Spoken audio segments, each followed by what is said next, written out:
Hey everyone, happy Monday. It's good to get back here streaming. I had a rough day yesterday, but it's nice to be here with y'all. So, what are we doing? Right, we're shouting out Killer. Killer Jam 25 is here every day and is a wonderful human being. So please go show him some support and love if you haven't. We are dealing with some nonsense. So, let me double check. I can't remember if anybody's got any major health problems. I do believe Scratch Scar on Mega Mind. Old gunshot aching. Ooh, excuse me. Monarch is good. Frail and asthma. I am really not sure why I took on Locust. I think it's just because we needed colonists. Careful shooter, delicate wimp. Really, like, good crafter. Good intellectual. Decent construction. McNeil. I feel like that's Futurama, right? Yeah, of course, Killer. You too. You're an amazing friend as well. Thank you for always being awesome. I'm really glad you randomly stumbled in one day. And we've all gotten to hang out. Oof, I've got some terrible traits on these colonists this time through. I mean, but John Wick over here, named by Killer. Iron-willed fast learner with good shooting. Artistic, intellectual, melee. Don't worry, John. We'll get you doing some art. Okay. So we have a Revenant somewhere on the map.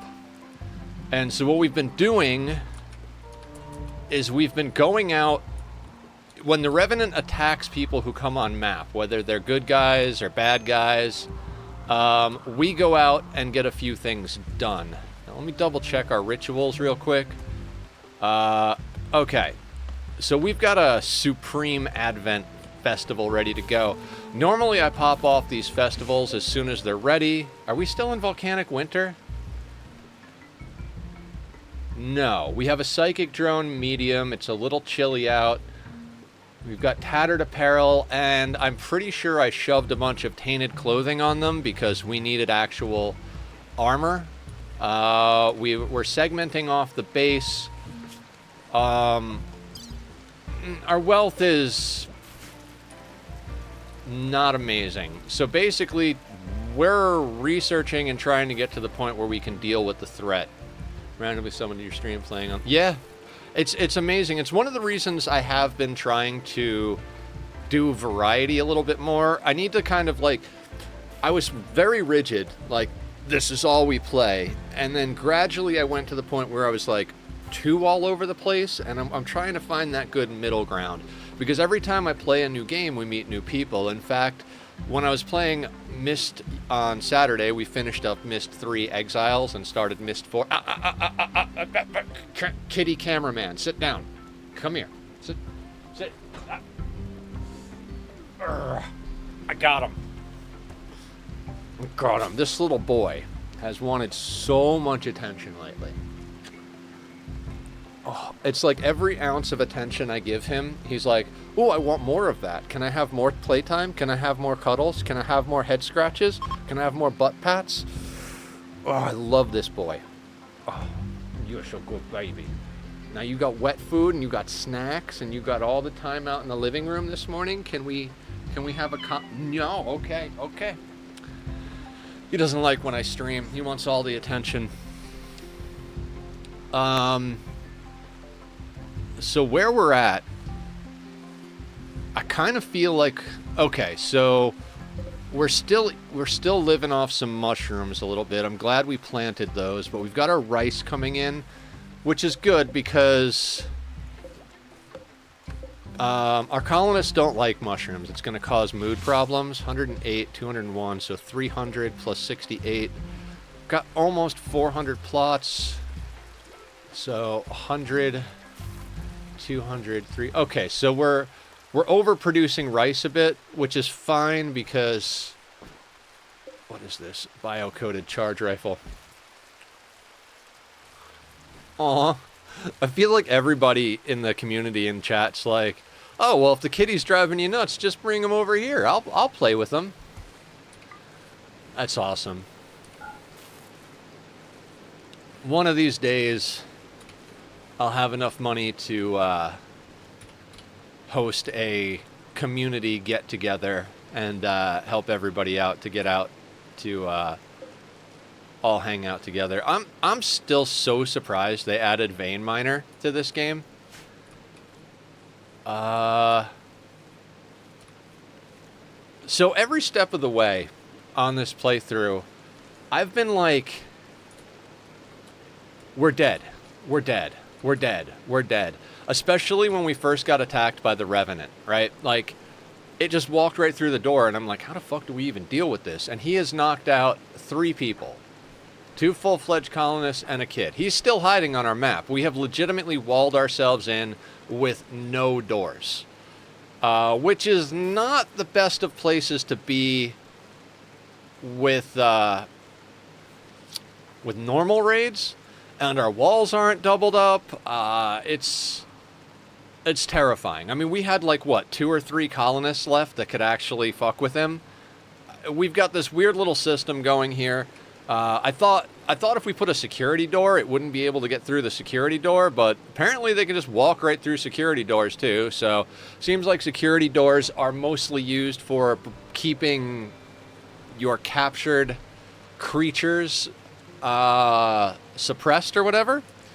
So this little nub here, we had a security door, then I replaced it from inside basically when we were able to pop this open.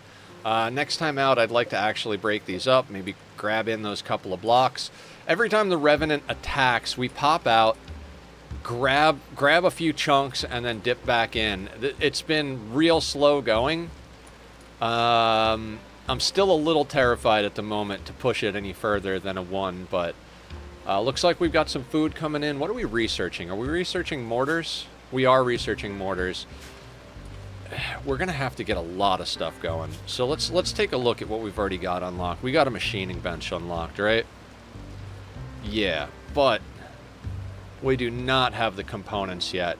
I mean, there's all 45 of our starting components. I went super slow, and I keep talking about what I would do if I were to start this playthrough over. I would definitely aim to stay super small. I would probably do an 11 by 11. I'd make a tiny cooler in one side, like super tiny, just like maybe this little section here. I would stick with 2 colonists in the ghoul pretty much for, I don't want to say forever, but I would stay way smaller, way longer. Barb pointed out, so I was thinking that the advanced threats came with breakpoints in wealth, kind of like sieges and stuff. Oh, that's right. We started planting extra rice along the borders out here. Okay, so we're slaying it. I will shrink the zone. I do this next to all my doors because any of these 3 tiles, when they harvest, can land in the door and accidentally hold it open. Pen needed, tattered apparel, turkey self-tamed. What do we got as far as... We've got bird skin. That's right, we don't even have the wood to make proper beds, so we've been making bed rolls out of whatever we can make them out of, mostly human leather. I think we still have some poor beds somewhere. Normal, poor. Too bad, Barb. Actually, everything else is pretty solid. Even the bed rolls are pretty decent. Yeah, so I'm not even sure what to do right now, other than just kind of let it run. What's the world looking like? We're essentially in research mode, right? Fingers crossed, research going. These guys have restocked. Yeah. How you doing, Zed? I'm going to do a quick shout out for Zed over here. Shout out Zed 3900. Zed, I don't know if you saw that I posted it, but the 491 cycles, Zed. So, guys, Zed came up with a challenge, the 100 days hands-off challenge. I think he's calling it the Nether Zed, or Zed Nether, or something like that. But In Oxygen Not Included, the goal is to have a sustainable colony within 100 cycles, and then take your hands off the keyboard and see what happens. I did a little time-lapse thing. Nether said flows much better. Yeah, that's... I think, personally, I think the, like, hands-off challenge or something like that might catch on a little better on YouTube, because who the hell knows us? But, you know. But I did fully credit you in the title and in the description of the YouTube videos. I hope you saw that.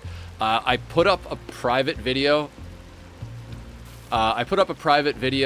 Because I've been releasing them, the VODs weekly. Took me a lot longer to actually record everything. Next time, for sure, I'll be going into, let's research geothermal. Next time, for sure, I'm going to be going into dev mode and getting that increased speed to do any type of recording. Also, like, recording a time-lapse after you start the 100 cycles, hopefully my editing and, like, effects that I used and everything help it, but it's, I don't want to say it's boring, but it's repetitive if you do it well, right? Like, I have it so that I have a camera lock position, so it's always in the same position. And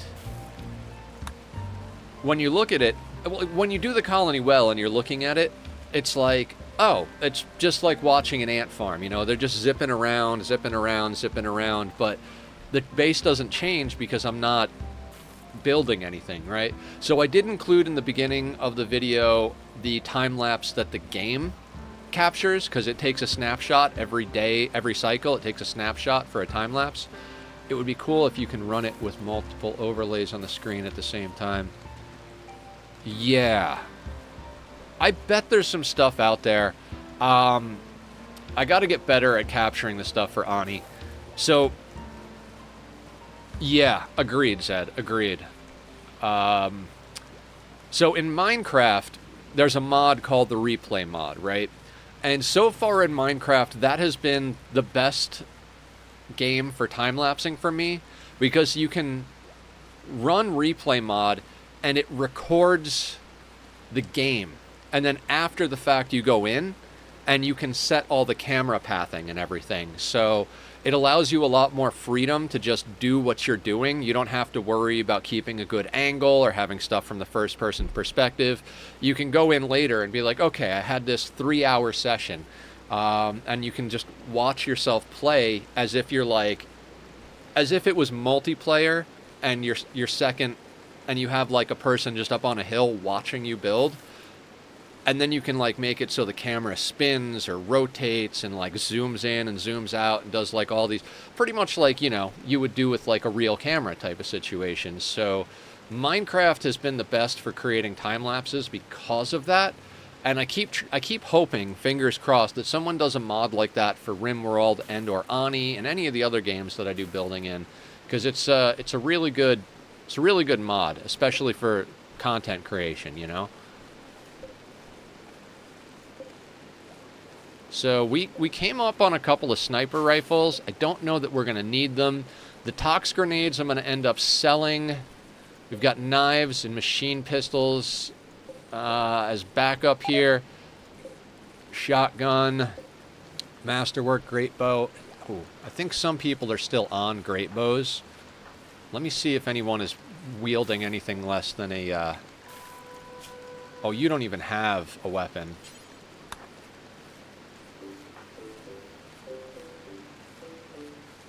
That's masterwork. Masterwork.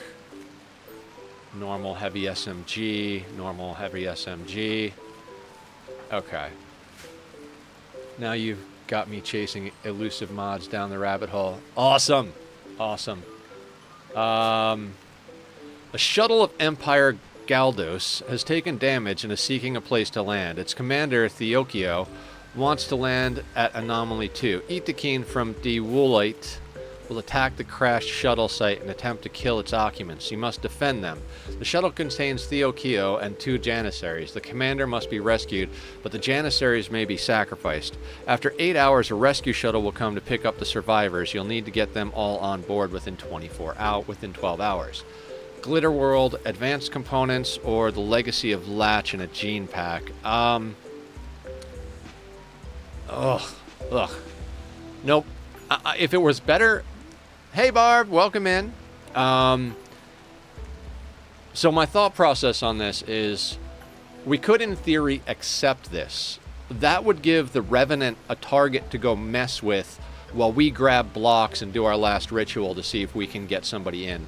The problem is, I think if we fail this, it'll affect our relationship with the Empire, and I'd rather not have the Empire sending raids to kill us when we're in the middle of dealing with horrific, disgusting monsters.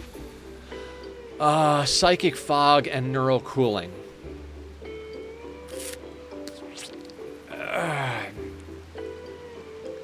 We are probably going to end up re-rolling that when we reform our religion again. Ideology, sorry. Camp loot, no. Farming, no.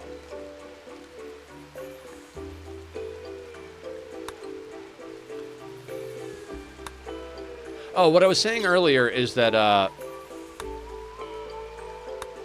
what do you call? I was hanging out and watching Barb play this weekend. Let me send you a text with the name so you don't forget. The name of what? What name are we talking about? Let me check. Geror? I have no idea what's going on. Geror?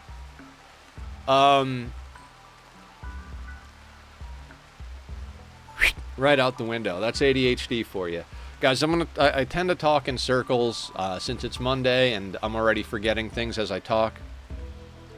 Oh, yeah. I was watching you play. Yes.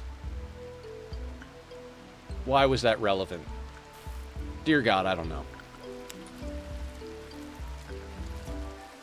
So I saw her. The breakpoints are not based on wealth. They're based on your study of the Void Monolith. So, so here's the thing. This attunement thing, I think that is what gets us the next tier. So we did the attunement, and then it opened up the advanced. And if we do it again, I think it opens up the ultimate. So we're going to hold off on that. Let you okay, Barb, drop some knowledge in chat here. I'll read it for anybody watching back on the VOD who doesn't have chat and everything, but yes, please. I'm gonna hit the 2 button here. We're basically just behind closed walls researching and farming and trying to figure out what we can do. We've got some drugs and medicine and everything else down as well. I'm gonna let them start sowing the drugs. I'm going to let them start sowing the hops. No, not the hops yet. Do we have the infrastructure for it? Oh, we do. I made some stuff for hops. We need to get our drugs sorted so that we can get our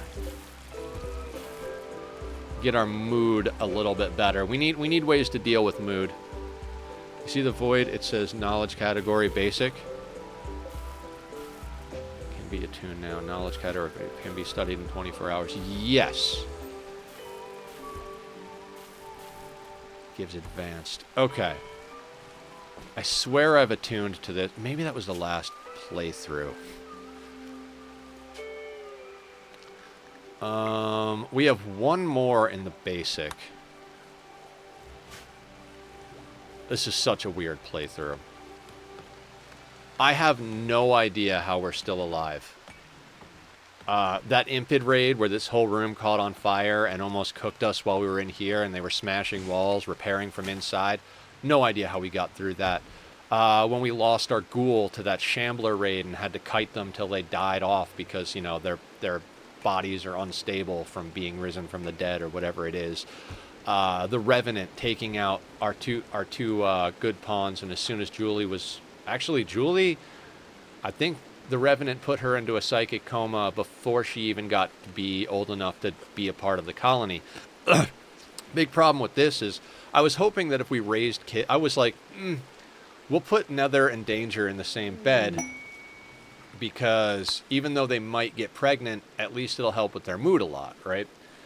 And it did. It helped with the mood. And even though I set them to try not to get pregnant, they of course got pregnant in like 30 friggin' seconds, right? Like second night they were sleeping in the same bed. I guess there's no condoms on the rim. But I was like, all right, whatever. It'll be a pain in the ass, but at least we can raise a god pawn, right? You know, kids can turn out to be really badass, but without this growth tier going up, she's not going to be getting anywhere too soon. Now, it says they're age 3.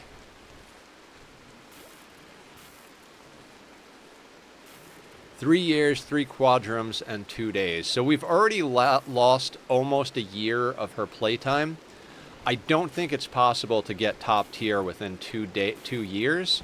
We do have the precept for child labor disapproved, which increases the rate at which they gain growth tiers, unless as long as they're not working too much. And the colonists will get a mood debuff if you force them to work, but you can put them on all recreation schedules, one of these triphasic recreation schedules. They'll stay happy, they'll do all their things, they'll grow up smart, and colonists will be very happy because the children are happy. The pit on your playthrough. Yeah, the pit is insane. I definitely won't be going into the pit anytime soon, and I'm very happy that we came up on an incinerator. Again, talking about what I would do differently next time, this playthrough, because I'm really stoked about skip abduction as a way to get colonists, right? I think next time I would go into bioferret shaping and weapons right off the bat. The reason I haven't gone into any of this stuff... Should we get out of disruptor flares?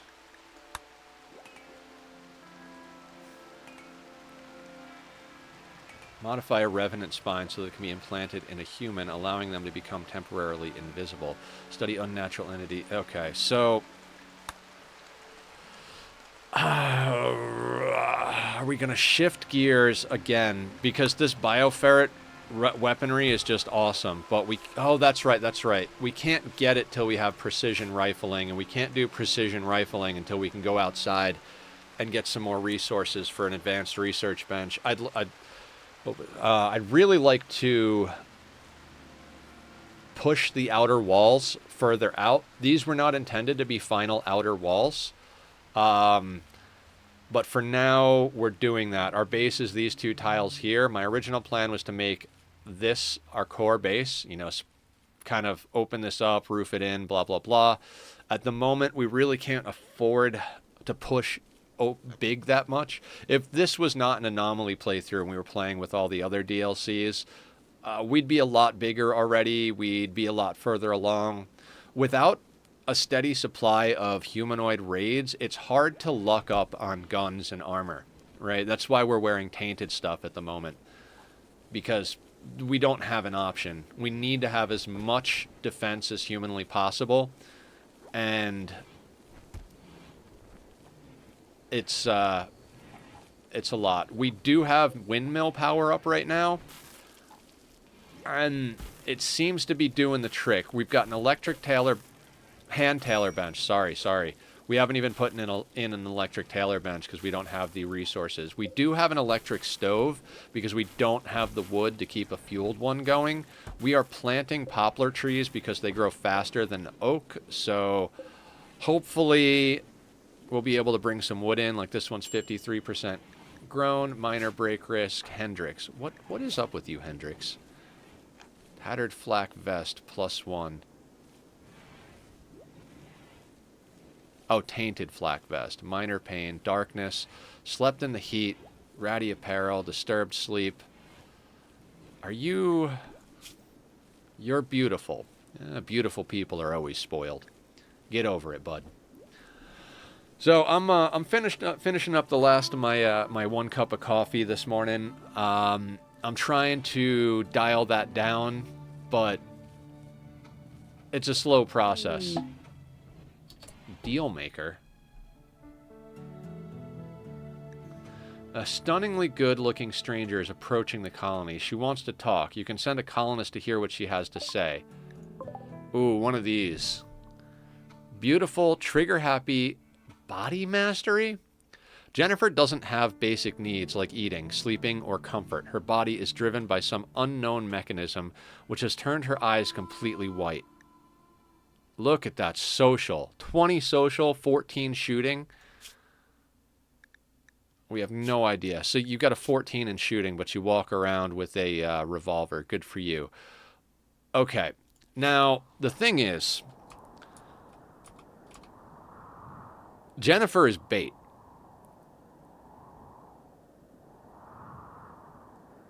Yeah, it's either a luring monster or one of those. We had a colonist join. I don't think I have enough wood to even pop off a festival. How much wood is here? 21.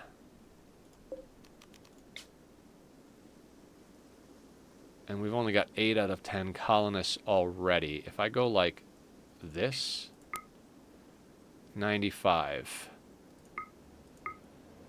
We could do it at a 75%, but I don't like that idea. I guess we'll see what kind of bait Jennifer makes. Maybe the Revenant will go after her. I don't really think we can afford to pop out no matter what. Oh, and Barb figured out that if you harvest the Harbinger trees, they give you twisted meat. So that's pretty cool. If we could get to the point, I think these will grow and expand into a grove naturally, from what I can tell. But I'm betting dollars to donuts that if we feed it corpses, it'll grow and produce more trees quicker. A gnarled tree that grows a flesh-like covering. Harbinger trees are capable of feeding on corpses and raw meat and will consume those placed nearby. If well fed, the grove will continue to grow.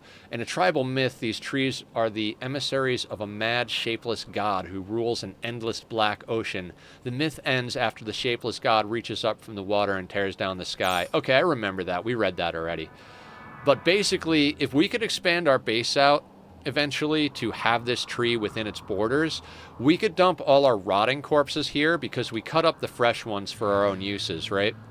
And then have the grove grow larger and harvest the trees to feed ghouls.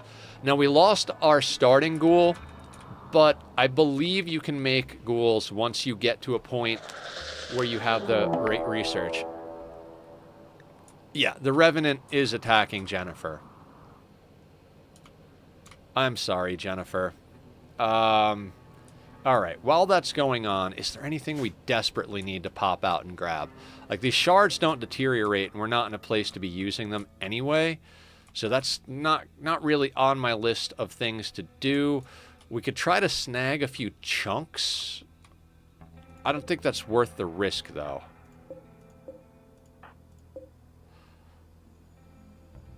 $62, 5, 10, 15, 20, 25, 30, 35, 40, 45, 50, 55, 60, 65. 12 pieces of wall. Yeah, I'm not going to risk going out. Jennifer, you're on your own. If you get the rain that brings things back to life, all the corpses will attack the Revenant. Remnant or Revenant?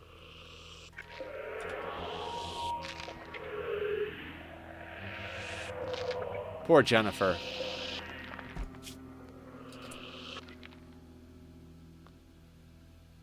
So at least we've given it a gunshot wound that's permanent, and it's knocking 6 health off of its head, which is not much. It is a nasty, nasty, tanky bastard. You need a lot of firepower to get that down.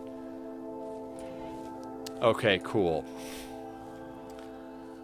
Yeah, if we could do anything to make fighting that bastard a little bit easier, I'd be super stoked about that.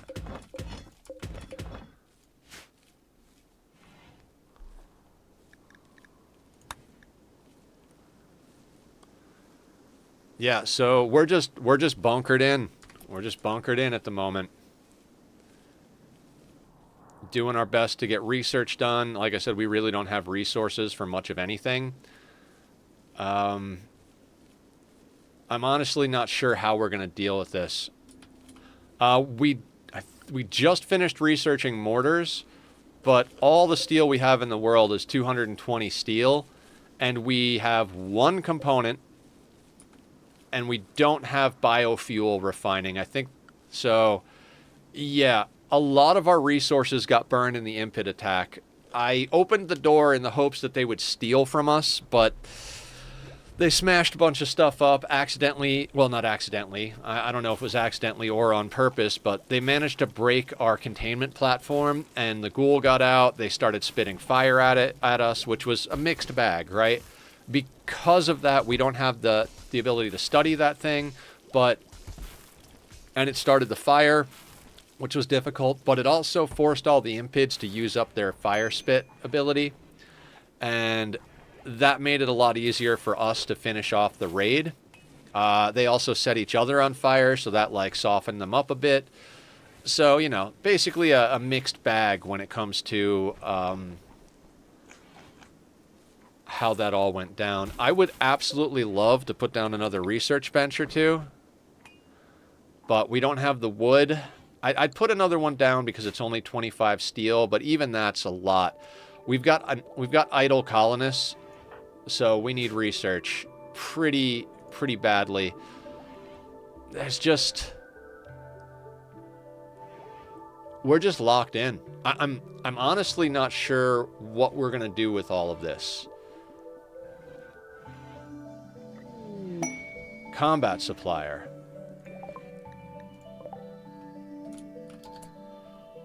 Now, will the Revenant attack? Let's take a quick look what these people have on them. Probably be on the llamas. Prestige Recon, Hellcat Rifle. Ooh, Flak Incinerator. That's nice. That's some good stuff. Tech Print, Silver Visage Mask, Silver Fire Foam. You know, I kind of feel like this is one of those situations where, you know, I hate to say it, but in Rimworld, if you ignore your problems, sometimes they just sort themselves out. So these guys are coming in to hang out. They can't get into our base because we have no walls. So the Revenant might attack them. I mean, he just attacked Jennifer, so I'm not sure how long between attacks, but they might be able to get some work done on him because they've got some good weaponry hanging. We'll see what happens.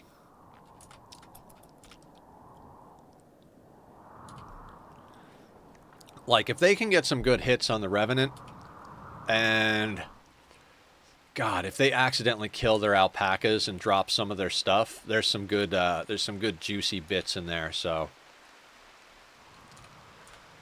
at this point, we are full on digging into the whole research everything vibe, right?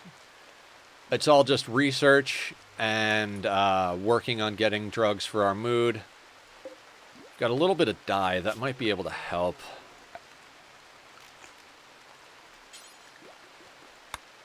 $80 wood and 30 steel for this thing. Yeah, we don't have that.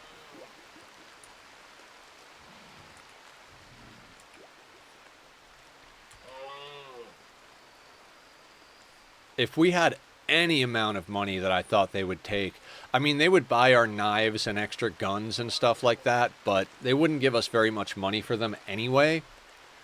So this is more like if we had liquid assets just to use, we could go and buy another incinerator and maybe a Hellcat, which would be substantially better than what we're wielding mostly across the board. But I don't want to open that door and go out there for a trade that's going to get us, like, you know, 20 silver or something like that. I'd rather wait and see if the Revenant attacks them and if they can get some damage off on it. It heals really fast, but as we've seen, it can actually get scarred. So if these guys could get enough shots off on it, maybe take an arm or a toe or, like, you know, get it another scar. It just attacked Jennifer, the random that walked on. So it might not be hungry just yet. So we'll see what happens. Kind of wish this had happened before that event, but hey. The other thing, it only attacks every so often. No, but like, I think it's feeding on the souls of the people it drops unconscious or something like that. I guess we could theoretically look it up, right? A spindly figure of desiccated skin stretched over an impossibly tall humanoid frame. The Revenant's name comes from its pattern of returning to hypnotize new people each night. Outlander folklore describes an invisible specter that captures the minds of sinners, placing them in a living hell. In the story, the victims can only be returned to life by hunting the creature as it sleeps and killing it. A hidden Revenant can be revealed with disruptor flares, explosives, EMP foam, or being lit on fire. Being lit on fire is our best option because we've got an incinerator. We don't have EMP grenades. These guys have EMP grenades for sale because I checked their alpacas here. I would love to snag those, not just for the Revenant, but for the inevitability of mechs. We're at a low enough wealth. Upon being rejected, Jennifer flew into a murderous rage and began to attack. Yep, Jennifer is in a coma. Revenant hypnosis. This person has been hypnotized by a Revenant and remains linked to it. They ramble about nightmarish creatures while their unblinking eyes stare at invisible horrors. After hypnotizing a victim, the Revenant will hibernate somewhere on the same map as its victims. Killing the Revenant will end the hypnosis. A hidden Revenant can be revealed by... Yeah, we know that. So they're linked to the Revenant. It doesn't outright say that he's feeding on their souls or dreams or nightmares or whatever, but that's kind of the vibe we're getting here. It puts them in a coma, links to them, their minds are connected to it, so it probably, you know, feeds on their fears or something like that. Something very dark and mysterious. But it is what it is. I'm honestly not sure. We're hunkered in. We don't have huge wealth. We got a big enough team that all of the planting is getting done fairly quickly. We're working on getting drugs for our mood. Other than that, I think it's just wait and see. You know, it's just we have to wait for an opportune moment to make a play. We don't have the firepower to confront something directly, and we don't have the money to make anything happen. Ideally, the situation would be that we get a little bit of smoke leaf, a little bit of beer, some psychoid, and we get a bulk goods trader that comes on map that we can sell off some of that stuff to. It's risky business though, because all of that stuff is going to bring our wealth up, which is going to increase the size of raids. So once we get some of it, we might have to hold off on producing more. I'm going to see how much these small crops yield us as far as smoke leaf joints, beer, and psychoid. And we're growing some cotton, which should be helpful now that we have good crafters. We might be able to knock out some like masterwork clothing. And that would be awesome, because like our boy over here is wearing an awful bearskin button down, poor flak, and like it's not the best stuff over here, right? And then we've got poor visage mask, poor plain leather, normal lab coat, normal, poor, normal. So if we can at least get some awful, poor, if we can at least get some excellent to masterwork clothing on our people, that'd have a lot more in our favor. One of the problems with being stuck in here, though, is we can't even hunt to get our shooting up. Some of our people have pretty decent shooting, but like Barb here is only a 3 with no passion. Megamind is an 8, which is decent, but again, no passion. Hendrix has a passion, but is at a 7. We've got a 2 on Monarch over here. An 8 on Locust, 9 on McNeil, 8 on John Wick, 6 on Danger. I mean, if we already had assault rifles, we had a shooting specialist, and everybody had at least excellent assault rifles, we'd have a decent amount of firepower. Oh, so the thing goes to sleep after it. Yes, yes. So we kind of figured out a little bit about hunting it. It leaves little scratch marks, tracks, and if you damage it when it comes to attack, it'll leave pieces of its flesh that you can analyze to track it easier. When you're tracking it and your colonists get close to it, a little exclamation mark comes over the head, and they're like, Hendrix can hear the Revenant scratching, or Megamind can hear the rustling of the Revenant nearby. So you can kind of like hot or colder it by moving your colonists around. So you let it attack like a trade caravan or Jennifer up there, and the moment it does, you go out and fuck with it. But what we've found so far is we don't have enough firepower to really put it down, and it heals faster when it heals pretty fast. Not necessarily as fast as the ghouls heal, but by the time it attacks again, it's fully healed, and we just don't have the firepower or mood to deal with it. If we could get our mood up substantially and go on a long hunt for it, like, you know, find it, set it on fire, chase it, get shots off on it. But we've got people wielding great bows still. We don't even have a full arsenal of good weapons yet. The masterwork great bows are gonna do a lot more damage and be a lot more accurate at longer range than some of our like normal auto pistols and stuff like that. The sniper rifles, I don't think anybody's even gonna get off a shot before that thing runs away. It is quick. So we're basically exercising patience and waiting for an opportunity to make a play. And, you know, this brings us to the topic that I discuss pretty much every day that we play Rimworld. If you've been here for, I can do a hydrate. If you've been here for any of the streams, or you're watching back the VODs, you know, I'll talk about. Okay, thank you for the stretch and posture check and hydrate, Barb. I always talk about how the implication of losing is fun as the moniker of the hardest difficulties creates, or the implication of that, sorry, I used that word in the wrong place, is that winning is boring. And it definitely can be. You do get your exciting moments even when you're doing well, but this is what winning looks like. Winning looks like patience. Winning looks like taking your time. It's building infrastructure. It's moving slowly and steadily, so at each point that you move up the wealth tree, you're prepared for the new threats that are coming along. It's getting your research done so you can get into the weapons and the armor you need, and making sure that your colonists have time to hunt if there's no Revenant on the map, so they can get up there shooting. And that's the thing, right? Is like, we can run this like this for quite some time and get our and eventually we'll either get a threat we can't handle that finally takes us out, or pardon me, or we'll get a situation where our colonists have a real upper hand on whatever threat is coming in, and we'll be able to do it. Once we get this Revenant off our map, I'm pretty confident we can make some push out to get our walls further out, to get a trade caravan off. Basically, we're working on being prepared for that moment right now.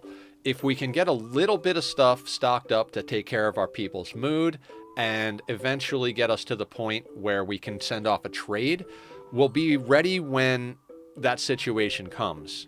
Maybe we'll have a Empire group on map and they have like badass weapons. Revenant attacks them. We run out and help them murder it. And then as soon as it's dead, we just bam, send someone out on a trade caravan and try and come up on some more weapons and armor that's not tainted. In the meantime, whoever the Revenant kills, they're going to be dropping stuff, right? So Jennifer up here dropped a normal revolver. Not thrilled with that, right? Social fight, huh? Do we let them fight? I don't like the idea of letting these people fight. Bruise.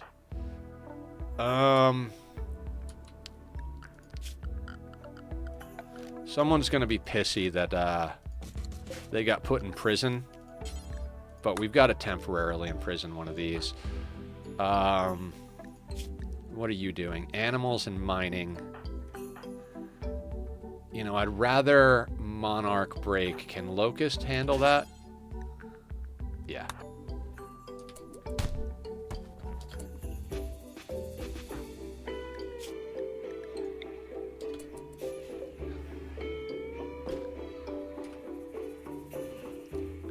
So when your pawns get in a social fight or have like food binge breaks and stuff like that, you can absolutely arrest them to stop the social fight, and then you can set them to be released immediately. What it's gonna do is...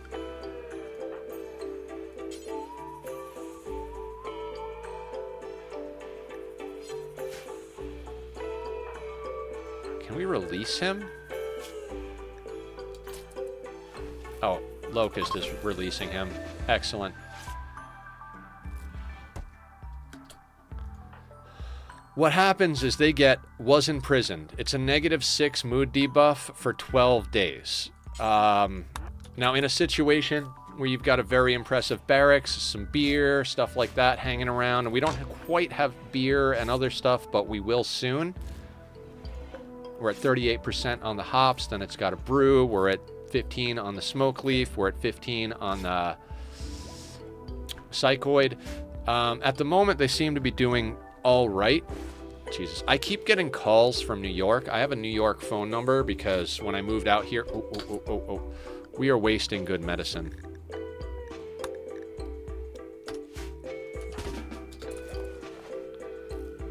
We do not need to use the good stuff. We only have a tiny taste of good medicine. We do not need it for bruises and stuff like that. We've got one medicine. Let's keep that for something better than a small bruise on the left arm.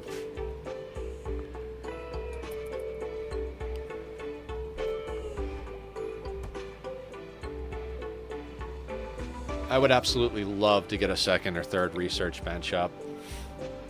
It's going to take a while for us to get enough wood to do that, though. We've got 21.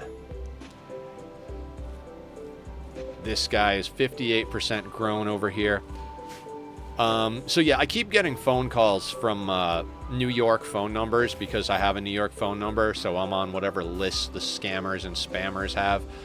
And they keep sending me stuff, both like political and, you know, we want to buy your property. It's all just a big scam and stuff like that. And I'm like, I'm 3,000 miles away from you guys. Could you at least, like, try and scam me locally? Jesus. We also do have frag grenades in addition to the other stuff we've gotten. I think the frag grenades might come in handy dealing with the Revenant if we can get him locked up enough. We gotta... I almost kind of wish there was something like a glue gun or something like that, you know? Like, so we could, like, hit it and knock its speed down a lot. A group of travelers. They're gonna get got, 100%. Revenant seems like it's ready to feed again. We're just gonna wind up with all sorts of unconscious people on the map who starve to death. So this was a hard map to pick a setup location. Obviously, we had to build next to the monolith down here for the anomaly content, but I would have loved it if we were close enough to get the tree going. There's part of me that's thinking, like, well, eventually we might be able to, like, wall in with this and, like, expand a massive base, and then maybe we can have a caster barracks up here or something like that. Like... shooter barracks down here, caster barracks up here, plants in the middle or something. I don't know if that'll actually work or we'll be able to actually make that happen, but we'll see how the playthrough goes. I'm not especially excited about dealing with mid to late game threats without sidecasters. I liked where Barb spell that night started on the rim. Oh, yeah. Barb lost her colony last night. Went into one of the... sunken holes that happens with the flesh beasts, and then decided to go take on the ancient danger and got overwhelmed. That's your first one that you've lost, right, Bob? Barb? Sorry, I can't talk and look at the screen at the same time. Yeah, you were playing real ballsy. last night. You were just like, fuck it, let's go. Like, I don't think I would have had the courage to do as much as you were doing with as small a colony as you had. I totally would have done the same thing I'm doing now and just hunkered down and stayed behind my walls. My hope for the future is that we can actually get enough firepower together that when we have something like a Revenant attack, we just fucking gun it down. We can eventually set up those perimeter detectors so that we can see it at our wall. Like, we can get our walls, if we can get our walls far enough out, get some of our people jump packs so that they can get away from it quickly, and get enough, like, masterwork assault rifles or shotguns or Hellcat, whatever the case may be. If we can get a substantial amount of firepower, get our shooting trained up, then the next time we have to deal with a Revenant, I'm hoping that we can actually gun it down as it becomes visible, type of thing. But at the moment, we do not have that kind of firepower. Am I confident enough to put this on a 3? Sure.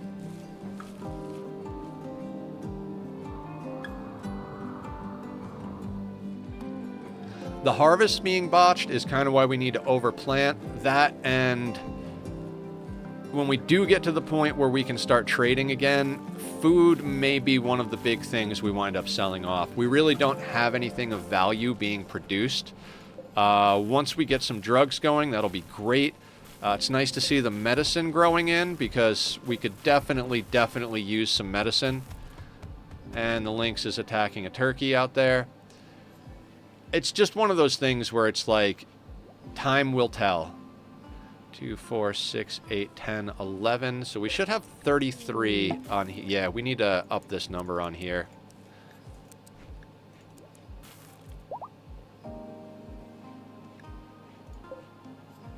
Oh, we do have some Psychite. That's good. I didn't even realize we had the Psychite tea. 25 is a substantial amount.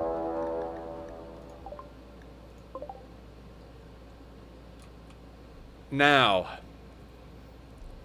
the Revenant is attacking again, but it's a group this time. Again, I'm not sure what we would pop out and grab. Let's see if these guys can get a little bit of damage off on our Revenant friend here.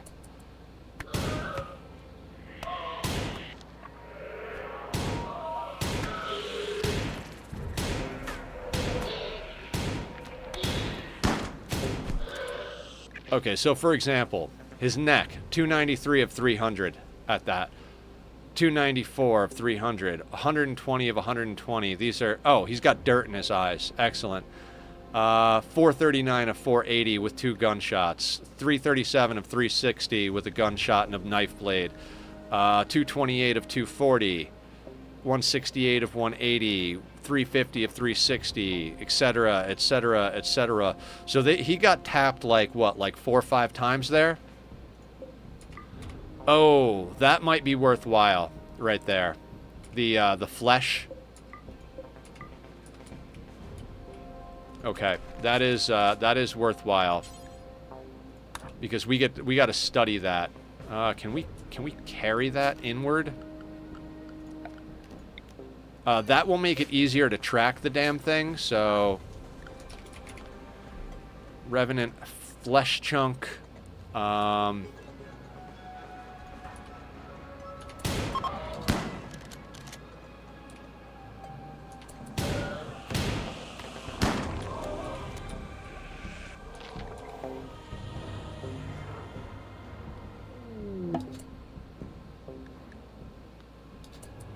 We're just gonna do a quick little poke out here. In fact, we're gonna bring John down here to help haul stuff in.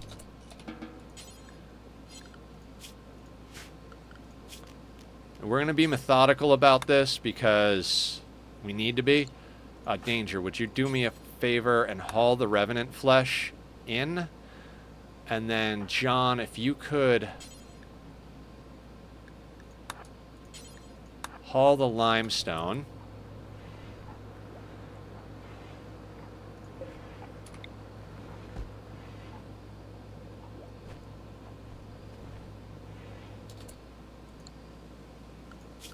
And now you're going out to snag those meals. We don't need those meals, so we're going to do that. What do we have as far as blocks go? Okay, I'm gonna put down a sandstone block because this thing's gonna get built and unbuilt several times.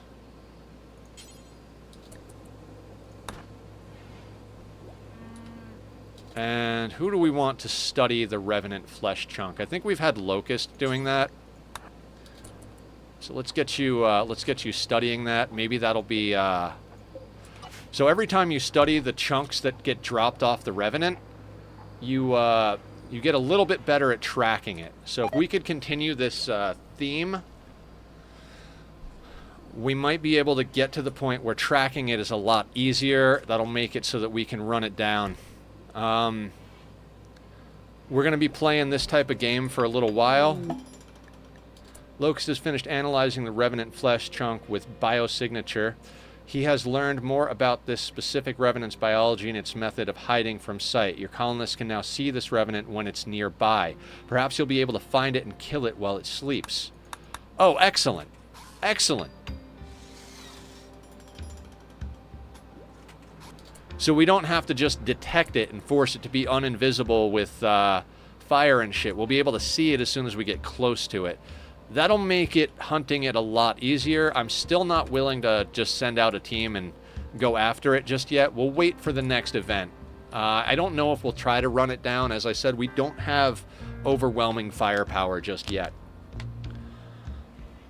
And thank you all for coming in and hanging out.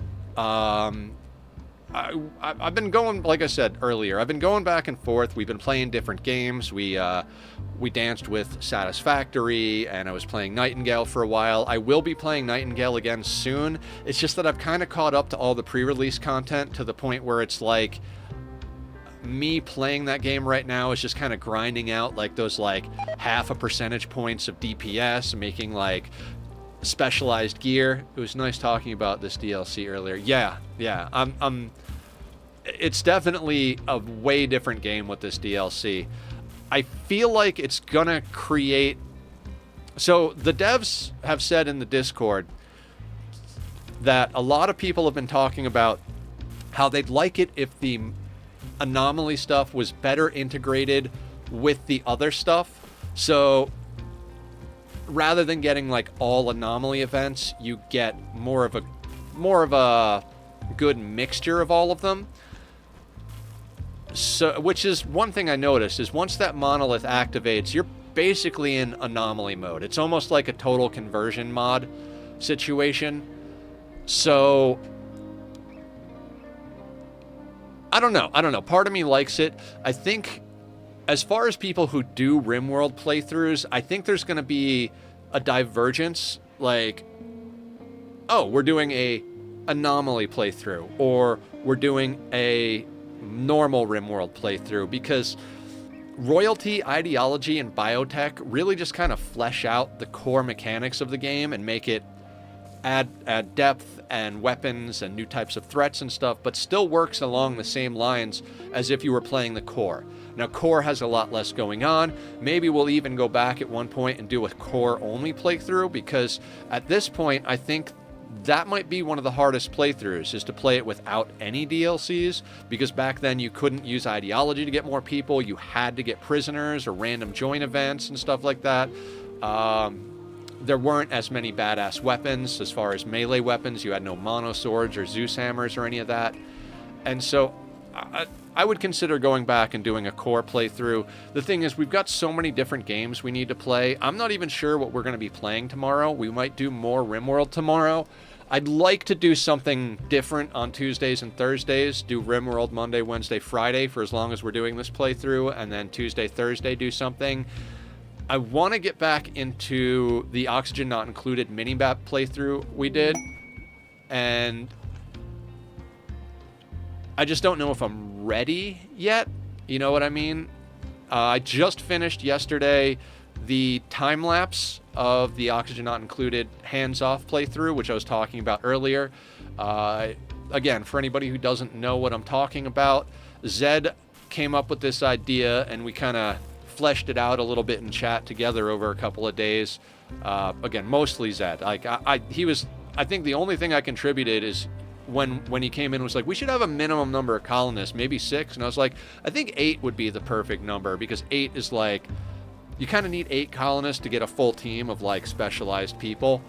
On this type of playthrough, I also do feel like having generally good colonists and dupes is a little more powerful, but you have to take people on if you want to get 8 and have them useful. Like if you take on your 8th colonist at cycle 100, they're going to be useless. You're not going to be able to level them into anything. So I tried to have all 8 of my colonists by cycle 50. I think we got them, the last one, at like cycle 45 or something, mid 40s somewhere, and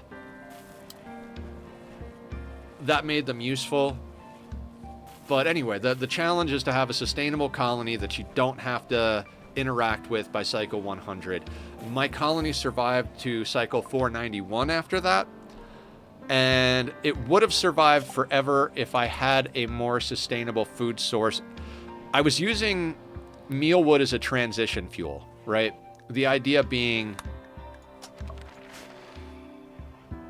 the ranches would take time to come up to speed. You know, we weren't going to get the ranches fully situated before cycle 100. We barely got the 2 ranches up, and 2 ranches isn't enough. If we had them running at full capacity, which we didn't because I didn't know some stuff about Bomb Lily and how it's basically a free plant. So anyway, I digress. Too many details for a game we're not playing. But basically, if I had done math or been a little bit more curious about how all that worked, we could have put together a situation where after the dirt ran out, they transitioned over to barbecue. I also could have worked on getting bristleberry going, but there was the water we had was hot water, so that would have made it difficult to keep them alive. So I think if I had been better about the ranching, I would. And thing about ranching, I never trust ranching. I just never trust it. Gigantic building, 16 by 15. Harp, Eltex, Void Sight Serum. I want to get into these serums as well. Some of these look really badass. Some of them look like, why the fuck would I ever use that? And you know, specialized occasions. I kind of feel like a lot of the serums that they introduced are kind of like Go Juice, right? Like, you really don't want to be giving your people Go Juice. You're not looking to have Go Juice addicts that are drinking it every day, all day long. But it's nice to have a good handful on, maybe have one in the pocket of each of them. Because the Go Juice makes them move faster, increases their psi focus. Like, there's a lot of good uses for Go Juice if you're willing to risk the addiction. It also makes your doctor way better at getting surgeries done and stuff. So it's a thing, right? And I kind of feel like the serums are kind of the same situation. Like, maybe have a few of each on deck for particular situations. They do wear off. Some of them, if they were permanent, you could kind of like mix and match them to get a certain thing going. Barb and I were talking about it last night. There's like a research that makes your people work faster, but they don't have mood breaks or inspirations. Like, you can't get the bottom or the top of the mood. So if you had that going with some of the stuff that makes them do like badass shit, but if they like, there's one that makes them do like massive increase in work speed or work efficiency. I don't remember exactly, but it makes it so that if they mood break, it's always violent. Well, if they're on a serum that forces them to not mood break, then you get the bonus. You don't get inspirations, you know, inspired taming, inspired surgery, whatever, but you get a generalized increase in the output of the daily activities, which I think would probably balance out over time.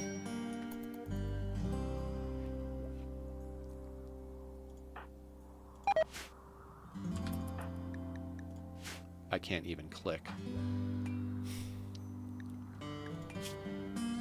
Intense pain. You have food poisoning. Ugh. Who is our cook?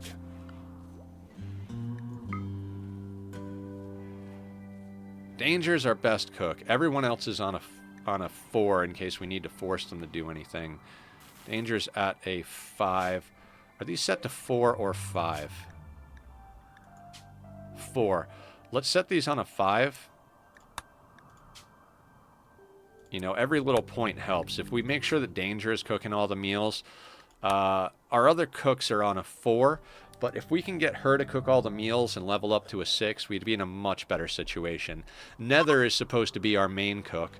Named by, not named by me, named by Killer. Thank you, Killer, for naming a colonist after me. If anybody else would like to have a colonist named after them or after whatever they want, as long as it doesn't violate terms and service or, you know, basic decency, there's a point redemption there. I mean, I do reserve the right to veto any name if it's absolutely, like, I'm not going to unless it's so terrible that, yeah, anyway. There's a point redemption. Name a colonist, name a pet. The pet one was more for Minecraft pets than Rimworld pets. I always tell people who want to name pets in Rimworld, like, the pets and kids die a lot more often than colonists do. The pets wind up getting used as a meat shield. Kids can't wear armor, so it's one of those things where if you're okay with the thought of losing it, go ahead and name pets. But, like, we had a horse named after Killer, and the horse got annihilated, so, you know, it's a thing.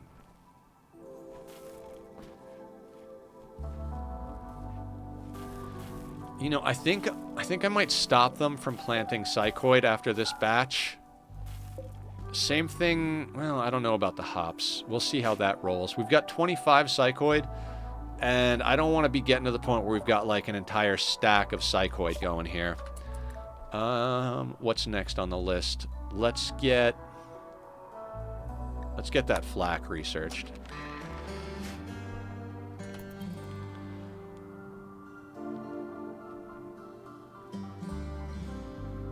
How's this tree coming along? 63%. Our tree farm is going to take a while to come up to speed. Pardon me.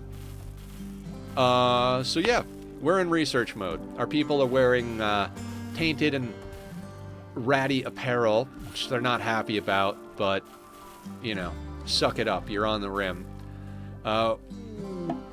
Visitors.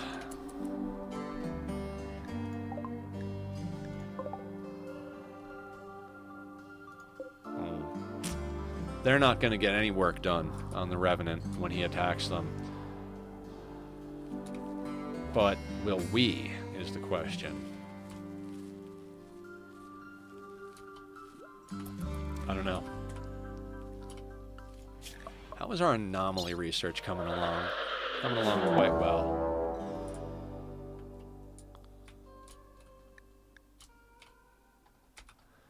Yeah, so he's going to attack. One of them will be incapacitated. The other one will do a little stabbing. Okay, so it's getting some scars. Its right leg has gotten a scar. Its head has gotten a scar. Couldn't even pop him. Good job, Orange.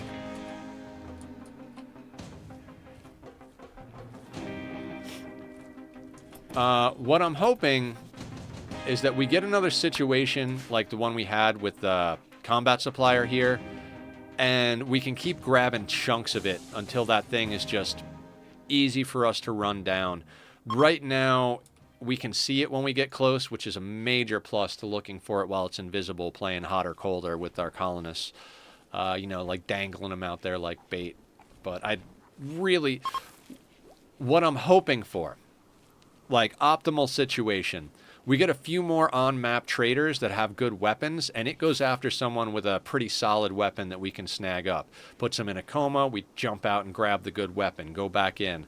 Rinse, repeat a couple of times. 28. This is going to be a thing.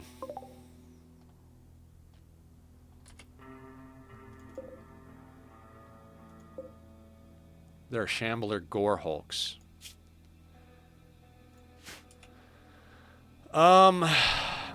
These things will die off on their own in 3 days. I think this event, they're particularly aggressive.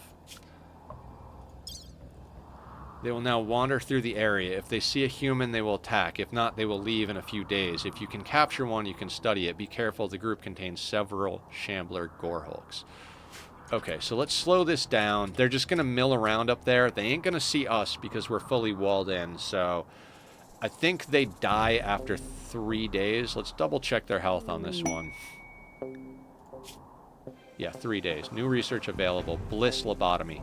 Your discovery of the Shambler Gorehulk has yielded new insights. You can now research the following anomaly projects. Okay, so we've got Gorehulk. So we've seen all the basics. We've seen 3 of the advanced. I'm glad they're not legit just attacking our colony because that would be painful. Let's keep 1 and 2 going until this threat sorts itself. If they wander off, they wander off. That's awesome. If they attack an ally and our allies or drop a weapon or something, cool. I just hope that we don't get blamed. If leaving the Revenant and other threats on the map eventually kills our reputation with other people, that's not good. We don't want to be hostile with the whole world, right? Disruptor flares is done. What do we want to go into next? We can't do that yet. Let's go into sleep suppressor. Actually, proximity detector. We lost our starting proximity collector. We lost our starting components. A lot of the tech we got out, our starting platform, all of it. We went down to a pretty low, I don't want to say low wealth, but low tactical position on this. We don't quite have enough of anything, so we got to research suppressors. We already researched containment, so we'll be able to... Okay, they're moving a little bit. Shuffling downward. Again, they're not going to see us, right?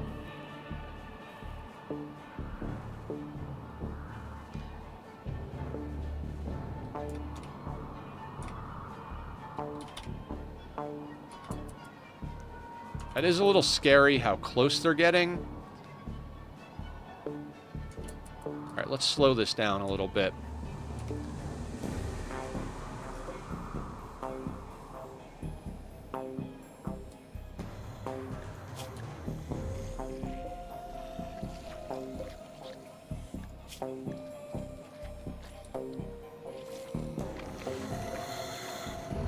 I mean, it's too bad some of these... That Edekeen, I'm not a huge Edekeen fan, but that's a good one. Combat supplier. Coming in right at the Shamblers. This could prove to be a good situation.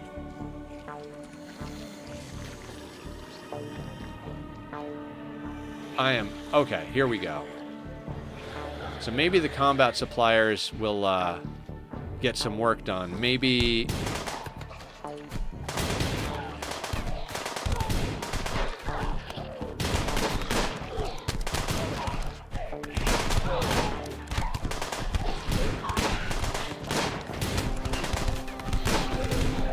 Another chain shotgun. This one has a shield pack.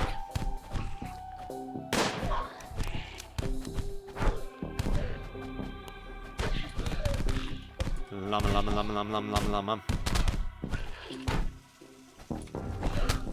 See, this is like one of those situations I was talking about. Like, medicine... Chain shotgun. Strip this guy for the shield pack. They might get upset about that, but we would have to see. Our allies just got annihilated there.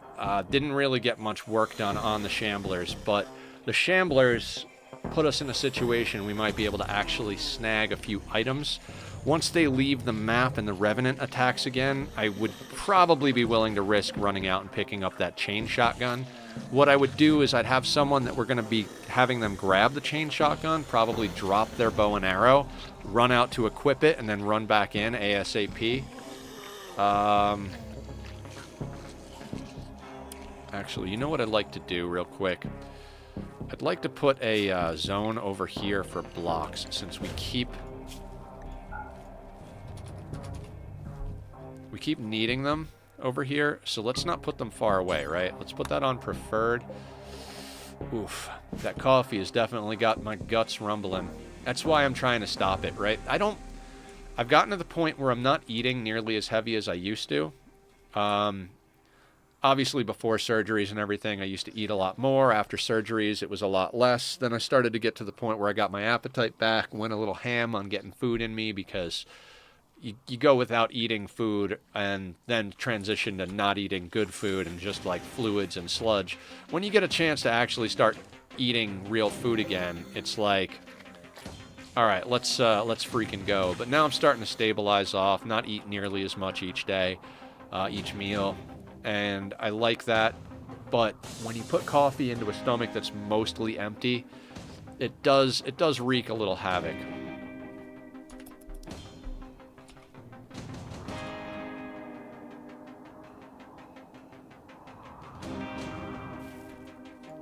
Now that gun is deteriorating. 2 deterioration a day. These guys will be dead within under 3 days, so that's fine.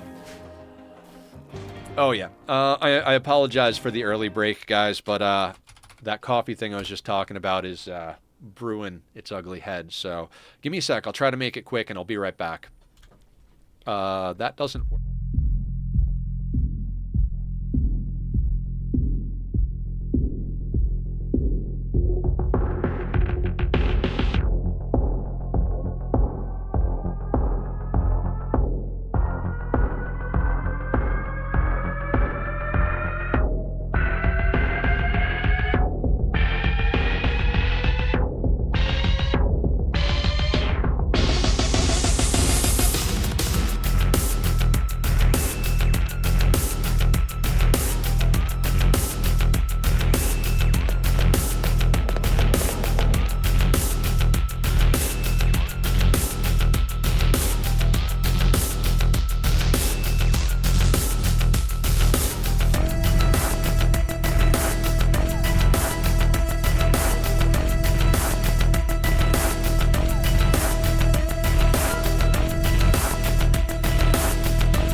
Okay, everybody, I'm back. I do apologize for that. I normally don't like to take breaks that early. At the earliest, I like to... If I'm going to take a break early, I'd like to get to at least the 2-hour mark. I try to make it so that it's the middle of stream, but... as I said, too little food with the coffee I had, so... I snagged a spoonful of peanut butter to try and help have something in there. And I've got my juice and lemonade combo over here.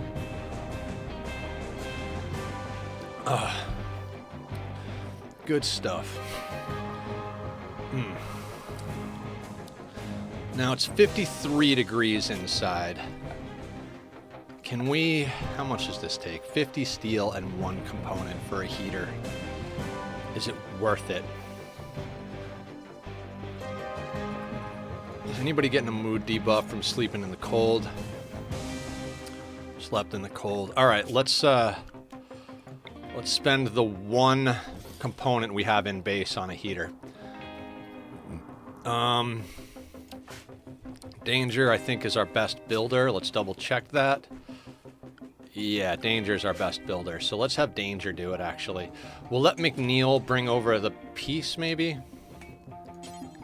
You know, no. We'll have Danger do it. Least chance of it getting botched. Please don't botch it, Danger. We don't have the firewood to keep you guys warm. God.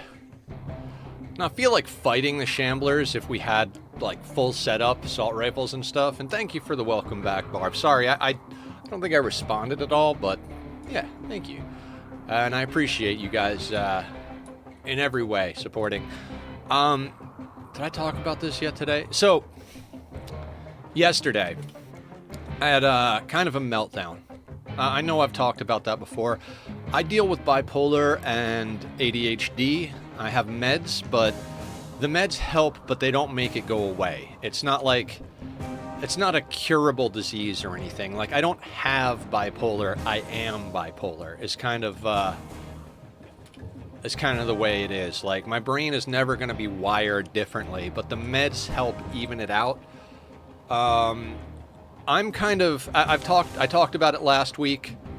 I'm trying to fully transition to this new world that I am. Like, I talk about how I am Nethercloud right now, how my legal name, the person I was before I started focusing on content creation and community building, he doesn't really exist. A lot of people still call me by my legal name. You know, people I know locally, like at the store, and like my old friends from the area.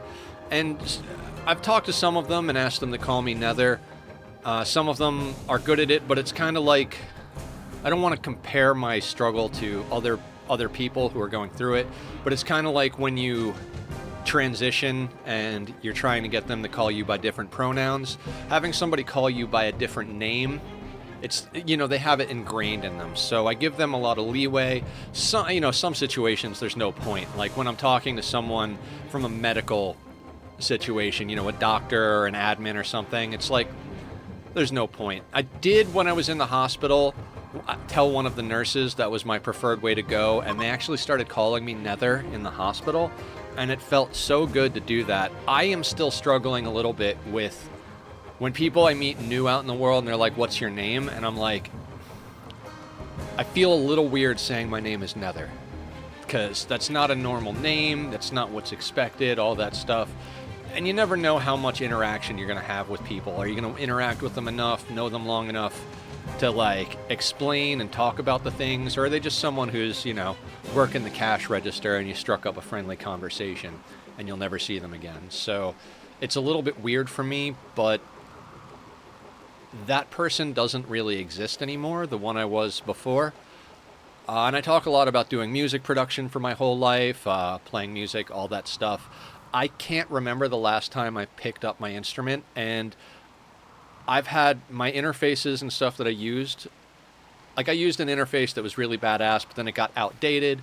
The FireWire chip in both copies of the interface that I had wound up burning out. It's a known weak point in that design.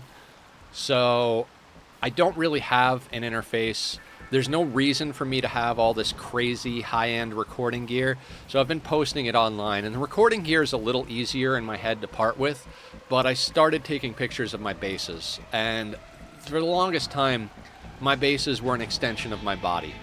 And so I've been struggling with the idea of letting go of my past and turning the page to a new chapter, and it really hit me yesterday. It's not an easy thing to do, and it got to me, plus all of the financial troubles that I've incurred because I haven't been able to live any type of normal life or work any type of profitable job over the last 4.5, 5 years while I've been going through the medical problems I've been going through.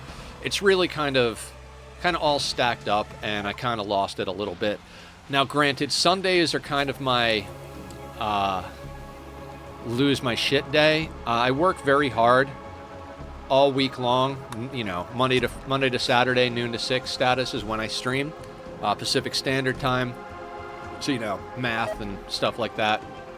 If you're in another country, another state. The thing is I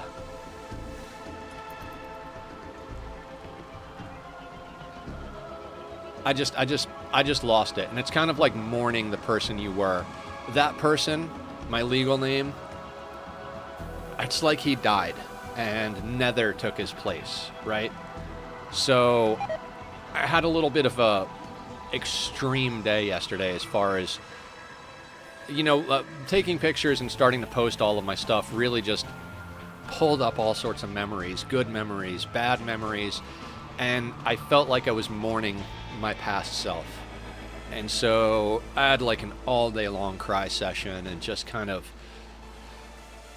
tried to get a few things done to feel like I was making progress on it. And then I worked on the Ani video, and I did play a little bit of Magic just to like, okay, I need a second, you know, played a few games, working on my decks and everything. I don't know if we're going to be bringing Magic streams back. I like doing them, but I don't know if they play well for the channel. I know Killer and Barb and a few other people really like them.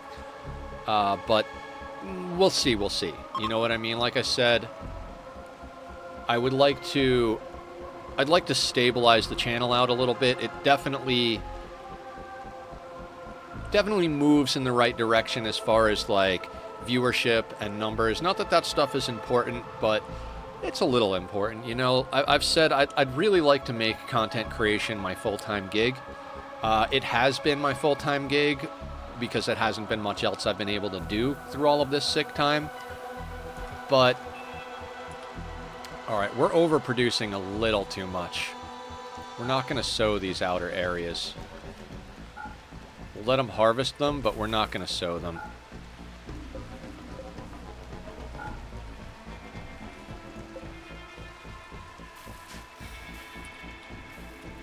Now, we're researching hydroponics. We got biofuel refinement. How much is a biofuel generator? You know what, let's slow this down when I'm looking at stuff. Power. 100 steel, 3 components. Not the worst. Geothermal, 340 and 8. Mainly I wanted a biofuel refinement for the mortars. We're not in a situation where mortars are easy to come by. So, where are the mortars? Is that security, right? 50 steel, 6 components in a barrel. It's like, that's way, way expensive for what we're trying to do. Would love to be able to put one down, you know?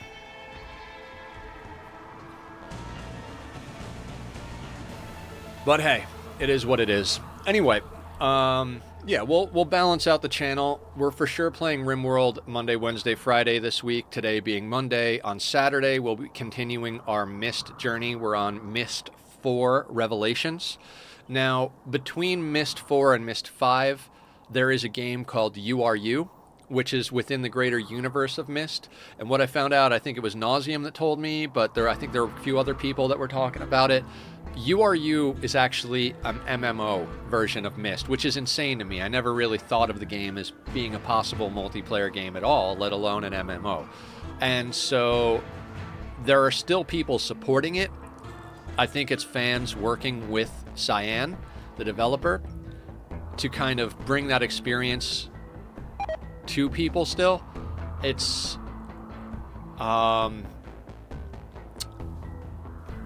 It has its own client. I was looking at it this morning. I do have the, I think, complete edition or whatever it is, where it has the core game plus the primary DLC, but apparently online they've been releasing new ages.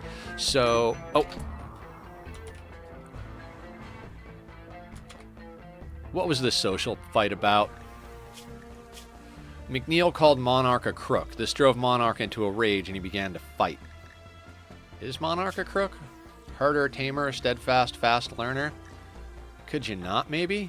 And what are you? Psychopath, body purist, misandrist? Well, you know. What are you doing? Animals and construction. What are you doing? Animals and mining. Hey, John, are you capable of arresting someone? Okay, you are. I'm going to try and micromanage these social fights. They're not nothing. I know it seems insane to be arresting someone for a social fight, but they can really do damage. I actually had a colony. It was on my... I apologize for the loud idiots outside. I miss my office across the hall where that wasn't nearly as recognizable, but what I was saying is I had an Itakeen who was aggressive and a pretty good melee fighter actually decapitate one of my other colonists in a social fight. Now, that Itakeen had caused me so much problem in that colony that I immediately executed them. I've never hated a colonist as much as I hated that colonist. So I was like, fuck it, I'm done. They have caused so much trouble, fucking gotten so many social fights, taken fingers and toes and caused so much damage. Now they decapitated someone. And it wasn't just someone. It was a colonist we had raised from birth. Like, maybe not birth. That's the wrong word. The way I like to do Children on the Rim is very war crime-like. If I want to raise children on the Rim, I will harvest the ovum of prisoners before we kill them for organs and stuff. And then when we get a male in who is not somebody we want to keep, I'll enslave them for just a minute so he can fertilize the ovum, then, you know, organ harvest him as well. Let's go into sterile materials. Actually, fertility procedures. When Nether wakes up, I'd like to get him a vasectomy. You know, we don't need any more babies, but I would like to continue to get the lovin' bonus and get rid of the mood debuff from them sleeping alone. 6 hours till the shamblers die off.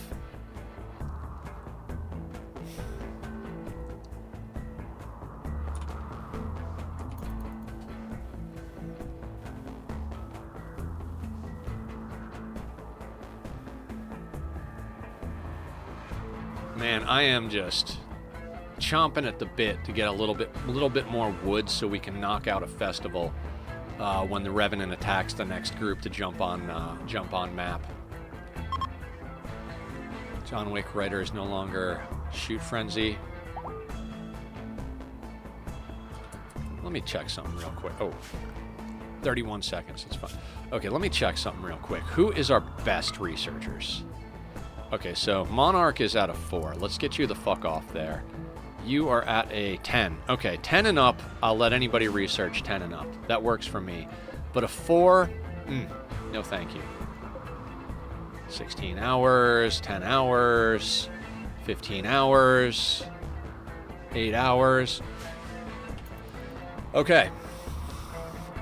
So we are locked in, getting smarter. We just have people reading and doing their thing.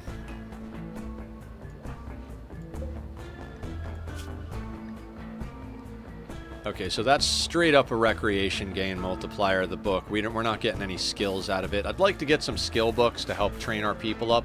It'd be wonderful to be able to get a a shooting book, because everybody could benefit from reading that. You know, there's not a single colonist that doesn't need to be a shooter. I haven't taken on any non-violence, and we haven't made the determination that anyone's going to be exclusively a melee pawn.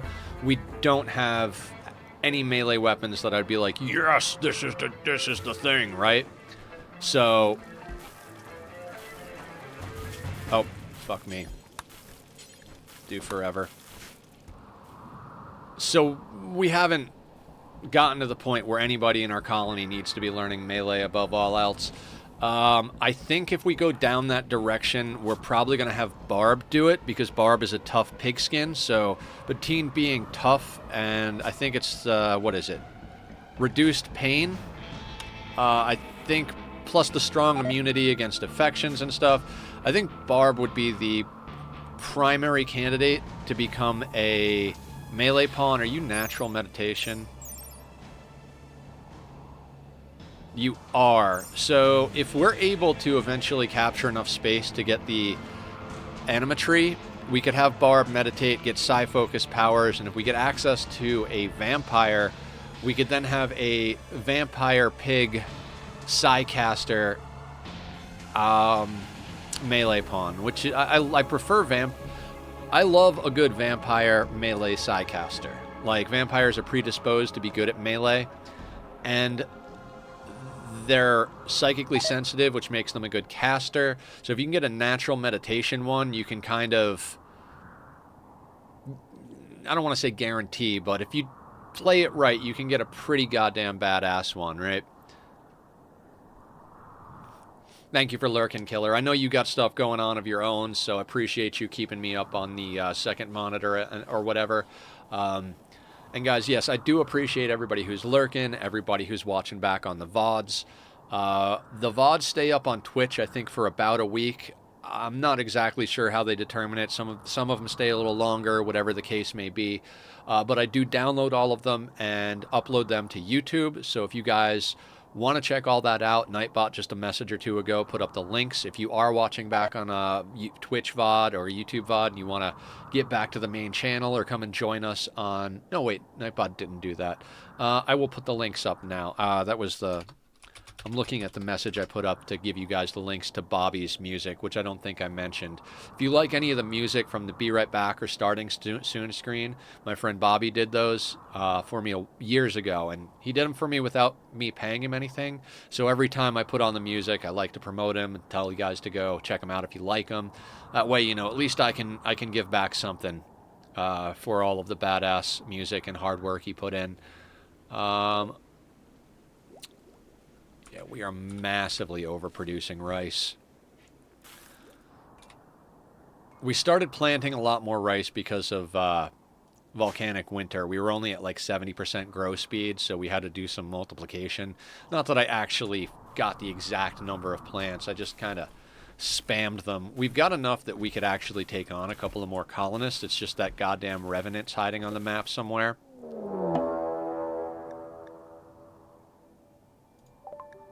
They're attacking immediately. Ooh, fuck. Drop pod raid. Drop pod raid. Shit. Oh my god, why is my... This is not a good time to stop being a functional mouse. My mouse is screwing with me. We got a drop pod raid coming down on the main base. Not cool. Let's not hold that open. Let's grab the whole team. Let's hold this one open. God, okay, this is going to be interesting.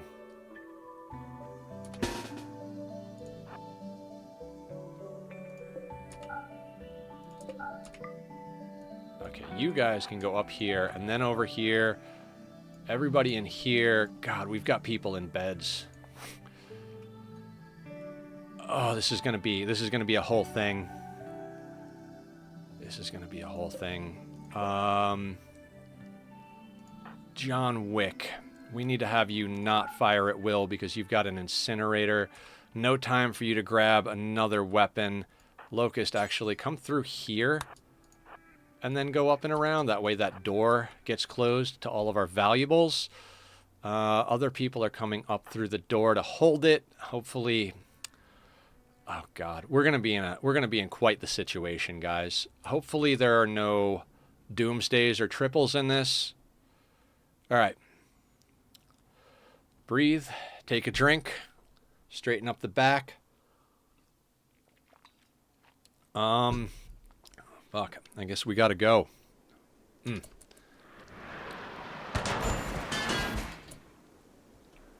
How many? 11. And Megamind had it drop on his head. Bleeding out in 7 hours, 17 hours. All right, we're gonna have to,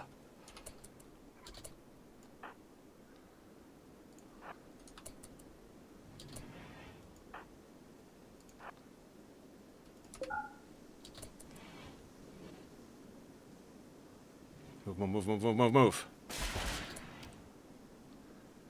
Fuck, Locust is in a bad situation.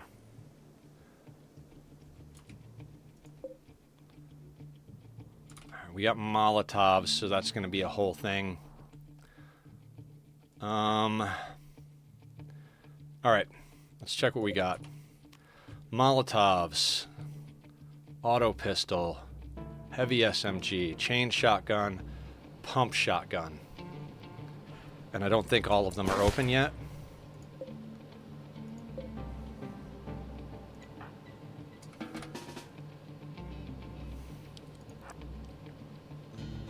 Is that frag grenades? Fuck me running.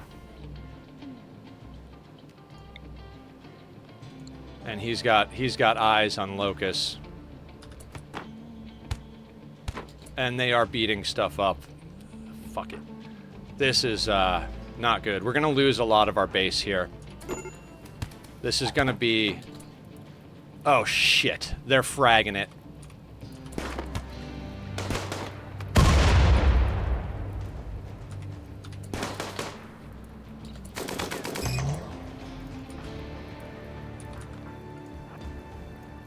Run it. Oh, God.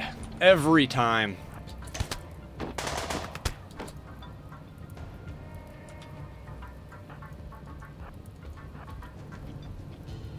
Okay, hang on.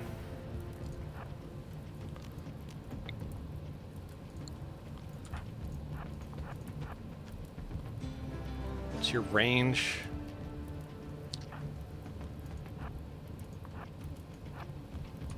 Oof. Bad situation here, guys. Bad situation. This might be the end. I say that every attack, but this might be the end. Should I hold this door? Probably should hold that door so they path to us.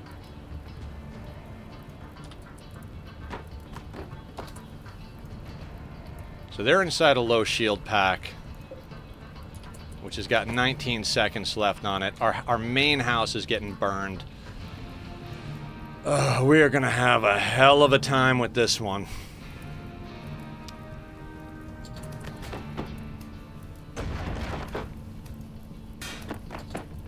Hell of a time. Okay, we're losing our whole base. There's really nothing we can do about it, I don't think.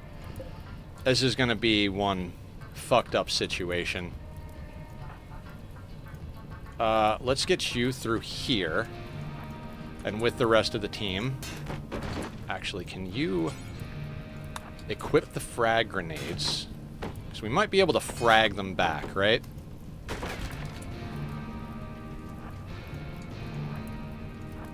And who's our main doctor? Doctor? That would be Barb. Danger's up next. So, who's bleeding out? This is just nerve-wracking.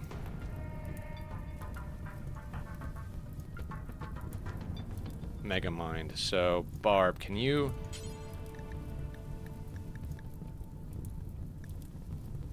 Tend Megamind. And then Danger is next up on the list. Can you...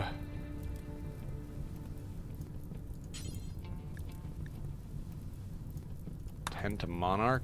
Monarch or McNeil? Monarch could use a good, good tending.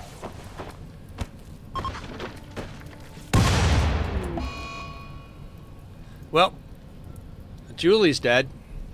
We might lose Nether here. On the plus side, they might cook themselves.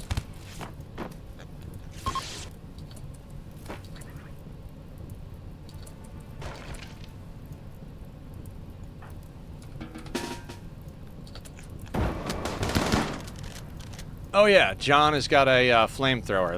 That's not the best one.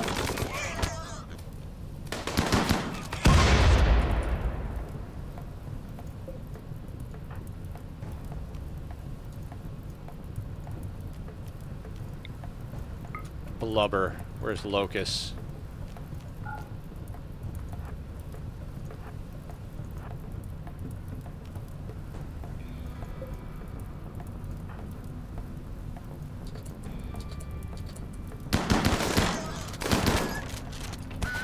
Run, run, run, run, run!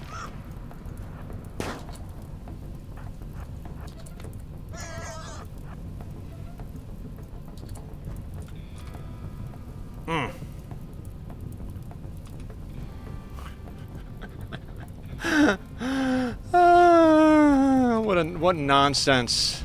What nonsense. Bleed situation. I am, oh, Hendrix doesn't... Oh, you have a bow. Okay. What is our bleed situation here? No immediate danger. 15 hours. No immediate danger. No immediate danger. No immediate danger. Megamind is the only one.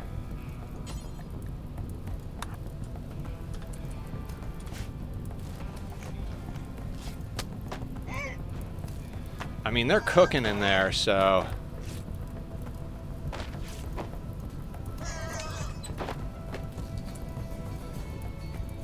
Chewy.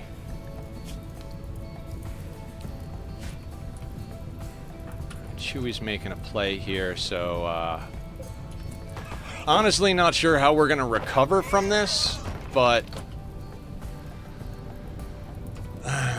no buts. No buts. Gotta beat it first. And they're gonna break outer walls and all that nonsense. Here goes all of our supplies again.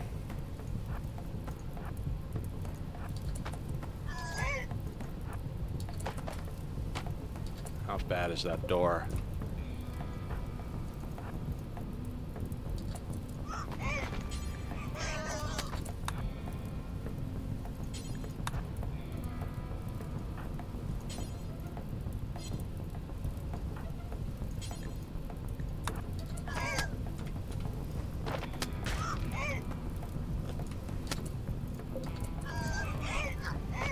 How many times have we had to deal with fire this playthrough?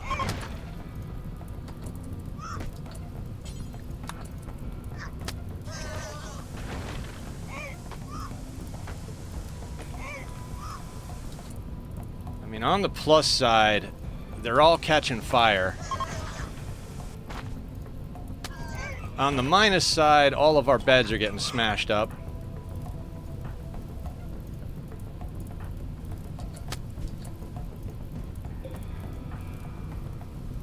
Doing?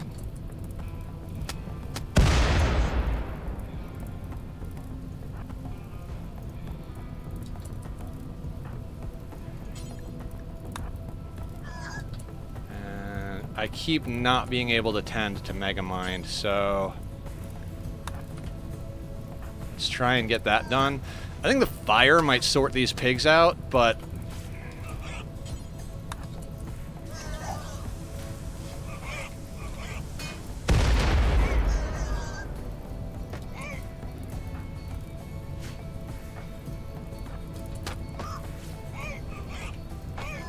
they keep getting set on fire, so I kind of feel like this is just like every other situation. Nether's gonna die.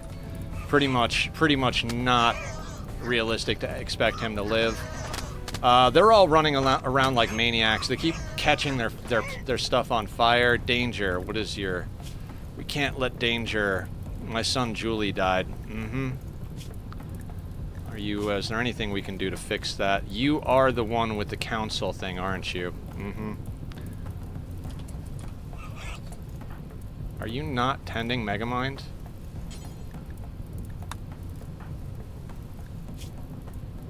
Left ear cut off. Okay, can you tend Barb? And Barb tend Monarch. I mean, the pigs are getting their asses handed to them by their own fire. Burn. Burn. Bleeding out in 6 hours. Bleeding out in 7 hours. Bleeding out in 4 hours. Burn. Burn. Burn.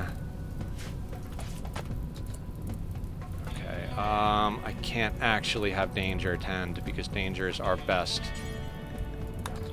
builder, and we need to have a point to,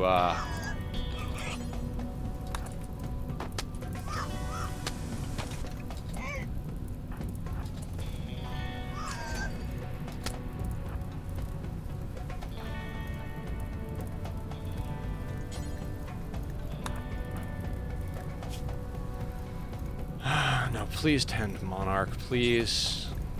I keep accidentally interrupting that. We've gotta let Danger do the repairs and the fire stuff.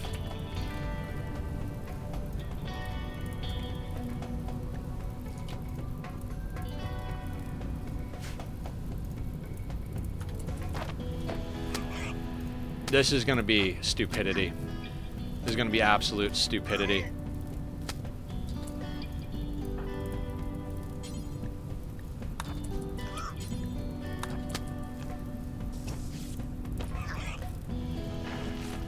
And there's gonna go our power.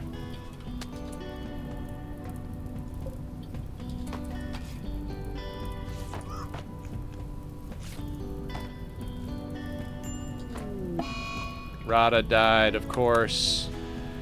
Nether's next on the break list. McNeil, is there anything we can do for you to make you happy? No, absolutely not. We could get rid of their tainted flak, but we don't have a way really around this. They are just fucking shit up. What do these guys have? This is a okay, what we're gonna have to do,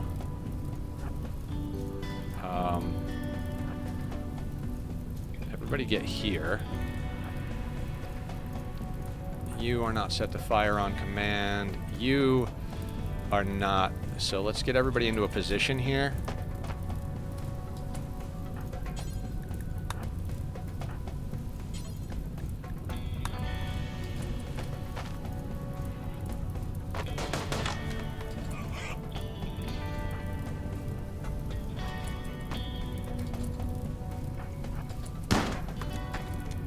Back in.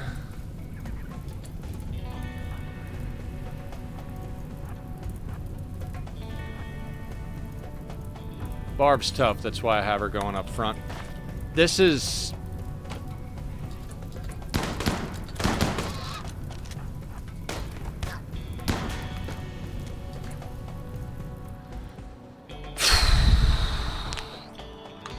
We don't have wood. All of our food is being caught on fire. Oof. I mean, if we can keep them out of our supply closet here...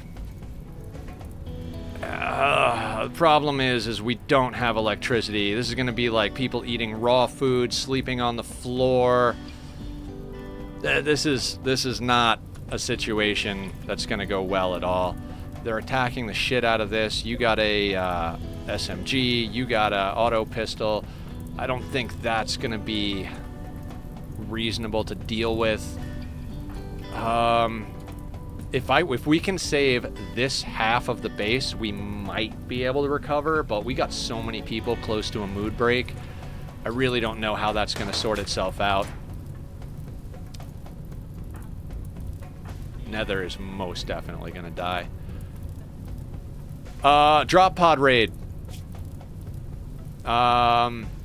We got a lot of people about to mood break. We got a lot of pigs attacking that are on fire. This is, and they're breaking our walls, so the Revenant's going to be able to come in. What you're coming into is the possible end of our colony.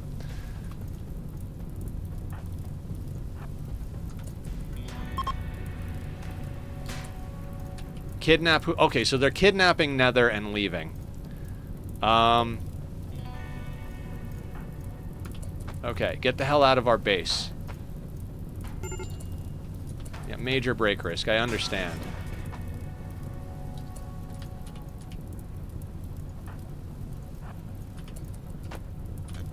They did not kill the big guy. The Revenant is still there, and it appears that some of these guys are still trying to ruin our lives.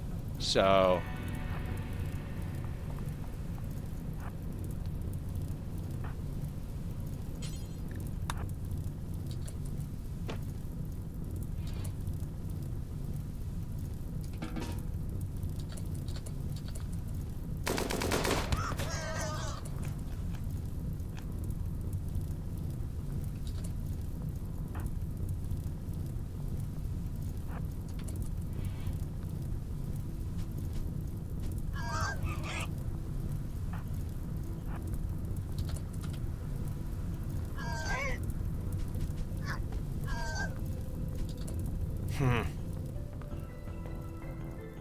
What a middle finger this is from Randy.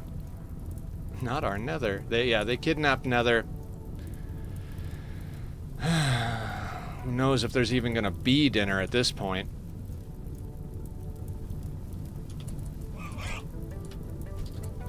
What a fucked up situation.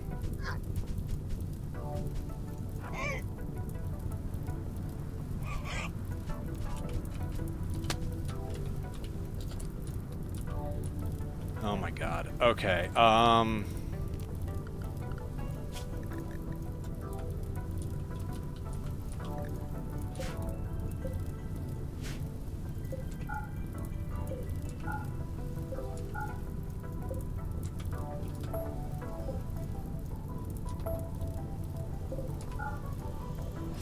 fuck.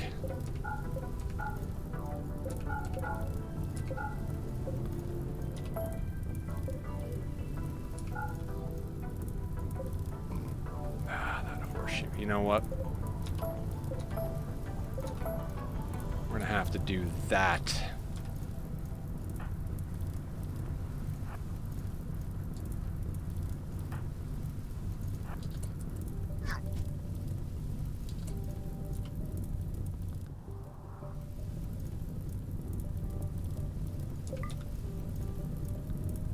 I think Randy must have heard me talking about coming up on weapons. He's like, oh, you want weapons delivered to your door? I got weapons that can come to your door.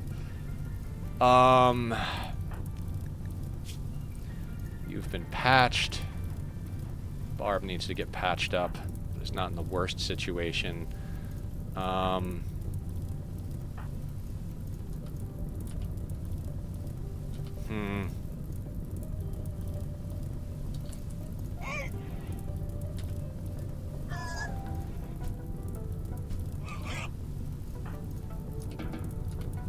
We need to let people do... We're going to get 8 without table debuffs. We're going to get all sorts of stuff, guys. But first and foremost, who's a builder that's not completely broken right now? Locust, I'm going to need you to work on the sandstone wall, like, ASAP.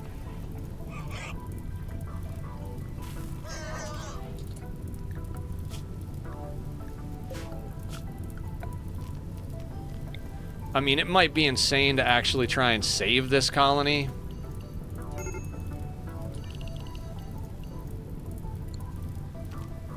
Yeah, I don't... At this point, I don't care about the top bit. Yeah, Megamind studying Dark Study. Hendrix can hear the... Okay, where's Hendrix? The Revenant is in our base. Well, this is not going to be good.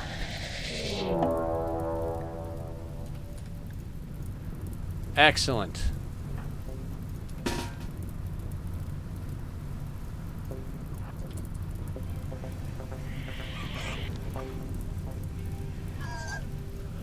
Is he going for the pig? Wonderful.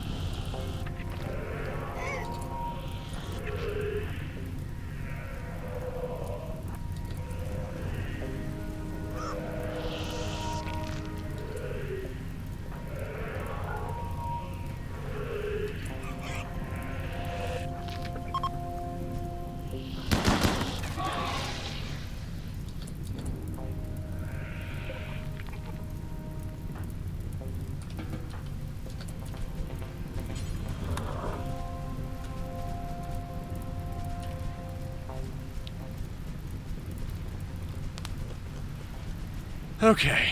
Okay, we got rain coming in. At least there's that. Locust is working on the wall. They attacked the Revenant attacked the pigskin. Fuck a duck.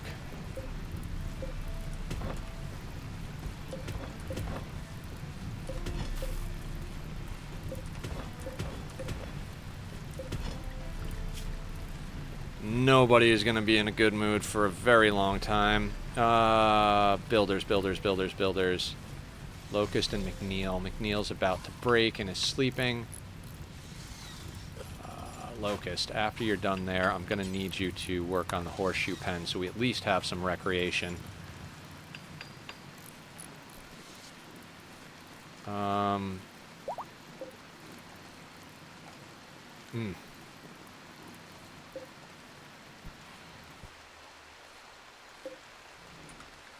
Blows my mind. We're going to have to chop whatever we can to get ourselves sorted here.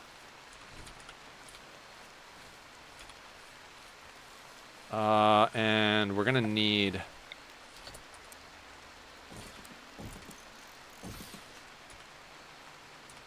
We're going to need sleeping spots again.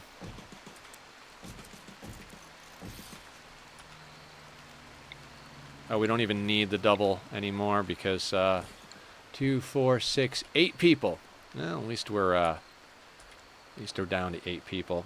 Good luck. Good luck. Thank you. Thank you. 8 people. 8, 16, 24. So, I mean...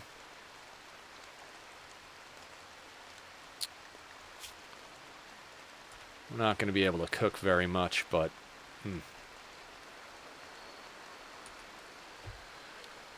What are we looking at right here? Okay, we're going to have to go in and change it so they can eat raw food. They're not going to like that, but...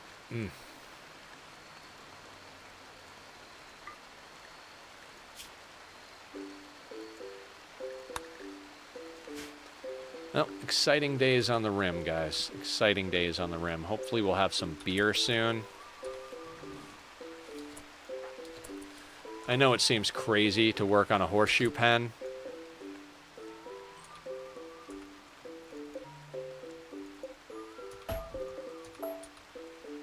We're going to have to put in steel doors because that's all we have.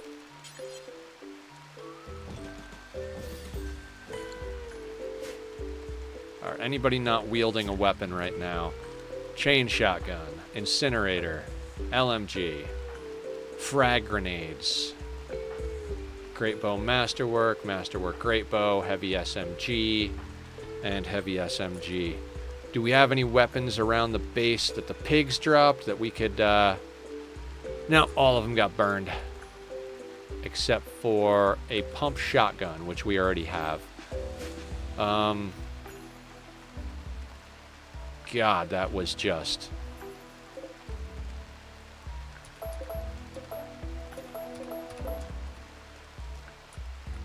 Hey, dude, did you know TTK had been ported to 1.5 already? TTK. What is TTK? Gaming Ant Boy. Every piece of furniture we had, Killer. Literally every piece of furniture we had. In fact, we might... Awful, awful. That's not even... Okay.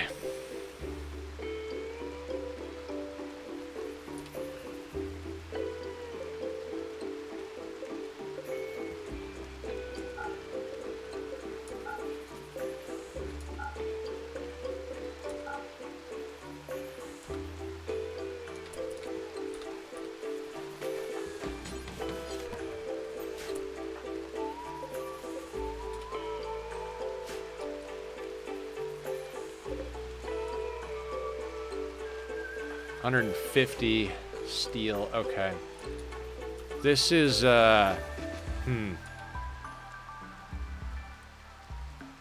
What does a...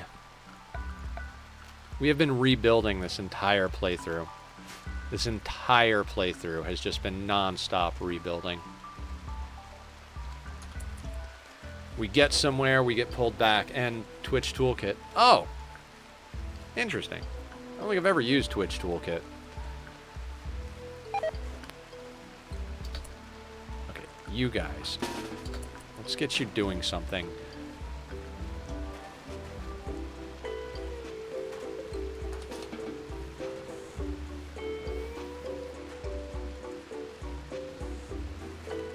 Yeah, it's a good idea. I know it's got some good features in it. I just never really thought about it. So here's a problem. We're not going to be able to cook meals real soon. And our main cook is gonna break pretty hard right here. My son, my husband, ugly environment, serious pain, flesh tentacle, colonist lost, colonist died, darkness, my friend Nether lost, disturbed sleep, ate without a table, my friend Julie died. Just absolute and total nonsense. Would you do me a favor? We'll never do cooking. Will you do cooking? I'll never do cooking. Will Barb do cooking? Let's get some, actually. Spoils in 8 days. Let's let them do whatever they're gonna do. Locust.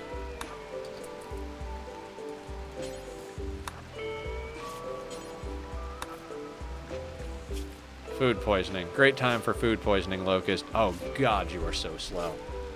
You are so fucking slow. Everybody's gonna break, too. Like, the whole colony is gonna break, and we're just gonna have to let them. Because... we don't have any way to really deal with it. Although we do have Psychite. I have my drug policies sorted, right?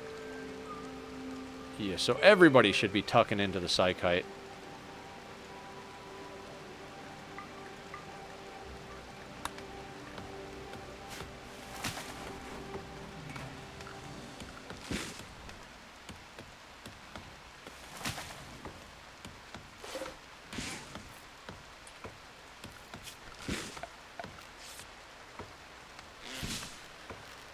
Honestly, not sure how we got away with that.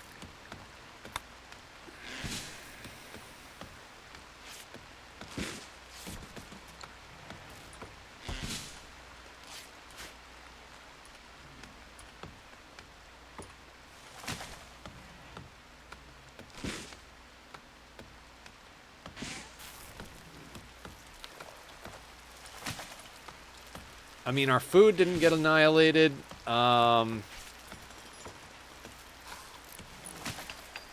Some of our trees sorted themselves out.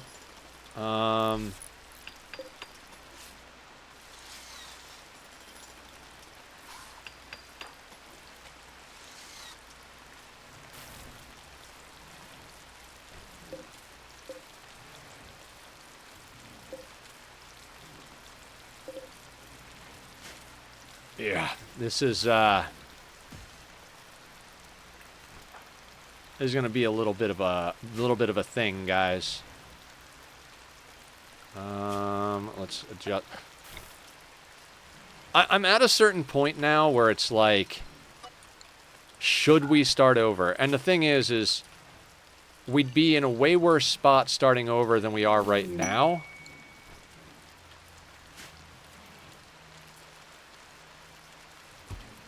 So it's kind of like,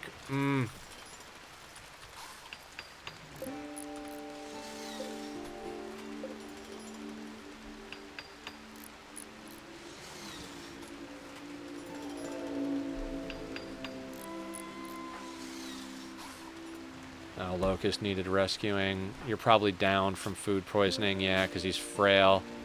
It's probably a mistake to take him on, but...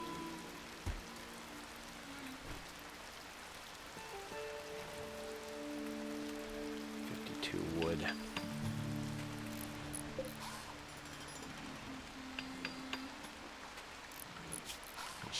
chair cost?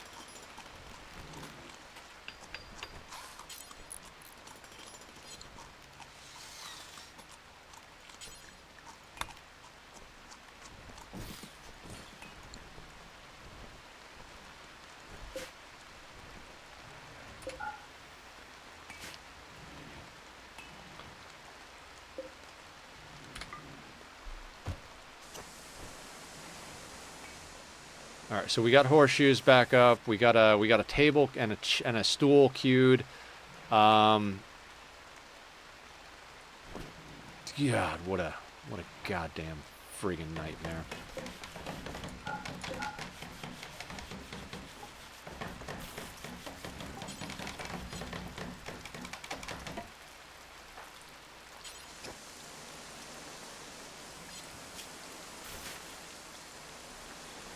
Okay, we're going to take it slow and steady right here and see what we can come up with. This is very suboptimal. On the plus side, our adaptation factor for the next raid is going to be good.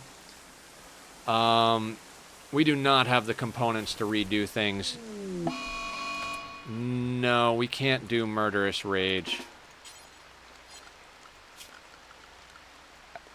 Yet another thing that's going to tank Danger's mood out, but I'm sorry we have to arrest you. Yep, and she's going to be pissed about that too.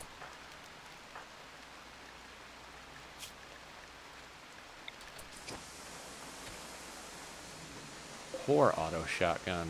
Oof, that's a bad idea. Not sure why I'm using that.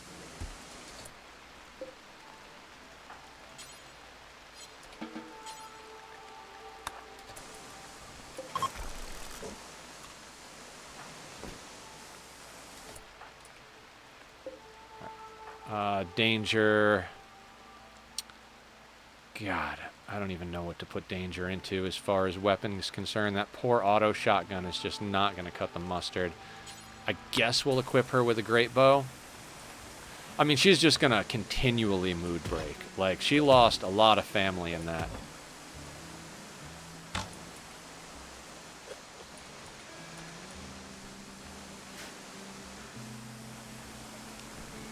God, we were real close to the idea of actually, like, getting a smelter up and running so we could smelt the slag that we had to make a little bit of progress forward, but let's get that corpse out of there.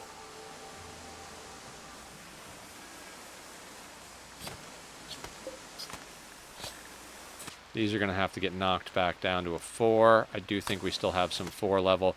I mean, on the plus side, all those colonists that were not doing anything, they're either dead or kidnapped now, so at this point we have none of our original colonists, I don't think.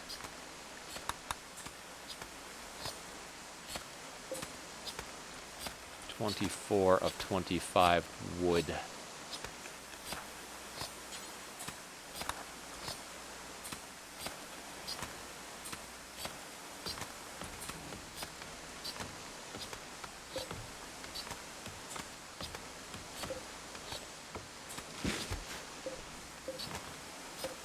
We're gonna have to basically, I mean, some of the saplings survive, so that's good.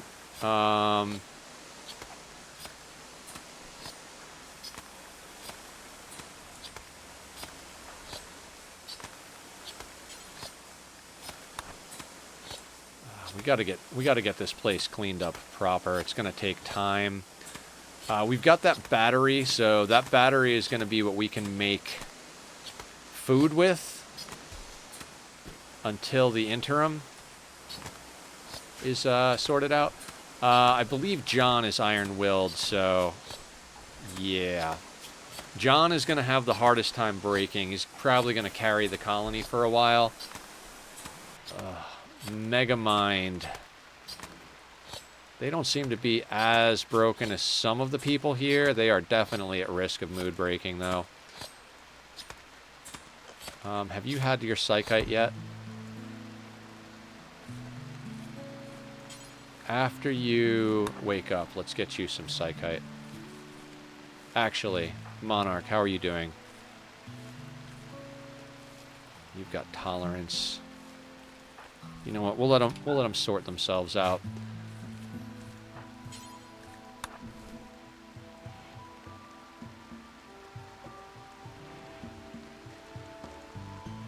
God, we're gonna wind up imprisoning everybody one at a time. Danger didn't even get a catharsis out of all of that. I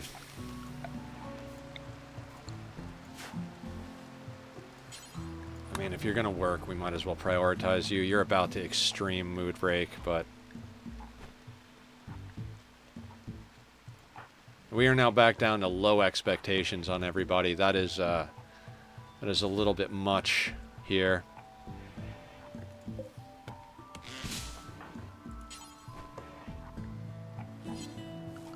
Can Megamind build? No, you're absolutely awful. What about John? John's got a little bit of build experience. Locust. McNeil. Alright. John.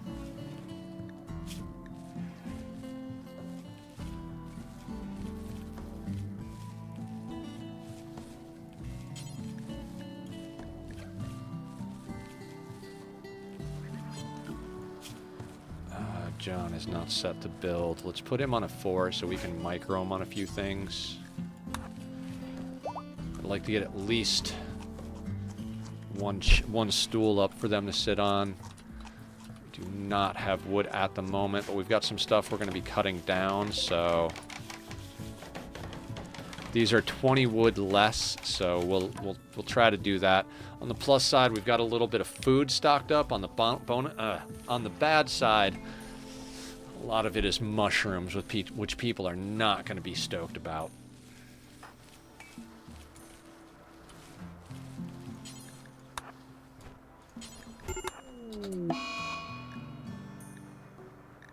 Danger is catatonic.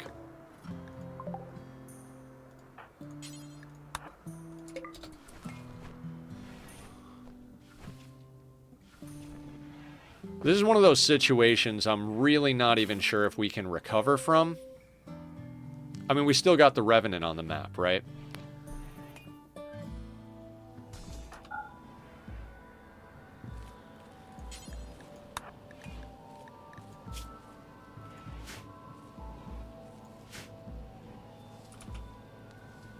This is insane.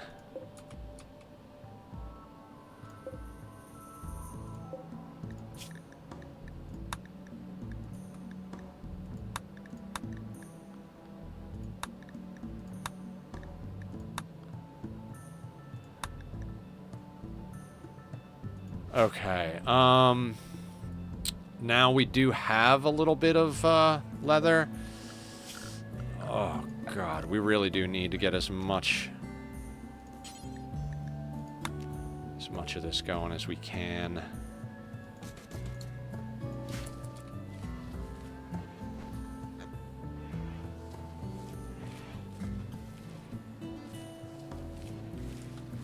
I think we can afford 2 of these. We'll have them do one at a time. In fact, John, we really don't have anybody constructing, so let's get him building as a priority.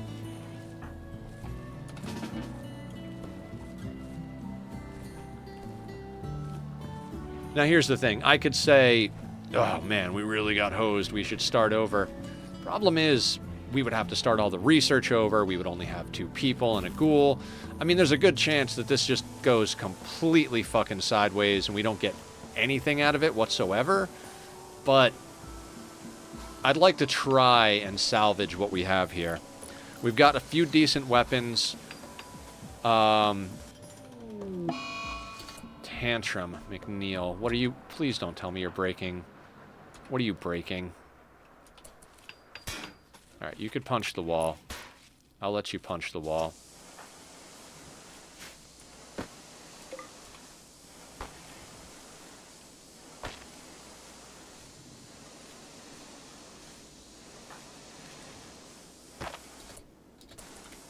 Walls I'm not worried about, but if she starts punching that kitchen table or some... Oh, no, no, no, no, no, no. No, no, no, no, no, no. Okay.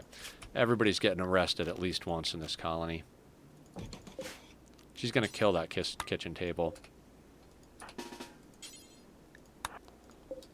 Quickly, quick. God, what a... This is definitely not going according to plan here.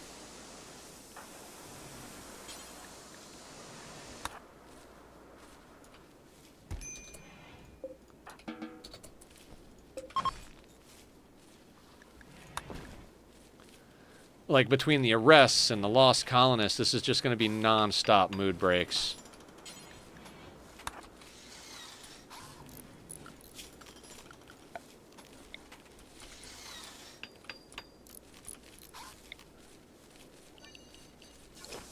We were just barely recovering. Like, we were just like, okay, we're in. I mean, a friggin' drop pod raid? Like, are you fucking serious, Randy? Like, of all the things to throw at us, you know what I mean? I was like, oh, okay, raid, that kind of sucks, but maybe the Revenant will have at them before they can get through the walls. And I was like, oh, wait, that's coming down right on top of our core base.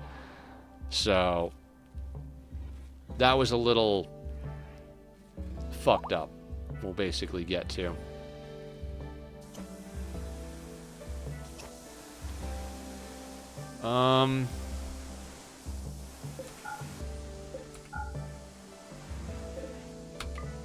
Let's just make... Oh. Everything's got to go. I mean, we're in the dark over here. We can't get that lamp back on. Is anybody assigned to cook that's any good? John can cook a little bit. Hendrix is a 3. Oof.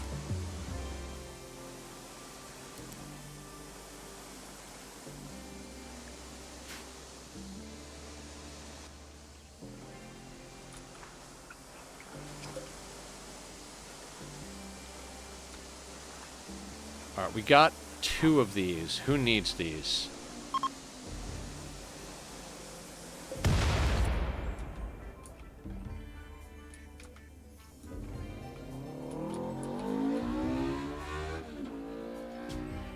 Chunks of a spacecraft. So we'll give that one to John.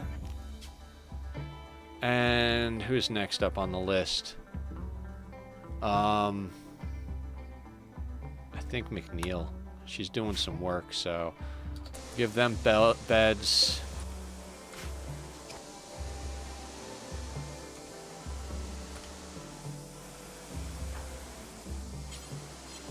Never do hauling. At least it's only a negative 14 compared to our storage room. Jesus. What a kick in the nuts that was, huh?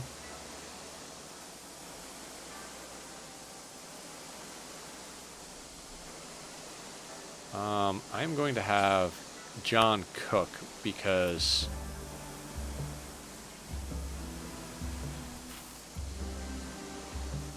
we need to cook as much as we can before that battery runs out. That battery, that's all the power we got. So once that's out, people are basically going to be on raw food unless we could get to the point where we can get a fireplace up. But that's I'm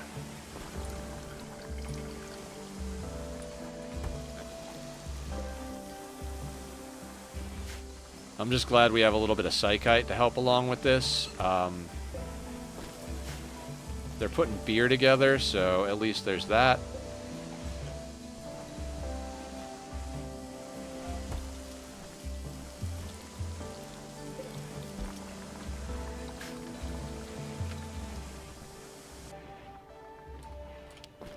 I mean, a lot of times what happens with these raids is that you don't lose the colony to the raid specifically. You lose the colony to the aftermath of the raid. The mood breaks, the infections.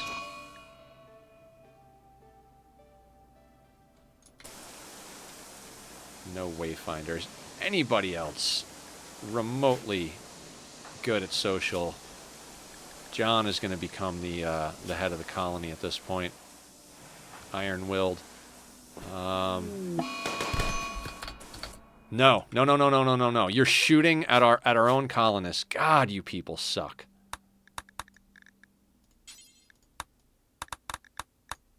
Damn it, Barb.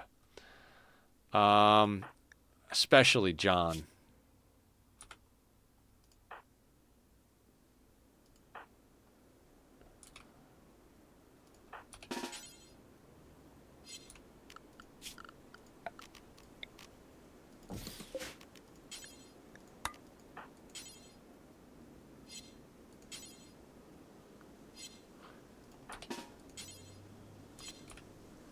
Can we not capture... Can we not... Oh my god. Can we not, like, get him? Okay. Looks like we gotta beat John. This is gonna suck. Please don't kill John.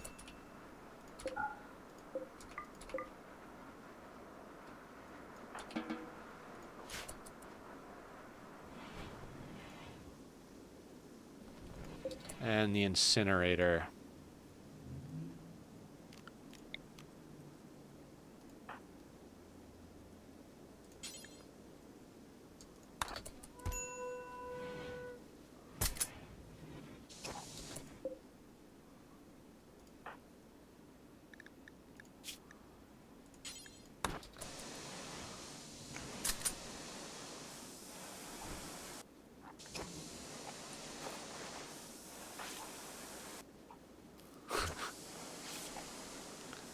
I don't know. This might not be salvageable.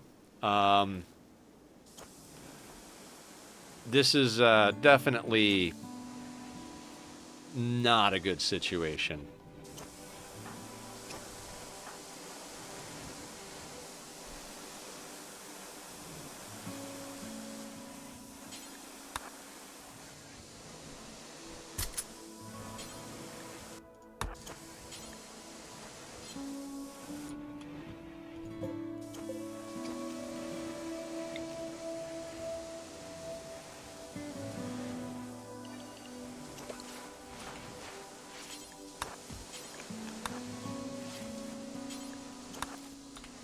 I mean, I hate to push them so hard when they're right near break, but we don't really have a choice. Like, walls have to get repaired, trees have to get chopped, everything needs to get done. I mean, with Danger going catatonic, that's just a situation. John has now gotten his ass kicked. I mean, that's just terrible. They're under 50% health. Luckily, it's all bruises and cracks from the beatdown. Danger is catatonic. I can't blame them for that. Their mood is just going to be pegged at 0 for like half a year. McNeil is on the verge of breaking. Locust, same thing, like awful. Colonist lost. How long does the colonist debuff? 4.5 days. We got to live about 5 days. 10 days, something like that.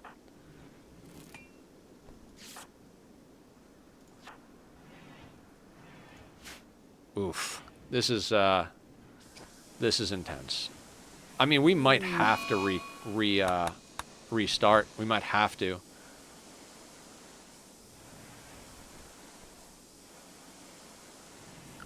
What is...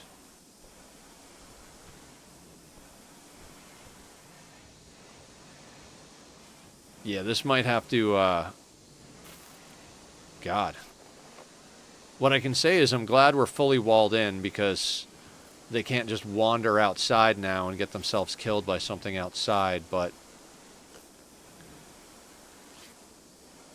Doing this without a kill box or traps might be a little real difficult type of thing, but we're going to keep giving it a shot.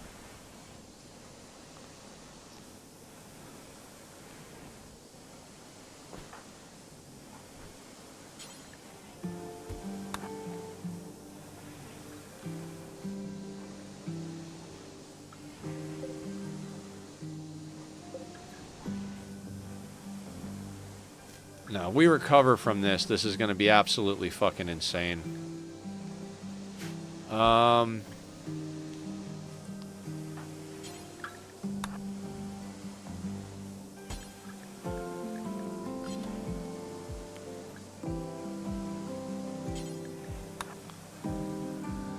Let's try and get this, this room's up to mediocre. If we can get it up to impressive again, that'd be great. Or, you know, whatever.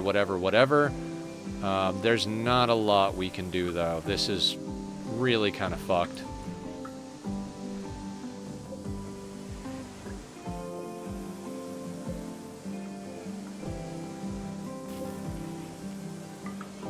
Have to allow sewing on that.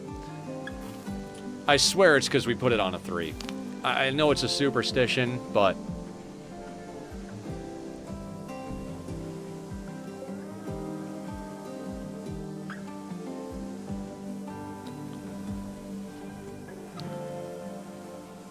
At least the Revenant went after the pigs. We don't have any Revenant coma stuff going on here.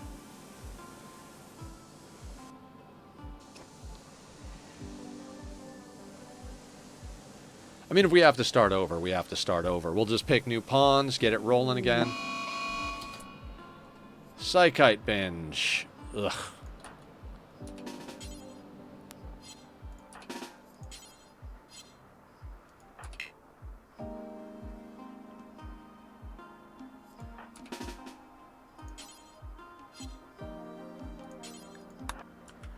We can't be having that. Like, literally, the entire colony is going to be getting arrested.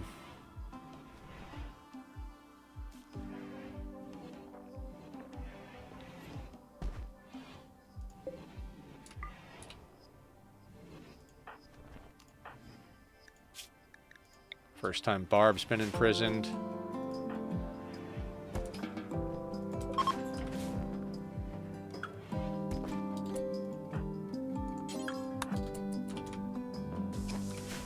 Normally imprisoning them and getting that little bit of mood debuff isn't the hugest deal. Now, Monarch is gonna Psychite binge. Yeah, we're just gonna have to leave this as a prison. We're gonna be constantly just arresting people. Where's Monarch? Monarch really just came off break and just went for it. Like, broke and then went to a different place. Right now, McNeil is, oh, wait. McNeil is...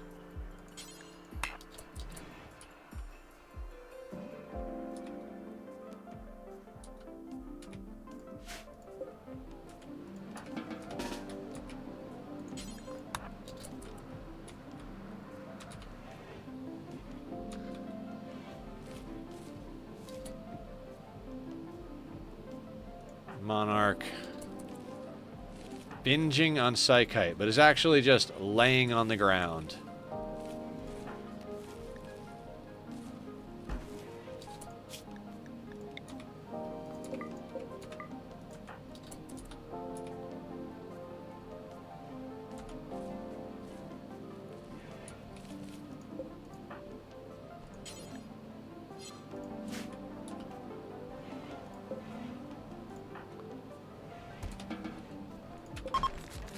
McNeil handling business.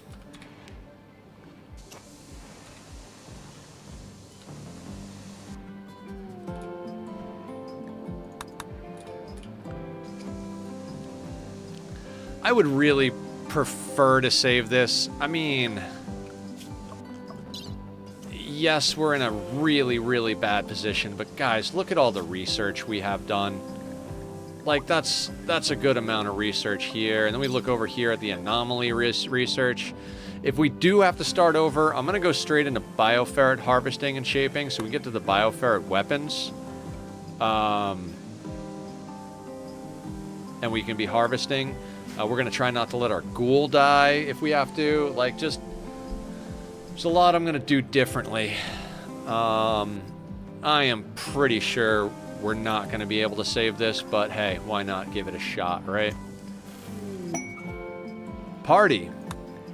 Alright, guys. Mood's terrible. Let's all party. And Barb is going on a Psychite binge.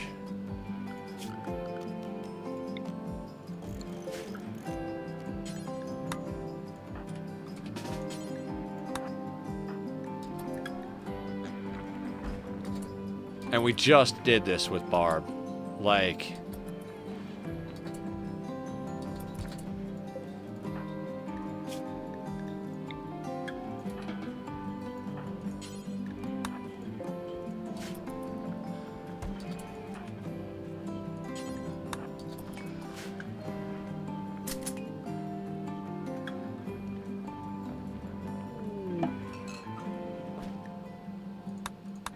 Alright, the visitors are going to get hosed by the Revenant. Wherever they are. Drop pod raid. Like, insane. Drop pod freaking raid.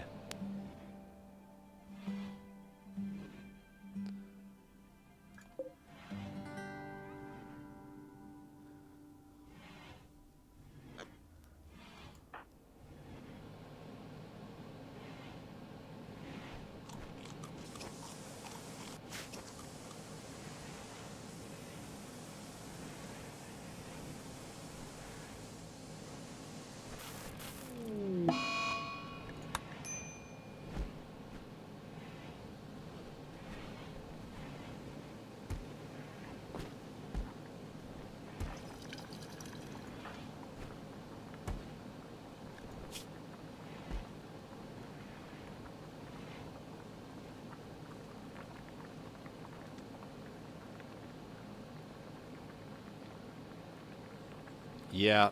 Let's just put it on a 3 and see how far along we can get. They're set to eat raw food. They've all got weapons. We've got a horseshoe pen, but they're sleeping in the dark. There's only one stool to eat without it, so they're not eating without a table. John is over here cooking. John, just get you building since you're the only one doing anything, man. Yeah. Of course he got food poisoning. And he's crawling.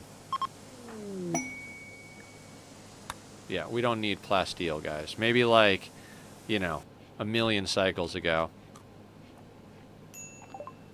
Megamind is researching. So proximity is done. Precision rifling, sleep suppressor for frenzy inducer. God, I don't even know. Making them happier while rendering them capable of sure skill label, study on natural entities, advanced.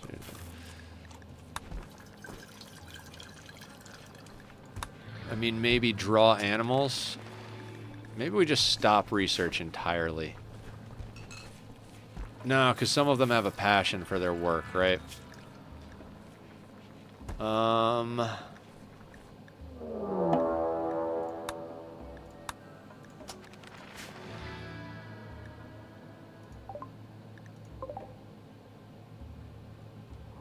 Alright. Manhunter pack of grizzlies. Not like that's going to be a problem. They're just going to hang out outside. If anything, it's a blessing. Because, if anything else happens on map as far as raids, the grizzlies will sort it. But we're definitely not in a good place at all, obviously. I mean, everything is red and blinking and blah, blah, blah. Locust is the only one who's not breaking, and I believe Locust is food poisoned, plus they're frail. Like, there's just so much going on that's not good.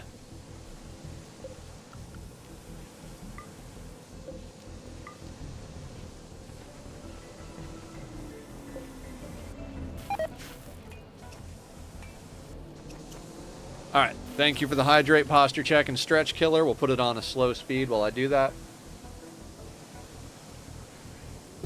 Okay, let's get back at it. Now, not only are we in a situation where they're going to be eating raw food, we're in a situation where they're going to be eating mushrooms. Well, not really. We got a ton of fucking rice. Really shouldn't have this much rice, but at this point people are mood breaking and stuff so much that I feel like we're going to end up going through it, you know what I mean?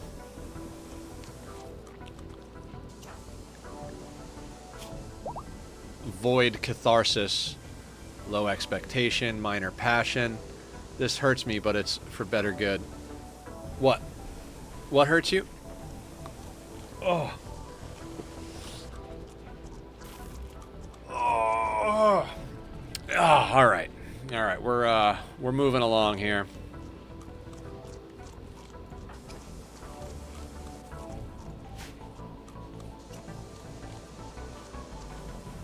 There's Nightbot being a better streamer than I could ever be. If you guys want to come check out the YouTube or Discord, we hang out, talk, share game tips, and keep each other company. Was trying to save points for another pawn name. Ah, yes. I'd recommend holding off on naming any pawns until we either restabilize this colony or we start a new one. This is a bit on the torturous side, I gotta say.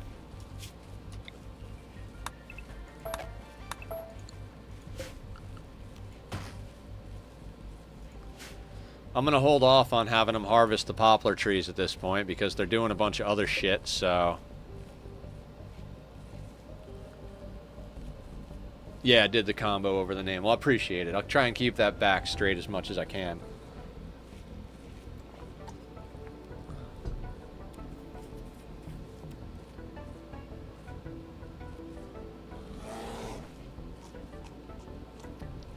I mean, Barb's not going to care too much about eating raw food as a pigskin. We've got a somewhat impressive barracks, so that should help a little bit. Very impressive. Right. Everybody's sleeping on the floor near a bed of flowers, but, you know, at least we're going to get the very impressive barracks bonus. Our mood on some of our people is not wretched anymore. That impressive barracks. Flowers are saving the day right now, abso-fucking-lutely.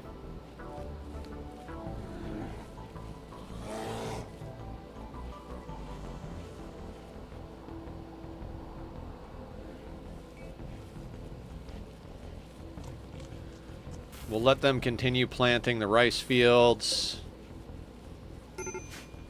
Yeah, major break risk, no shit. So John, McNeil, Hendricks, and Megamind. Looks like they're like starting to recover a little bit, probably mostly from the catharsis. Locust looks like they're up and moving around. Danger is catatonic. Monarch is close to breaking. Barb is not terrible, but you can't tell by the body. I mean, everybody's on the verge of breaking. Oh, I was going to ask you, what's the best flowers for the barracks? Daylilies. Daylilies will... Excuse me. Daylilies will grow with basic light, which is a problem right now because we don't have a torch in here even. Needs light level 30%. I mean, even without it growing, they seem to be doing all right.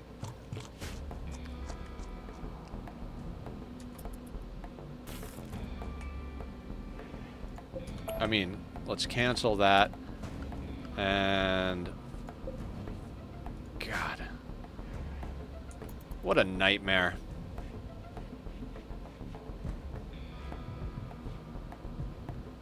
That was a pretty sizable raid. I thought it was, and I think it said it gave 2 or 3 beauty.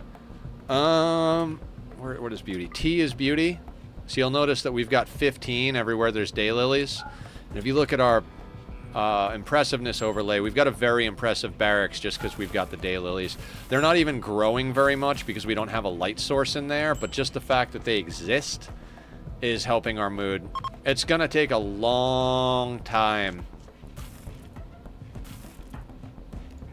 It's going to take a long time before we get to the point where we're able to... Let's just get everybody on a production command situation. It's going to take a long time to stabilize this. I don't even know if it's actually possible, but especially with that Revenant on map, right?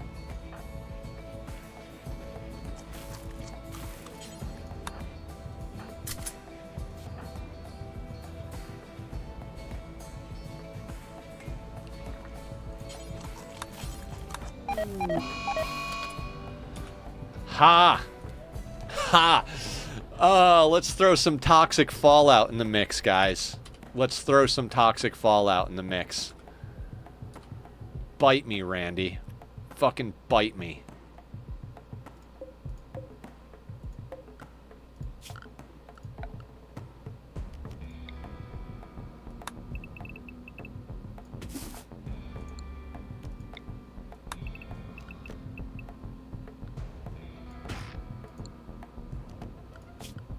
Alright, and this is why I do this the way I do it. You'll notice that anything beyond the basics and stuff like that, we've got over on, everything's above a 2. So right now, we're literally going to put everybody on a cutting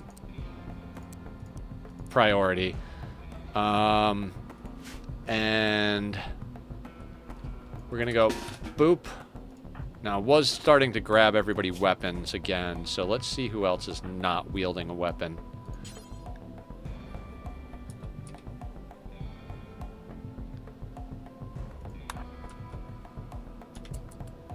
Okay, and while they get all the crops in, let's create a new zone.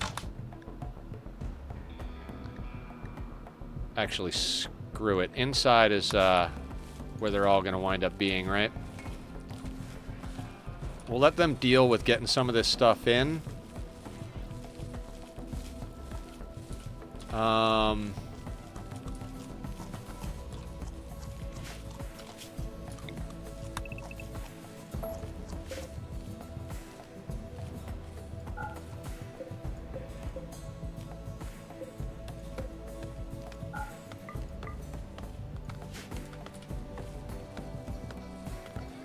We're also going to go over here to haul. So after they're done cutting, they will haul. Wait, is Danger up? Hiding in room. Alright, Danger. We're going to try and get these trees cut as well. And then everybody's going to get moved inside as their main deal.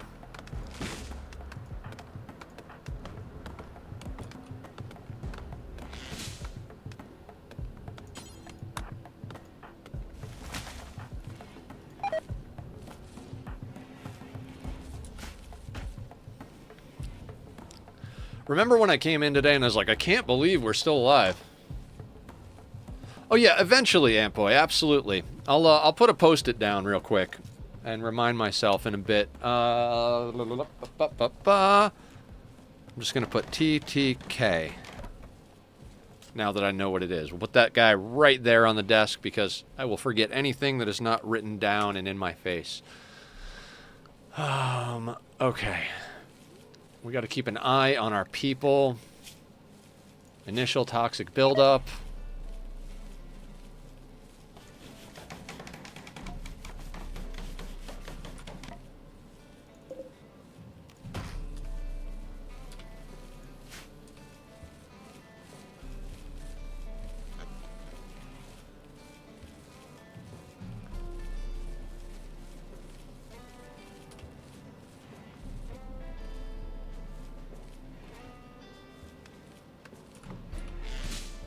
Chopping trees. Let's keep an eye on the toxic buildup, right?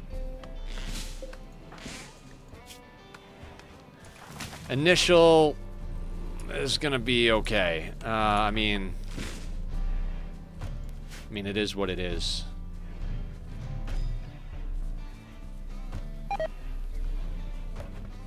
Yeah, of course, Rice Plant has died. We've got 49 wood. I'm tempted to put another stool down, but I think, how much does a chest table cost?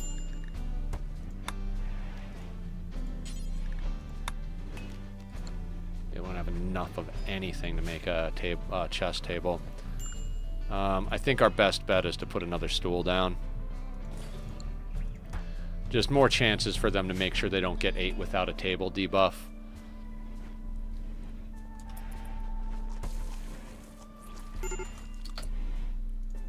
Why are you sowing this field? Why are you sowing that field? Alright. We are not sowing or cutting any fields during toxic fallout, except the daylilies.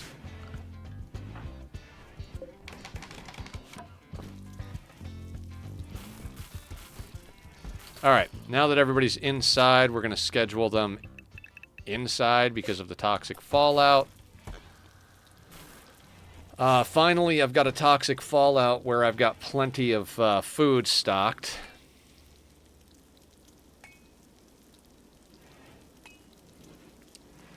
Yeah, this is very much a learning experience here. We did pull in some smoke leaf, so we'll get some of that going. Really, we don't have a place to do Psychite tea, so all this Psychite stuff is, well, it's 37 days. Maybe by the time it's getting ready to expire, we'll get more going. This is absolutely fucking nuts.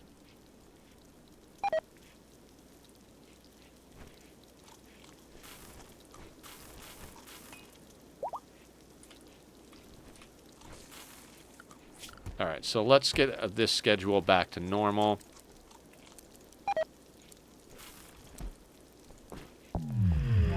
Oh, excellent. Thank you, Randy. Finally, some good luck.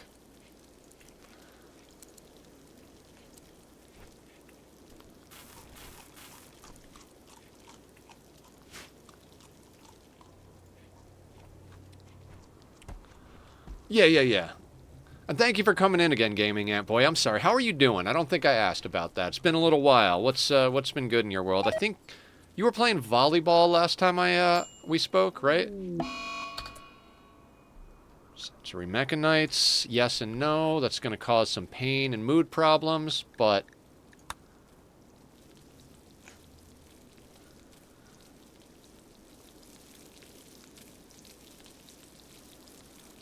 how much wood? We have 24 wood.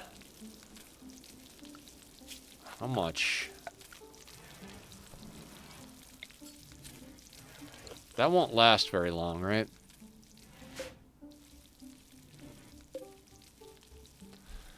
Ooh, hang on a second.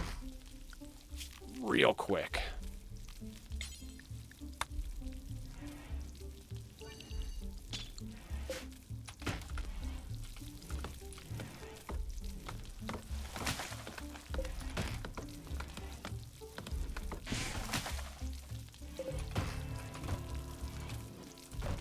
Let's go out and get that wood before it gets fucked up.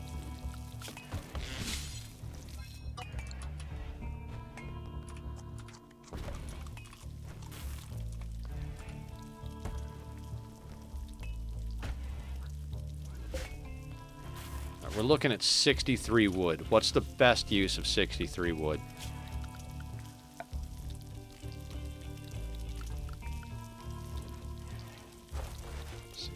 Wood. I'd love to put down a torch, but like, so they're gonna get darkness debuff. We don't have enough wood to sustain that with the toxic fallout going anyway.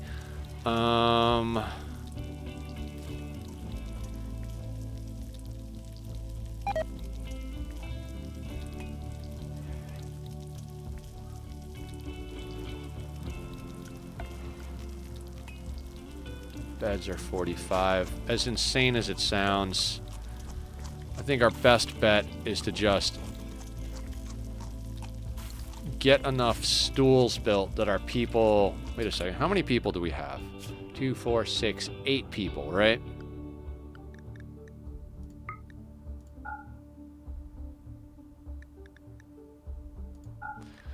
So that's 4 people.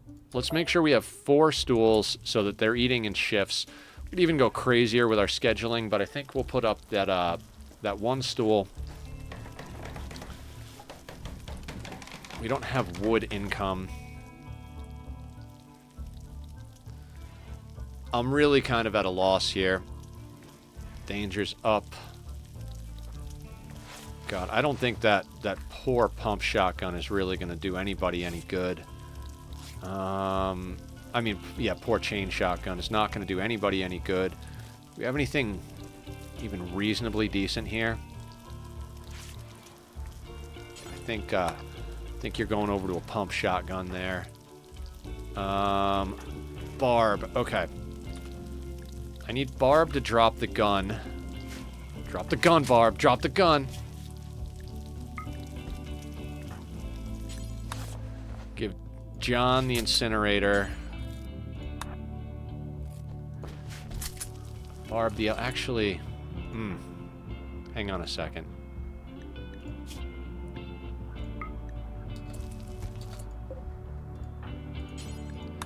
Barb is our tough pawn. So at the end of the day, we don't really... We kind of want Barb to have... I don't want to say the worst, but as far as the quality of weapons, Barb is going to be up front punching people. We don't really have...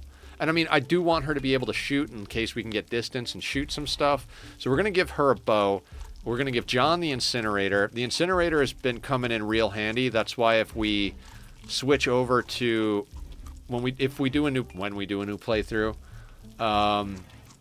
whether it's this first time or we wind up actually getting this together, but at a certain point or another, we're going to wind up in a position where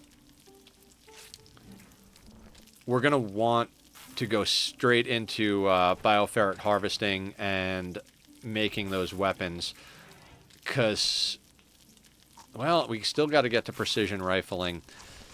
Yeah, but the bioferret harvesting, because we can make weapons and we can get into skip abduction, which I rushed into. Skip abduction was where I went straight for this attempt, because the last attempt, it was super awesome. We were just kind of feeling out where we were going with everything, so we wound up going into skip abduction. It really was a great thing to learn about, but without the bioferret harvesting so that we have enough to make offerings... skip abduction's not as valuable. You can use 60 of your initial bioferret to do it. I don't think that's necessarily the best use of your initial bioferret.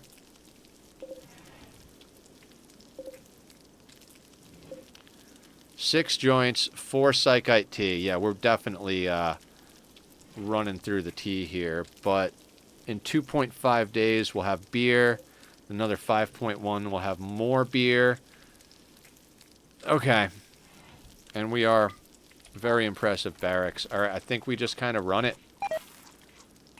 We're in the middle of toxic fallout. There really isn't much we can do. We don't have a way to cook, because I don't think putting down a campfire at the moment is going to be the best use of our wood. I mean, the Psychic Soothe is definitely helping, but like Danger over here, they're going to have massive mood debuffs for a long time.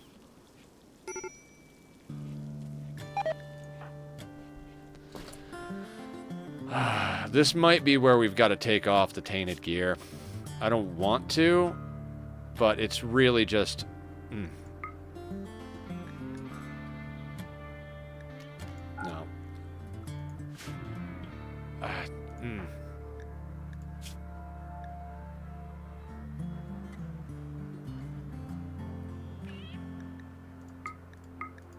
Yeah, let's risk it. We need a little bit more mood, and this is just not sorting things out.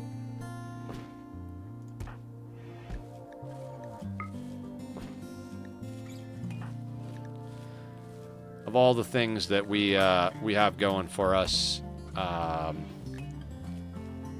mean, we don't have much going for us at the moment, so we might as well not tank out our colonist mood. I'm like, yeah, but if they need to fight, well, yeah, if they're mood breaking, they can't fight, so...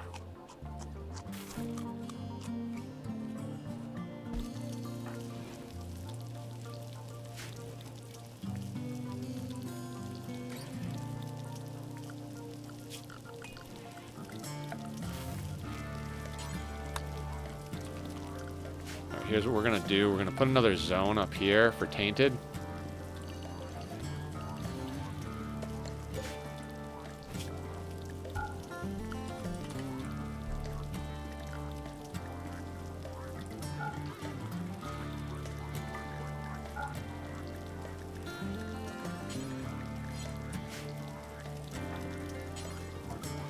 Alright, they're going to do it. Over here, this is normal priority, but Just a matter of getting it out of the barracks. I don't want them walking over top of it. We've got plenty of storage space. I don't want it over here so it's mistaken for clean clothing.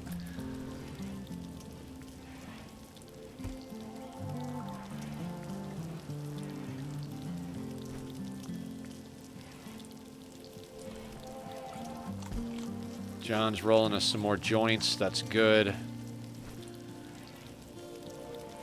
We do not have... God, we don't have anything going for us at this point.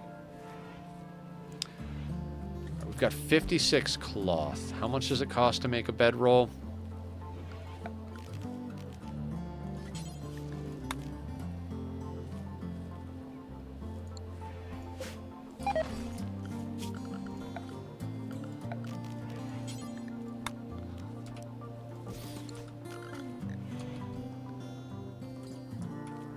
At least there's that. Get rid of the unowned one over here.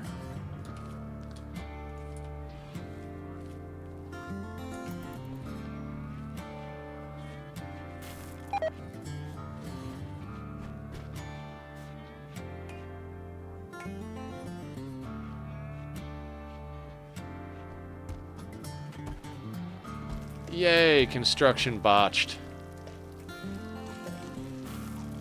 Perfect timing, guys. Excellent.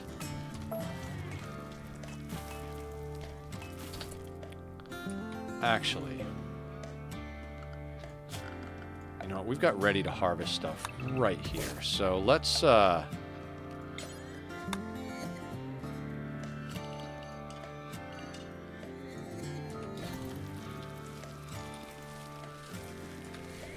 see if we can get enough cloth in that we can make a couple of more bedrolls.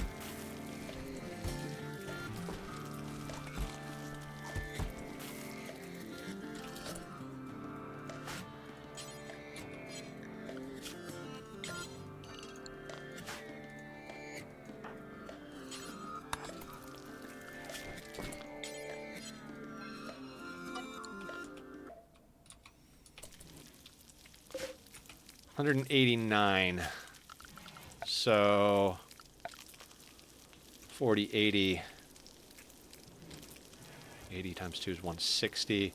So we can make 4 of these.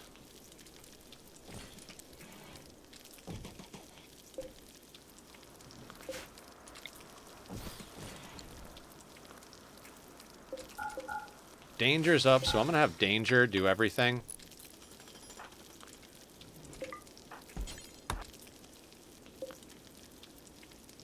As far as bedrolls are concerned.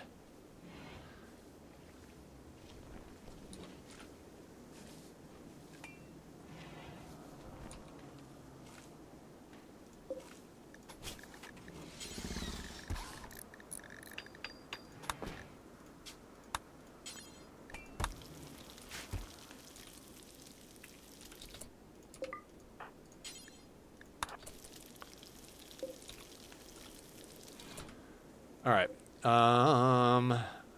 John and Neil have a bed. Danger's going to break again. Let's give this one to Locust. Locust has been building. I feel like Megamind has been doing well, not completely breaking. Hi, Laz. Welcome in. You missed the excitement. We had our entire barracks burned from a drop pod raid, and everybody is mood breaking. 2 colonists were killed, including the 3-year-old, and Nether was kidnapped by the pigs. On the plus side, the Revenant attacked the pigs instead of our colonists, but the Revenant is still outside our base. Our people are mood breaking hard. I mean, some of them have catharses, and there's a soothe going on for female colonists, but it's a mess in here. It's absolutely a mess. Danger is going to mood break.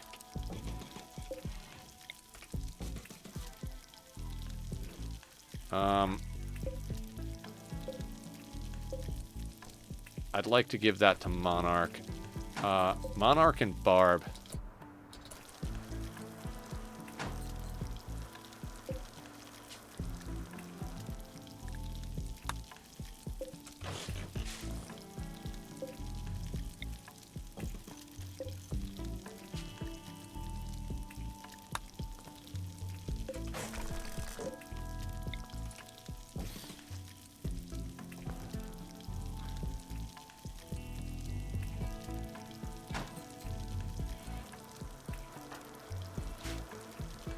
8 people.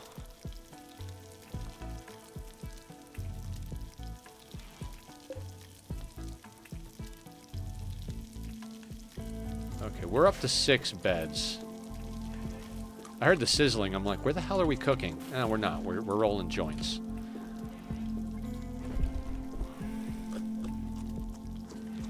We're not eating without a table. We've got a very impressive barracks, and we managed to pull together 6 bedrolls.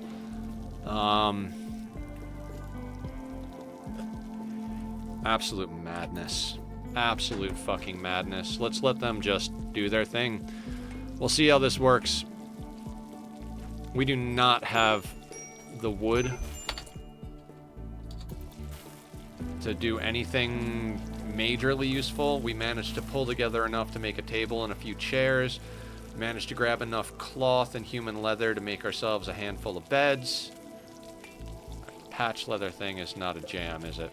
Nope, we'll just suspend that as well.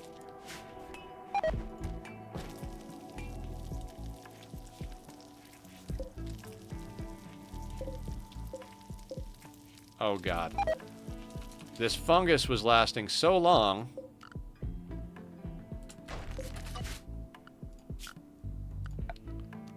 We're gonna have to put down a more fungus zone.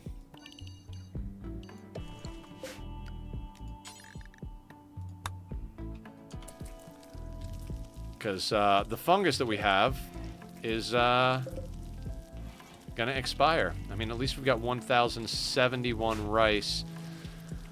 Okay. I think the fungus takes 6 days. How much does a fireplace cost? 20 wood. How much wood do we have? 38. Might be worthwhile.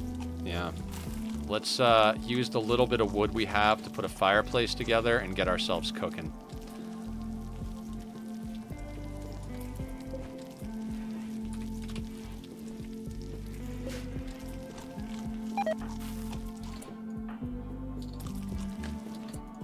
Campfire, I mean. We still have this here, so let's copy our bills here.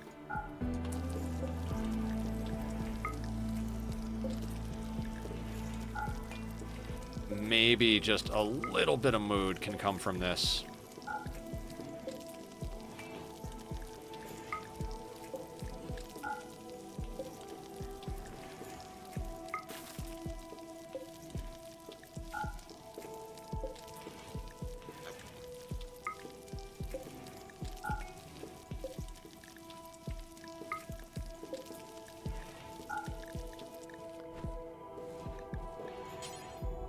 Oh, we can make psychite at that? Wonderful.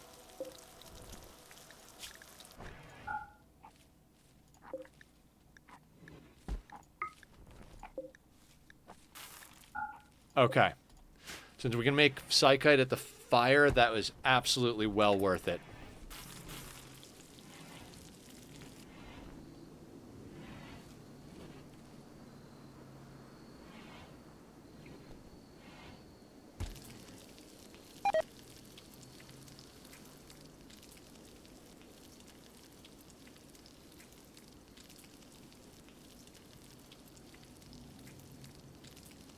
Toxic fallout. What a time for toxic fallout. I woke up late and then had therapy. That's, I mean, therapy is awesome. I've been trying to find a therapist for a good long while. It's really difficult to find one with my particular criteria. It's a whole journey, right? But we'll see what happens. Maybe I'll get one eventually. It's good that you have one you like. But yeah, hi. The woke up late thing, I don't know, maybe that's good, maybe that's bad. Depends on if you needed the sleep or if you missed out on important stuff you needed to get done. Now the problem is that space with the mushrooms.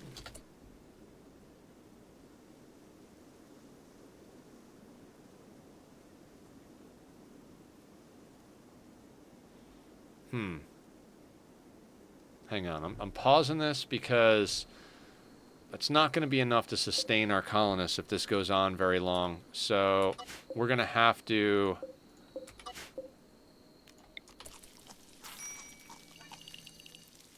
There's not low food. You just don't recognize that it exists.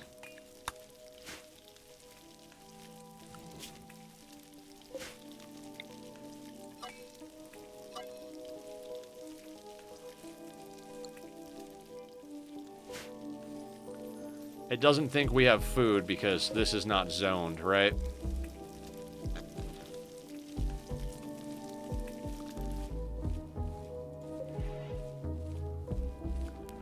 So one of these 11 by 11 interior squares of mushrooms will feed a little more than 4 colonists. And we've got 8 colonists. That's why I'm telling them to plant in here as well. I'm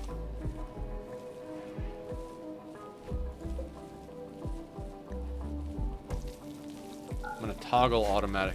Love the whole toxic fallout, but damn, hate it at the same time. There are so many events in this game. Some of them are really awesome.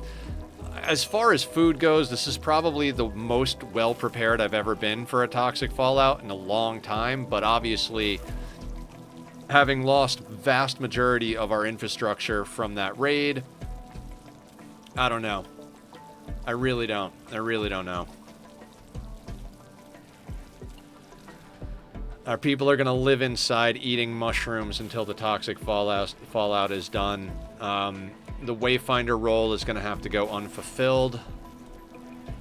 Is John the one? Iron-willed fast learner.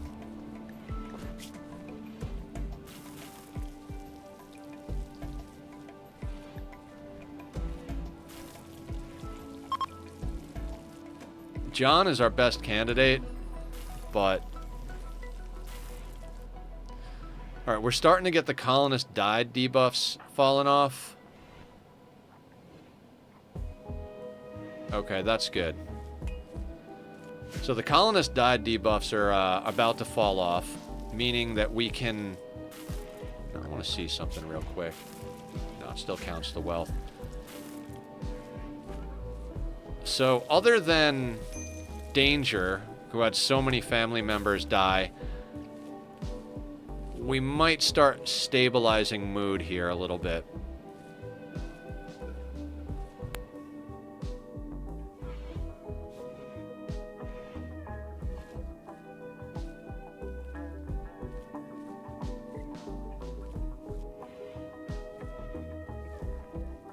This is a nightmare. Welcome to the Rim.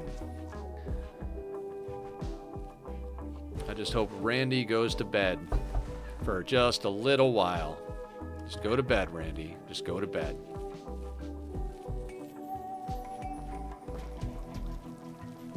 Yeah, I will have to approach this much different if and when we have another playthrough.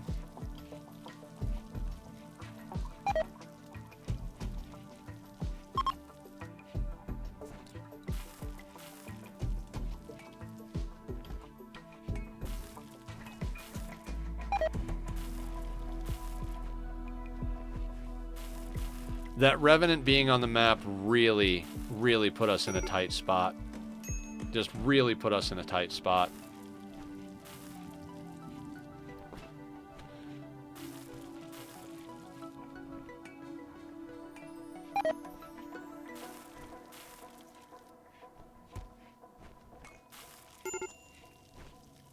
Yeah, Danger's just going to keep breaking over and over and over again.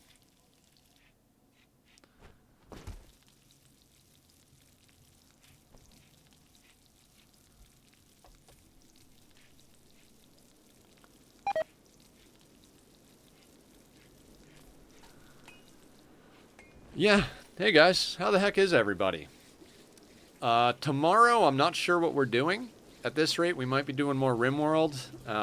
Depends really where we end up 3 hours from now. It seems to me like every time we've come back to play, like each day we come back to play, right? It seems like we get our asses handed to us, we barely survive, and then we spend the second half of stream restabilizing. Welcome, just be careful of Randy. It's not funny to be a dick to him. He has power to make you poof. Yeah, Randy is a pain in my ass. Somehow or another, even without the daylilies having enough light to grow, since everybody is stuck inside and it's the only thing they're growing at the moment other than the mushrooms, we're staying on top of them, and as such, we continue to have our barracks buff. I'd love to get some light in there. I mean, if we could piece together enough components to actually fix that windmill, I'd be ecstatic. I'm not even going to look at that quest.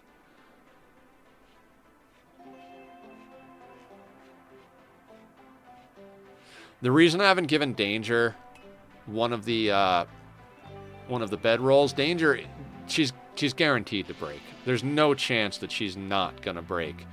Everybody else, nobody else was related to anybody. So once they stop being upset about their friend or colonist dying, they should all sort themselves out to a reasonable degree. We don't have the mood to make them, like, super excited. Our Psychic Soothe looks like it ended.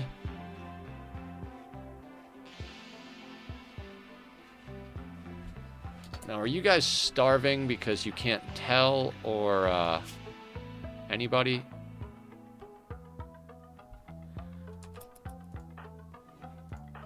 I think they're all eating, even though...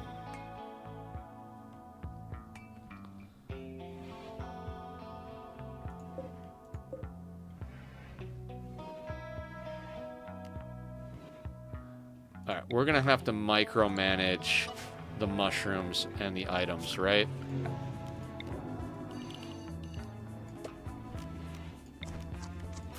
We've got some beer. That's a plus.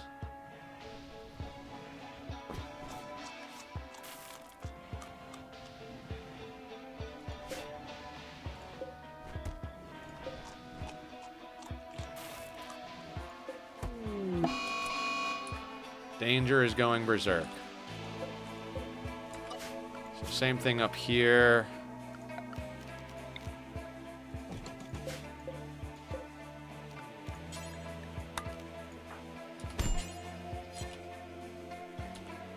Berserk is not one that we can arrest for. We're gonna have to punch Danger a bit.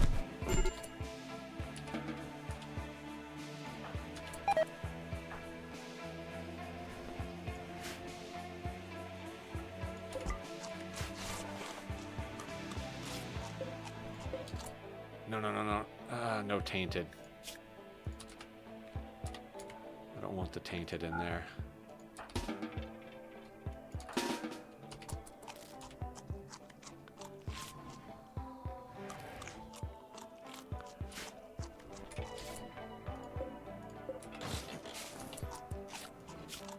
Basically, we're hot swapping grow zones and red zones.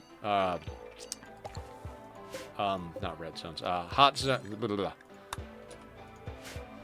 Grow zones and stockpile zones. We need a stockpile for this to be easier for the colonists to locate their stuff. So we're going to have to keep an eye on the mushrooms, and when they're getting close to 100%, we'll swap in the grow zone.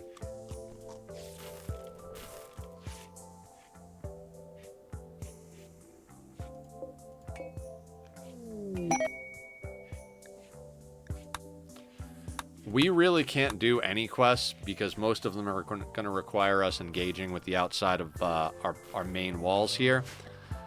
I'm not going to lie.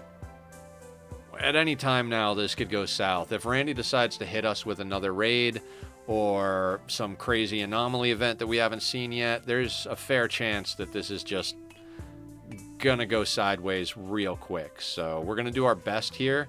We're not going to give up on the colony because that's a lot of... it's a good amount of guns and a lot of research that we'd be missing out on if we actually had to start over. I think it's better to start from here, but is also higher risk. You know, high risk, high reward.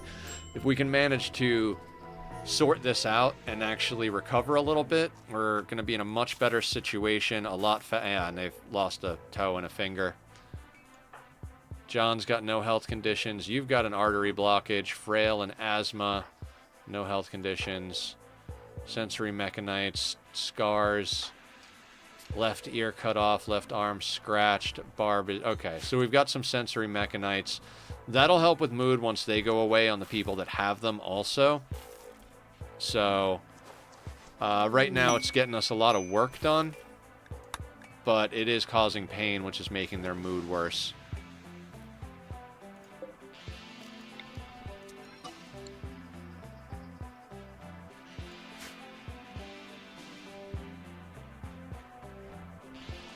Twit, how you doing?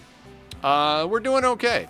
I mean, real life okay. Our colony is in shambles, kind of. We got a drop pod raid right on our heads and lost a few colonists. Luckily, most of them were already unconscious from the Revenant, so it wasn't like we lost a lot of work.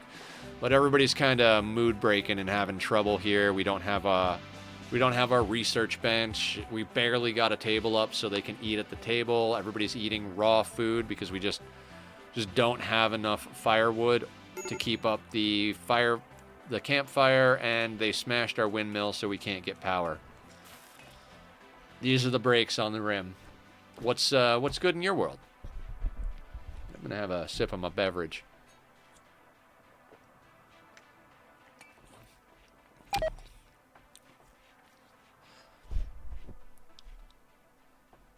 Yeah, so like I said, we're going to do our best to recover this colony. Tomorrow, maybe we'll play something different. What if we started our Hollow Knight playthrough tomorrow? I've been meaning to play that game for a good long while.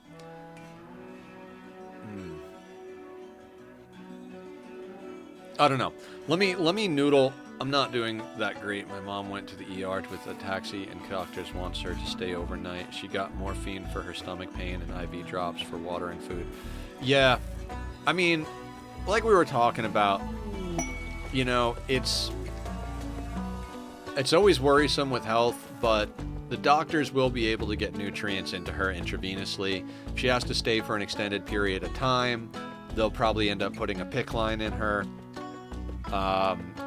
So as bad as it is, at least she's getting something for the pain, and she's under the supervision of the doctors. But I know how heavy that can be, and I'm really sorry that you have to go through all that.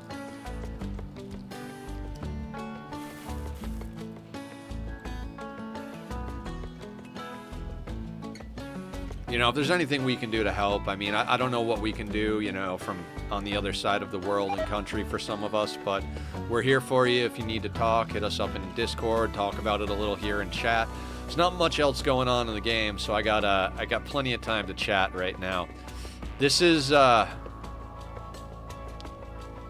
big, I have no idea, right? Like, the big problem is the Revenant, right? If we didn't have the Revenant on our board, I wouldn't be too worried about getting this done, because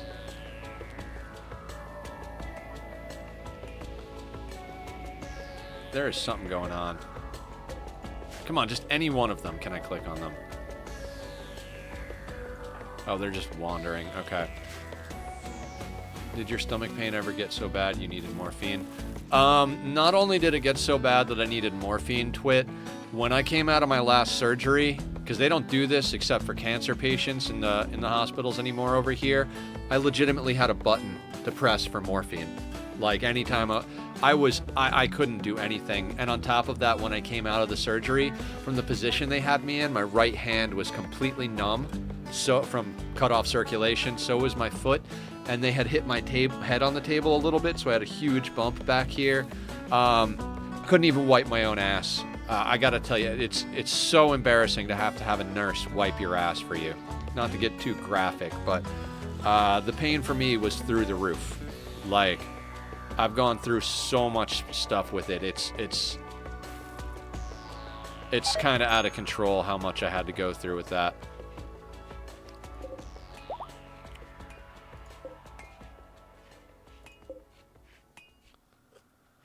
Wait, is the toxic fallout over?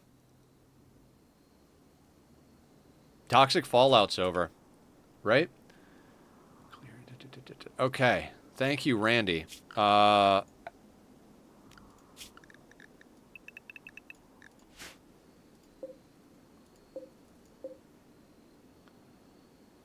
not going to have them sow that, but let's get the outdoor rice sowing and harvesting.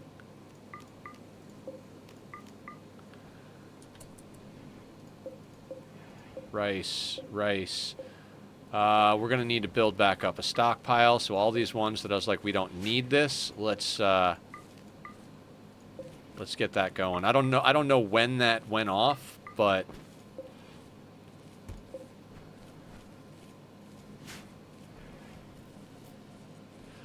we still have a couple of saplings down, too. Yeah, Twit, it was very scary. You know, the doctor said there wasn't going to be any issue as far as, like, risk of, you know, death or anything serious when I went under surgery, but what I had to go through was pretty extreme, so...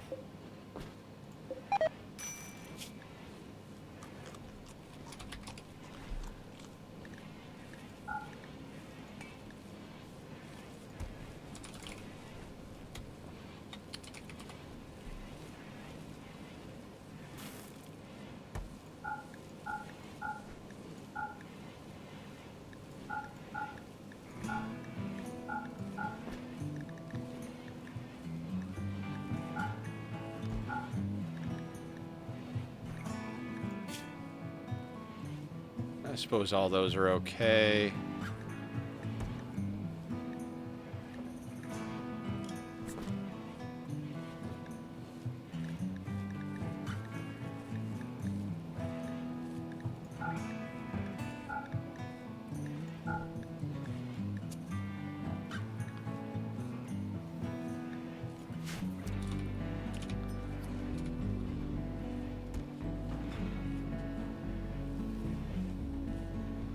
My mom was the one who decided to call for the ambulance.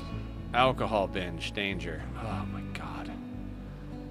Oh my god, Danger. Can you just hold it together for 5 fucking minutes? I mean, they can't. Their husband died, their son died, their friend died. It's been a whole thing, right? McNeil, can you arrest Danger real quick?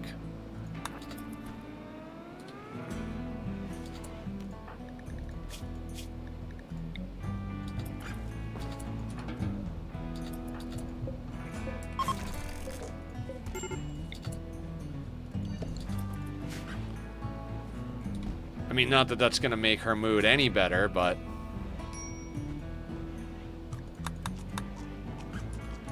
Danger is going to be a problem, pretty much. Siege! Yeah, I don't see us surviving this.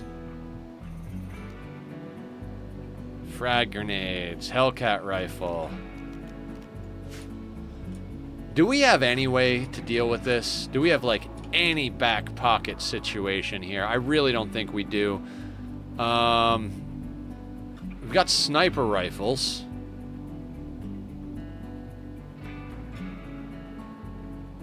You will survive. Daedra! What's going on? What's going on?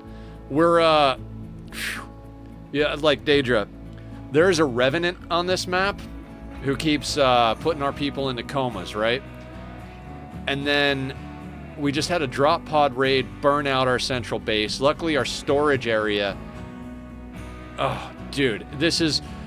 I think in any other playthrough, any other person, they would have given this run up. I'm really trying to save it because we've got so much research done, both in the normal research and the anomaly research. I'm not sure how to... Like, the Revenant's on the map. There's a good chance the Revenant's gonna go after these guys. If we go out, the Revenant's gonna get at us, right? This is, I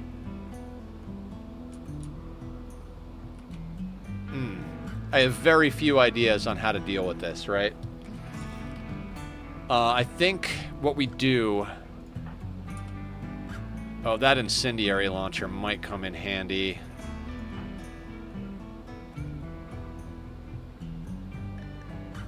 What you're shooting at? I mean, you have John Wick. You are fine, brother. Yeah, for sure. Killer actually did a point redemption to name a colonist and named him John Wick. We had a bunch of other named... We've lost so many colonists in this playthrough. It's just obscene. They're gonna outrange us with anything but snipers, right? They don't have any snipers themselves, so... I think we keep John with the sniper rifle. I think we give anybody who's got Masterwork Great Bow an actual normal sniper for now. Which isn't very much, but... Oh, and you know what we should do?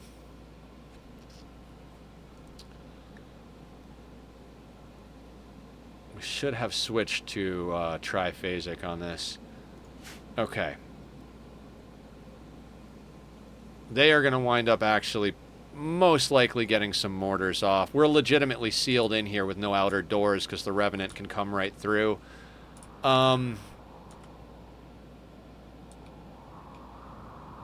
God, I think we gotta let them just set up and maybe just kind of outlast the siege and hope the Revenant causes enough problems.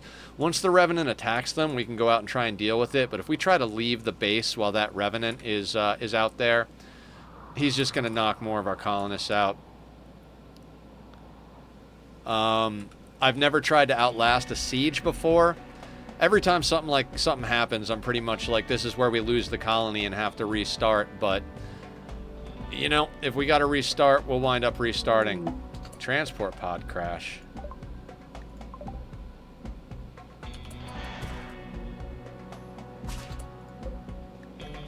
Dude, Randy keeps wanting to give me wasters this playthrough. Yeah, Night Owl, Delicate Body Modder. It's not worth the risk to try and go out there. And they're bleeding out in 9 hours. We're in the middle of a siege. I don't anticipate surviving this particular string of events on this attempt. This is attempt number 2. It definitely went way, way better than attempt 1. Oh, fuck me. I forgot to shout out Daedra. This is how invested in this, guys. Daedra also streams Rimworld and some other stuff and is definitely a friend of the mental health community. So if you guys haven't checked out Daedra, please pop over, show him some love, give him some follows. Wonderful person. And yeah, how you doing, Daedra? What else? Oh yeah, Twit. Thanks, brother. I appreciate that. I just came in to hang out. Awesome. Well, you're always welcome here, of course. I always shout out everybody who's friends that actually streams as well. So happy to do the shout out. Your community is awesome. You're awesome, and I appreciate you. You know, you've come in here and brought your audience in and your community in, and trusted me with them. So right back at you with all the love and support. These guys are milling around. We could have freaking cheesed this by just. Right, how many do they have? They have 12 high explosives there. Can we survive 12 shots? Really is the question.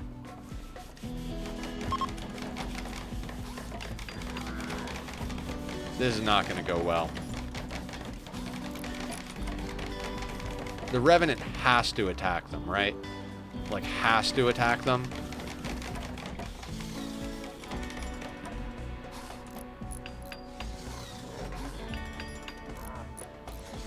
Trying to outlast a siege of 12 mortars, not a good idea. We don't have choices, though. We're out of choices. We don't have an animal pulsar. We don't have allies to call in. We don't have shit. So, I guess all of my thought process about how to deal with this is a thing. Okay, so best thing we can do, right? Let's split the team up.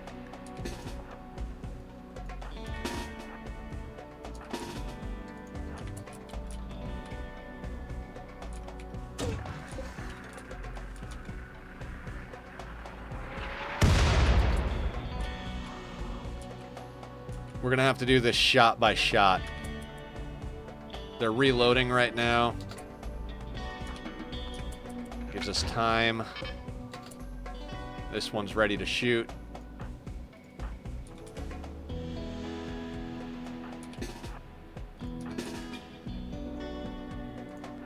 Let's just keep our people on the move, right? Let's just give them different corners and shit. Get them moving around.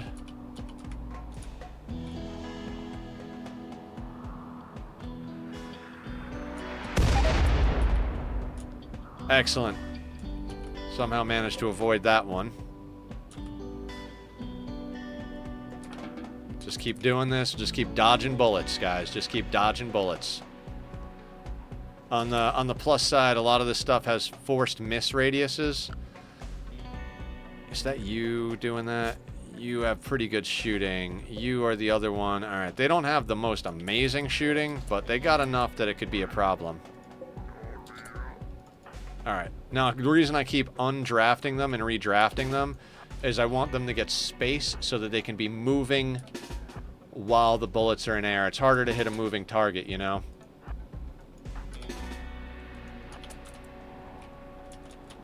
I mean, it's not like there's too much left for them to actually destroy, but, you know.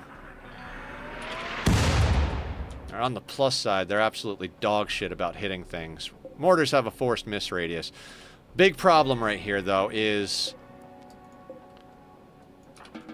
Big problem right here is that once they run out of mortars, they're going to start attacking our walls, and we're going to have to try and deal with them. I've got ideas on how to deal with them after the last few raids, so... Alright, moving targets again, guys.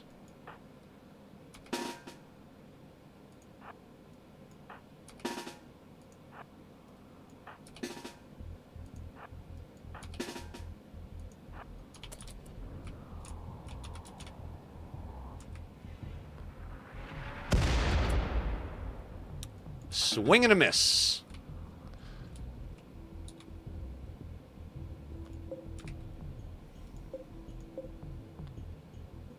They got 8 more coming in.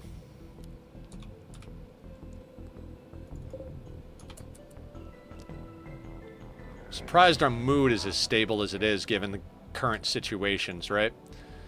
Alright, again. Again. This is going to be very much like playing a tactics game at this point. Pause, move, pause, move. If you're looking for a no-pause Rimworld player, I'm not the guy. I'm reasonably decent when it comes to just double tap that like that. Reasonably decent if I can pause and get a good beat on things, but as far as like no pause goes, I think that's like just one of the most impossible things ever. Alright, another miss.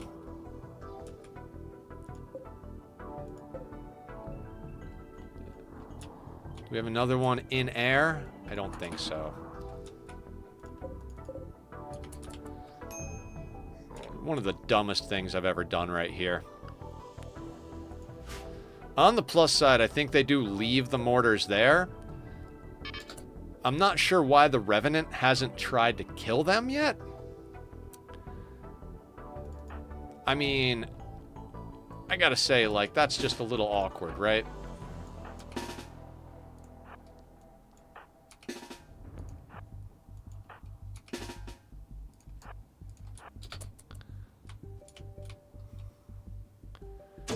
I mean, the Revenant wants to eat souls and stuff like that, or whatever.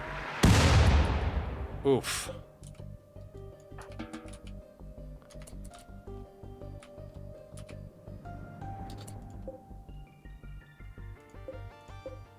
Four plus what's in the barrel, what's in the chambers.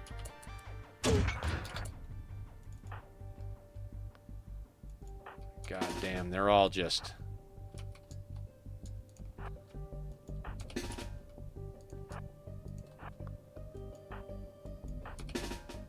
I mean, this is what I get, right? For trying to do a no KILLBOX, no traps playthrough on my first ever Anomaly run. I mean, what kind of a jackass am I, right? I gotta go to sleep now. It's very late here. Oh, cool. Yeah. So I'm sorry that we haven't been able to you know, do too much. They got incendiary shells, too. Yay! So when they run out of the blast ones, they'll probably come at us. What are we looking at on these guys food-wise? They might break.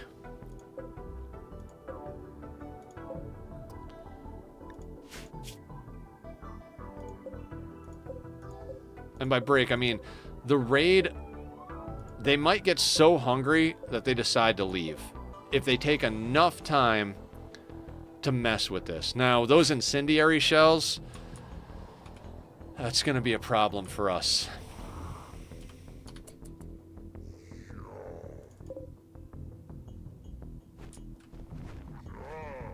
They're going to get an 8 without a table debuff.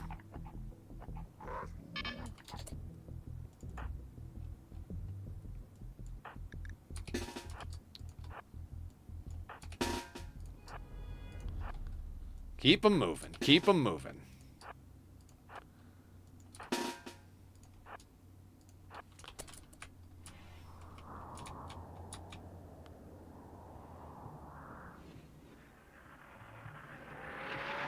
Ooh, landed right on top of McNeil's head. Good shot, you assholes.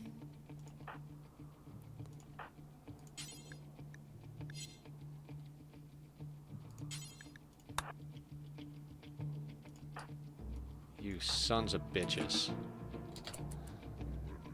Like I said, this is an absolutely wretched idea, right?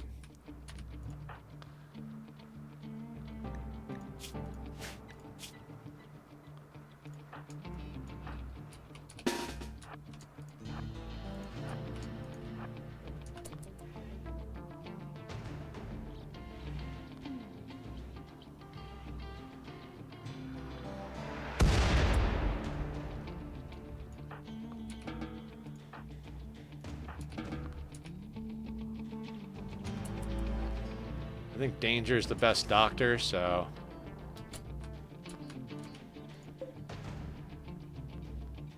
The incendiary shells are going to be a major problem. This is the second to last volley that they've got as far as explosive ones. Big problem here is that these guys brought food with them. I was just talking about how they might get hungry and wander off. Humanoid raids will, at a certain point, give up. Mechs will never give up. I don't think the anomaly creatures will actually give up, but humanoids will eventually give up. God,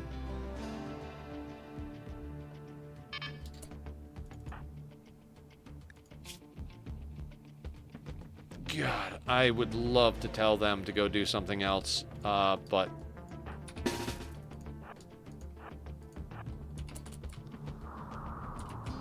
If they shoot right at McNeil and Danger...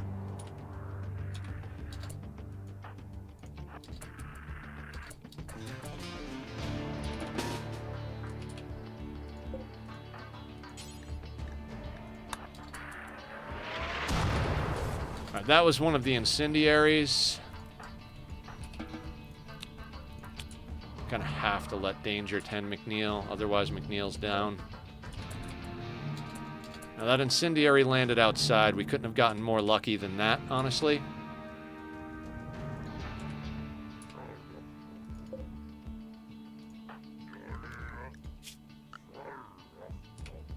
Come on, Danger. Okay. There we go. Why am I trying to save this colony? Why? Why am I doing this to myself?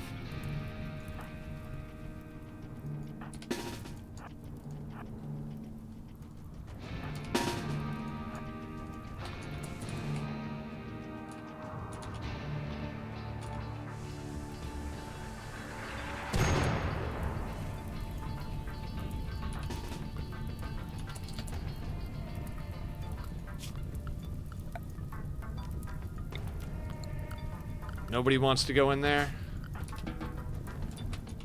Alright, we gotta kind of let them put that fire out.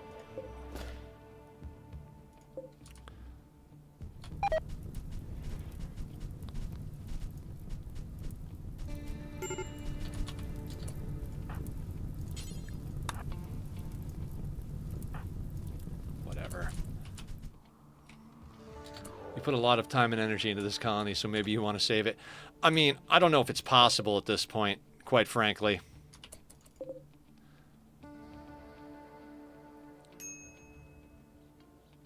I'm going to try. I'm absolutely going to try. We got people getting heat stroke because there's, it's 280 degrees Fahrenheit in here.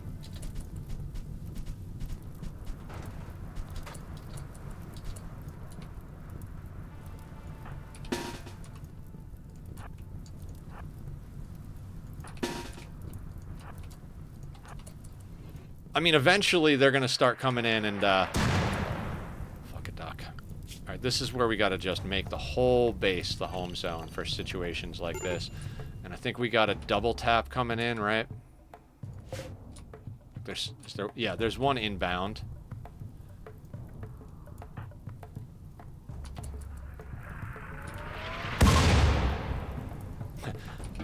Took out our, what do you call it? Horseshoe pen. Aw, thank you, killer. We're gonna try our best here. They're almost out of mortars. And anybody who's watching this, this is an absolutely terrible idea. Never do what I'm doing right now. There are so many other ways to deal with this situation. We're out of options. We got that Revenant just hiding in the shadows, waiting to get at us, so it's better to try dodging bullets than it is to try and, like, go out there, because this is just obscene.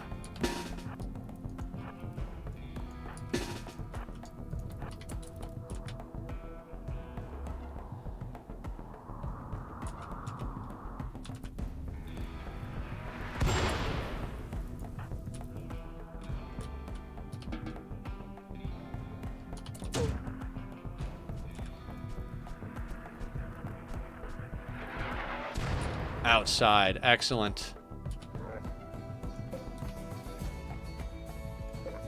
This should be the last volley we have to deal with, but our mood is trash. When they start to come in to attack us... Oh, no, shit. There's 5 more explosive shells here. Oh, this is the most dodgy thing I've ever done. You gotta play with it, though, right? Like, the colony is almost lost already anyway, so why not at least try out a few shenanigans, right? See if it's possible to dodge bullets all day long. I mean, there's going to be mood breaks that happen, but at least with the mood breaks, they'll,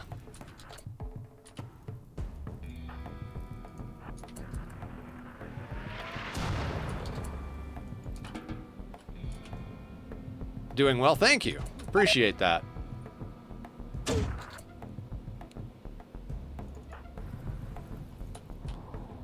Where's that bullet going? It's coming straight down trajectory-wise. Let's get everybody off-center.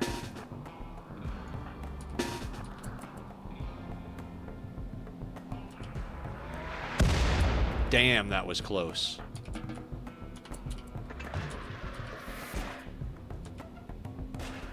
Oh, they get drop-potted in more shells.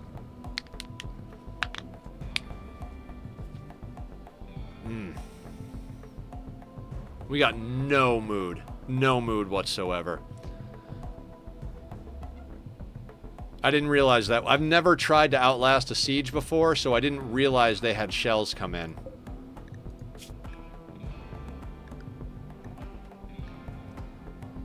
That extremely low expectations is going to make it so they don't break. Honestly, can't picture this this going very well, but you know, I always try. Even the last attempt, technically we didn't lose it. Technically we got one colonist off map with some supplies and could have rebuilt it, but okay, can we...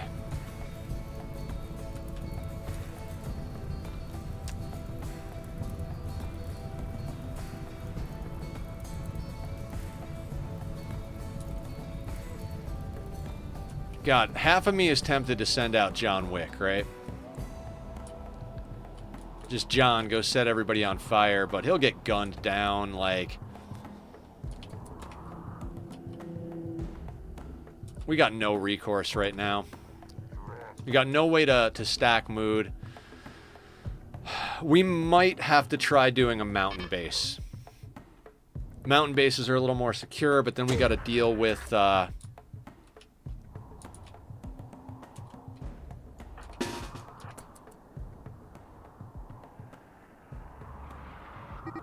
It hit the Revenant.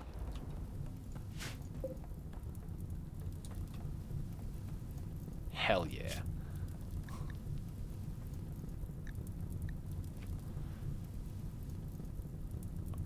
Fuck yeah. I mean, it didn't do too much to them, but I love that it hit the mortar. Or it hit the Revenant. If they could take a leg or two off of him, that'd be excellent. So, I don't know if he'll attack while he's wounded.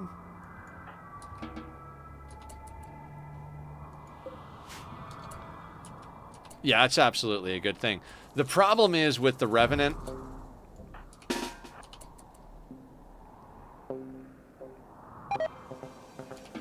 The problem with the Revenant is that he doesn't go away.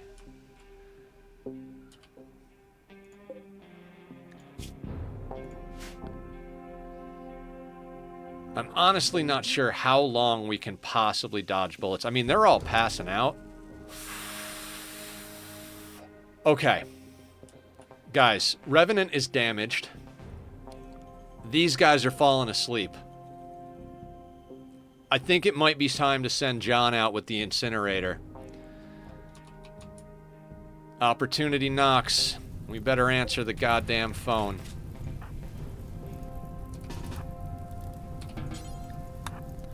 I mean, we got to deconstruct a wall to get out, but because of the Revenant.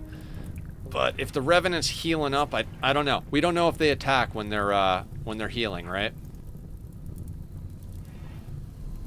I might have somebody rebuild the wall and then have to break it back down behind John, but John has got best mood and he's already loaded with the incendiary launcher, so...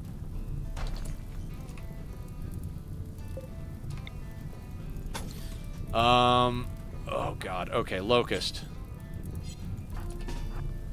Let's get John outside first. John.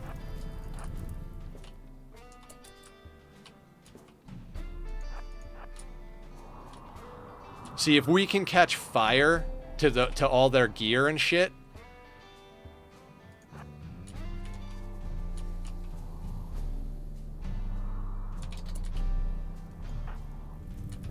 You really seriously put them outside like that, huh? I'm not gonna argue right now. Just do it, Locust. Yay, Flash Storm.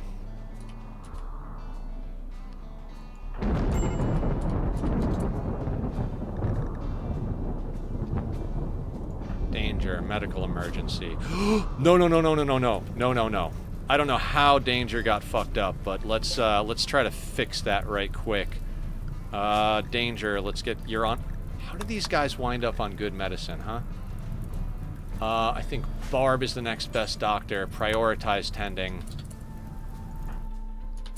I'm gonna have to let them do their thing. There's a good chance we might lose Danger here, which would suck, but... Swear to God, Barb, if you tend the sensory mechanites before the goddamn bleeds... Alright, she's getting it done.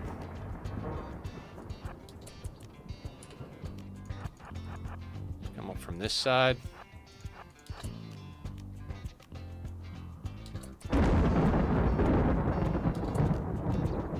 Now we're gonna be close in here, so that, like, there's a good chance John gets popped on this. But we gotta try something, right?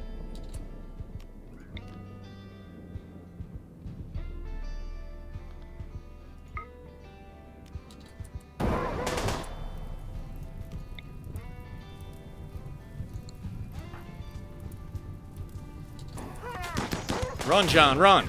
Run! Oh, John's down. Incinerator's out there. There's no chance, guys. This is the end.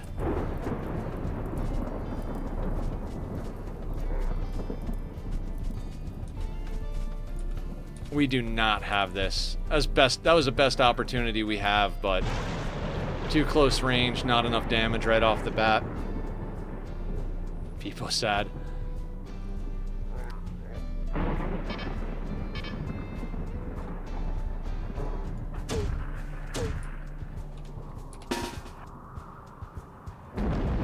Oof.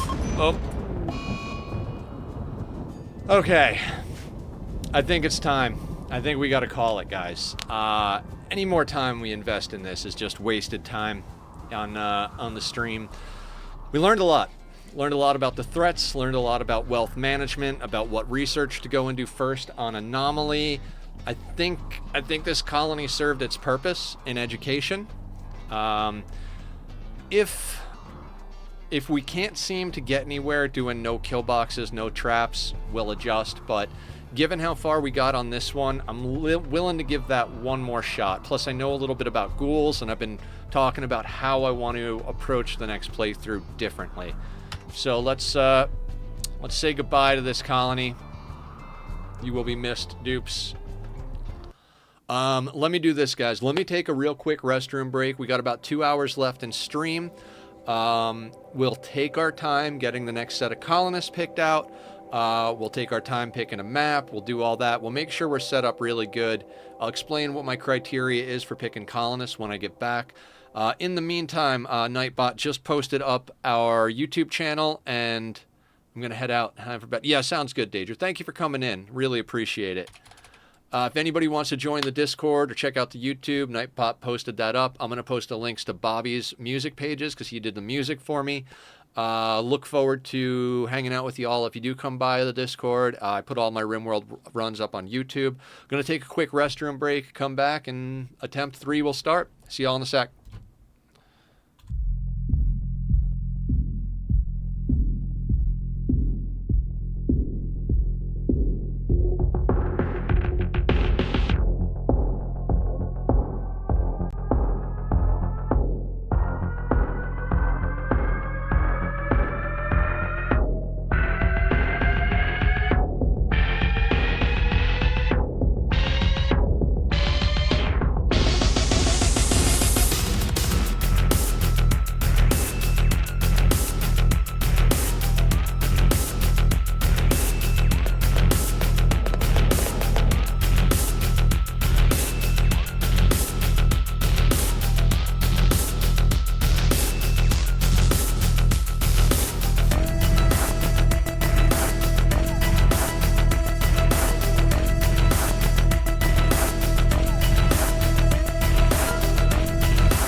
Alright, I made that a super quick one. Went and topped off my juice lemonade combo. Had a small teaspoon of peanut butter. Handled business, gave the cat a few forehead kisses, and we're ready to roll again.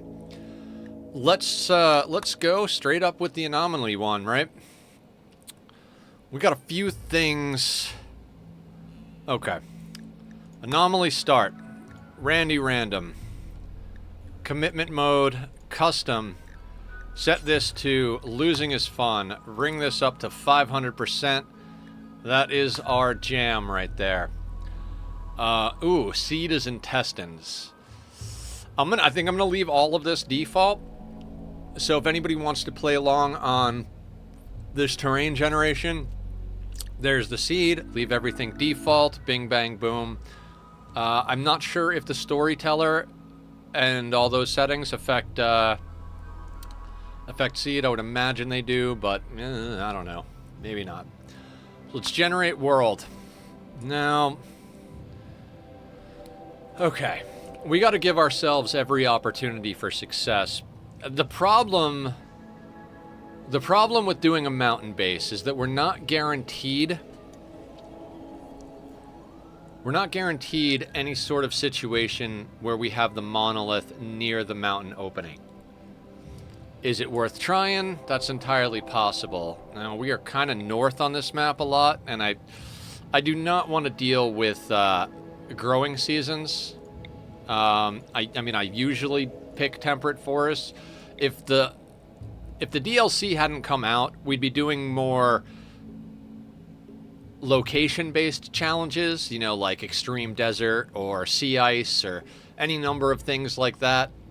But since the DLC did come out, we are going to pick something that's reasonably easy. As far as allies go, 50 of 60. What about like down over here? That's next to pollution. You know what? Oh, there is pollution quite literally everywhere down here. If we do this, sandstone and granite, mountainous. I mean, I'm tempted to go mountainous anyway, just because of like little coves and stuff. Now, is that close enough to the pollution for it to be a problem? It might be, but it's also close enough to the purple guys, and we could eventually ally the pigs. I don't care about the tribals. We'll inevitably piss them off. I'm not sure. I think this might be out of range of our drop pods if we live over here, but maybe not. All right, let's look for a few more options. We could live on the island with these guys, but there's also pollution over there, and then we can't have access to anybody else on the map. Everything down this way, we don't really have any allies. A lot of times on my other playthroughs, I've done the crowded thing. It gives you more opportunities, but I thought I'd stick with some reasonably default settings. I also haven't installed any mods on here, whether they're visual or anything else. So I'm making a go at this. You know, trying to do this as vanilla as possible. Well, it is vanilla, other than the DLCs. Let's see. Okay, advanced. 250 by 250. Auto generation. Yeah, I don't want to go any larger than that. Sandstone and granite means we got year-round. 46 to 83 is not too bad. 100% berries, rainfall, 0 pollution, nearby pollution 0.8. If we go over here, okay, so we can kind of pick a spot, 0.42. If we go to the other side of the river, we can escape the pollution a little bit. Does mean we're going to have to cross the river to go trading. Okay, that has no nearby pollution. 0 nearby. No pollution itself. 50 to 86, so we'd be dealing with heat more than cold, which I think I'd prefer, because crops don't die in the heat, but they die in the cold. You know, our people might get a little pissy. This is large hills, which means we'll get access to... I like this. Slate and granite. I mean, optimal situation would be marble and granite. You know, if we work on the river, we could put in river power. No. We're gonna make use of some of the anomaly options here. Okay.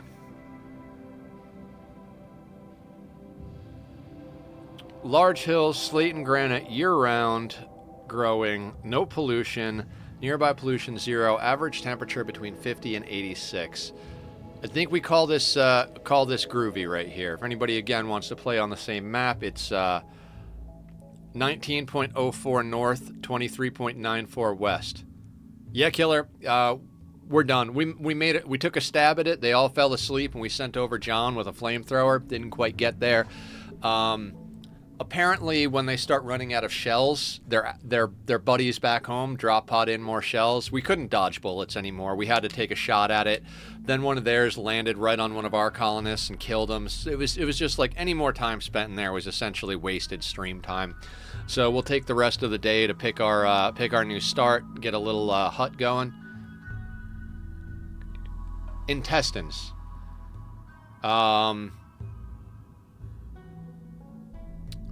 The seed is intestines. All those settings on the seed page is default. So you don't have to change anything on the factions, crowd. If you change any of those sliders or anything, it won't be the same seed. I don't know if you have to do the storyteller and the difficulty to get the seed. I don't think you do. But this is what the world map looks like. We should do a sea ice anomaly. And I'm going to be living over here. It's a little bit... I just realized I may not be able to play with the world because... Yeah, I would imagine...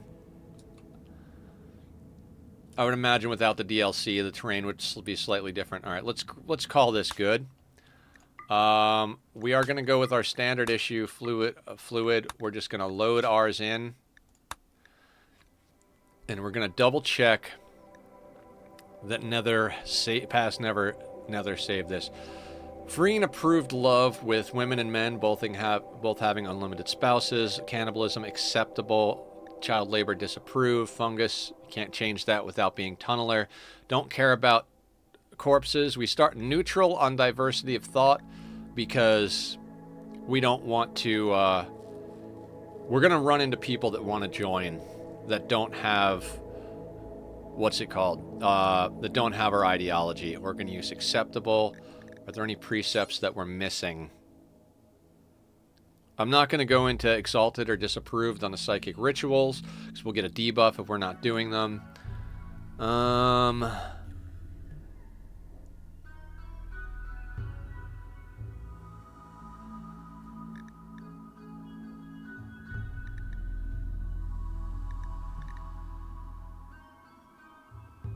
Okay.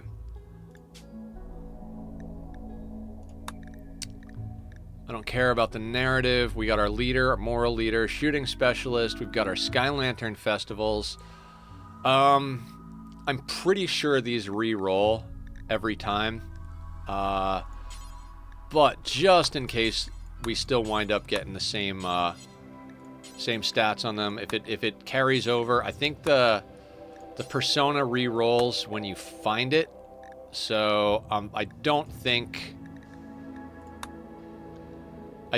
they would have the same personas, but just in case. We've already got our tattoos and stuff sorted. Do I need anything else on here? This looks legit. I mean, it's the one we use all the time. So let's go next. Now, pawn rolling. Wait a second. Do we get 2 ghouls now? Wait, do we get 3 colonists and a ghoul?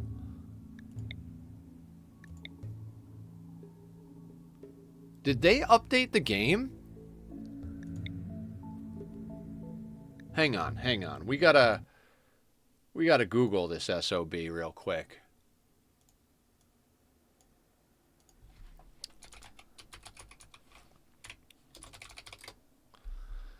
Like 3 colonists, 1 ghoul, and a surplus of early... Okay. Because it was 2 when we started that last attempt, right? Like, I'm not crazy. I'm pretty sure that last attempt was 2 colonists and a ghoul. So something must have gotten patched, right? I am not taking Too Smart off the bat because of the mood break early on. Our criteria is going to be very specific. Now, our ghoul, none of the traits matter except for maybe tough. If we could get a tough ghoul with high melee, I'd be stoked. So let's try and let's roll until we get some good melee. I'd like it to be considerably high. We're looking for vat-grown soldier. Body modder melee is 11. Do we try to roll for a tough one?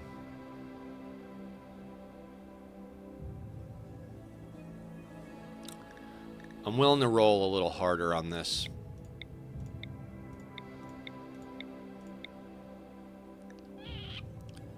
Tough, but with a 4 melee. Let's keep going. Passed right by a tough one. Got to slow down just a little bit. Guys, we're going to be really, really selective this time around, so it's going to take us a little while to actually roll. Ugh, no melee.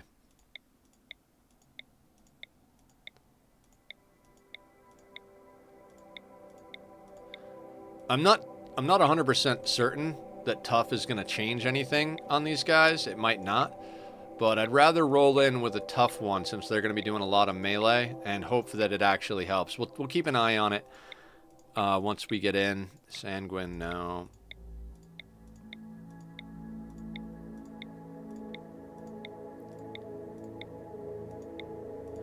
If we get, I mean, a tough, nimble brawler with high melee would be optimal, but what are the odds on that? Probably slim to none would be my Night Owl tough at a 2. Nope.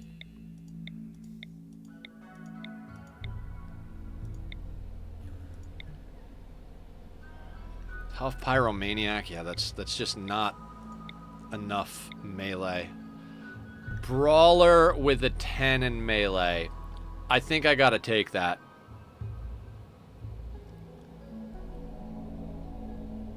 Brawler with, okay. That'll do, pig. That'll do. Colonist-wise, I'm not taking any colonist with low shooting this time around. I'm literally going to roll and look exclusively at shooting. We're not taking any bad traits, so this is going to... Chemical fascination right off the bat. Carcinoma, no. 8 shooting wimp, no. 7 shooting night owl, 43 years old, no health conditions. Mining, decent cooking plants, animals, and... Alright, Morg is a possibility. Morgana. No, Morgan. Morgana's my favorite League of Legends champ, but I haven't played League in a long time. My preferred masochistic body purist. Nope. My preferred... What do you call? Poison as far as competitive stuff is, I started doing ranked Magic the Gathering on Magic Arena. I can't do a delicate pawn, that's just not going to fly. Shooting 7, melee, mining, crafting, 15 years old. Oof. Carter, you're not likely to come along, but that mining and that, they could eventually be grown into a good crafter. They come with an axe and a long sword. Not a likely candidate. We'll keep them there. I'm not willing to... You know what? Let's see these guys. What do you guys got going on down here? You got nothing going on. Let's do a little bit more rolling. Again, we're going to take our time with this. If it takes us... I don't think it'll take us another hour and a half to do this, but... Alzheimer's. Oh, of course. Kind and delicate. Quick sleeper with asthma. I'm not taking anybody who's super old or has health problems because it just makes a problem for us. Ascetic, quick sleeper, good cooking, good animals, intellectual, no social. We might be looking at our cook and researcher there. That's... And they have Venom Fangs, 54 years old. Ascetic, so they're not going to have any problem living in a shitty barracks early on. Quick sleeper, they're going to get a lot more work done. Good shooting, 5 in cooking with a minor passion, so we can get them up to a 6. Food poisoning won't be too much of an issue. I don't really give a shit about animal handling, although with the ghoul it might be worthwhile to do some ranching just for the sake of keeping some meat inside. We are going to rush into a freezer. I'm not a big fan of rushing freezers, but if you got to rush a freezer, you got to rush a freezer. We need to keep our ghoul happy. Davidson is prime candidate at the moment. Carter... the age is tempting. The bloodlust, you know what? Bloodlust is usually a great trait, especially if you're playing a Cassandra run, because you're reliably going to get raids with humanoids, so they're often going to have a mood buff. But at 15 years old with bloodlust on the Anomaly Start, it's definitely a coin toss. Let's start rolling our left behinds, see if we can't come up with someone a little bit better. No. No. Good shooting. I'm looking for at least a 6. If they've got a double passion and really good traits, I might take a 5, but anything below that's out of the question. Not a pyromaniac. Kind and nimble. 58 years old. Addicted to smoke leaf. Nope. No pyromaniacs, can't handle that. Bloodlust, fast walk, no pyros.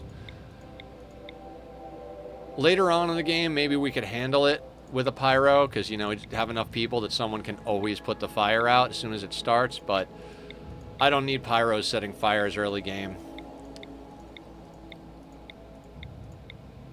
Undergrounder, iron-willed, abrasive, 36 with a bite scar. Oof. No. Hypersensitive, no. Neurotic, I won't take neurotic day 1. I'll take them later. 40. No health conditions. They can't research, but they're good crafter and builder.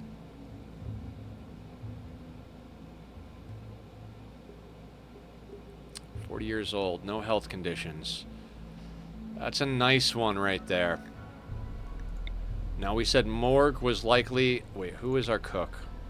Davidson is going to cook and do animals. Set a quick sleeper. I say we pull Carter out of here and let Raymond come in for a second. Okay, so Raymond, 7 shooting with a passion. Construction, double passion, 8. Crafting, 11 with a double passion. Laura Pitts, Angus Erickson.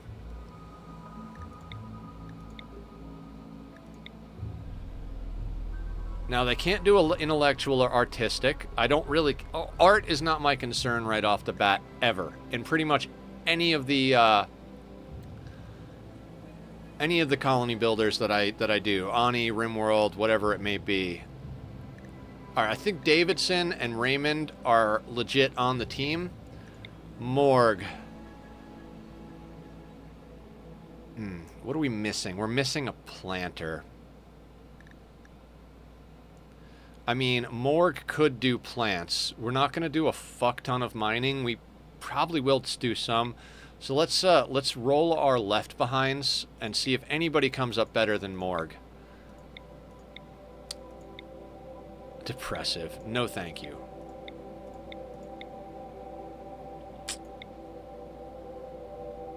Body modder.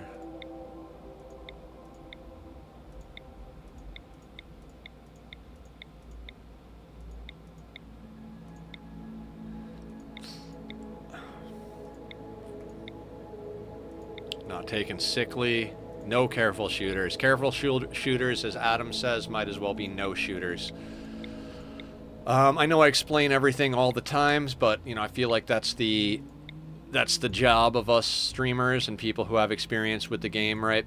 The reason careful shooters are hard is because even though they're more accurate, they take way longer to get their shot in. So if you've got a good handful of people who are pretty decent at shooting, one target comes in, like, you're waiting for them to come in, right? There's going to be a guy up front. As soon as he comes within range of everybody, everybody's going to try and get a bead on him. Now, we hope that on the first volley he goes down, right? And if that's the case, the guy who's a careful shooter, by the time they're ready to get their shot off, everybody else will have already shot theirs and probably killed him, especially if you're later game with a decent number of colonists. So then they don't shoot. Next guy comes within range. Everybody takes a bead. They're dead before the careful shooter shoots. So I try to avoid careful shooter if at all possible, especially when picking my starting pawns. Now, trigger happy winds up getting less accuracy, but that accuracy, if you've got something like an assault rifle or an SMG, I don't want to slow poke. No health conditions.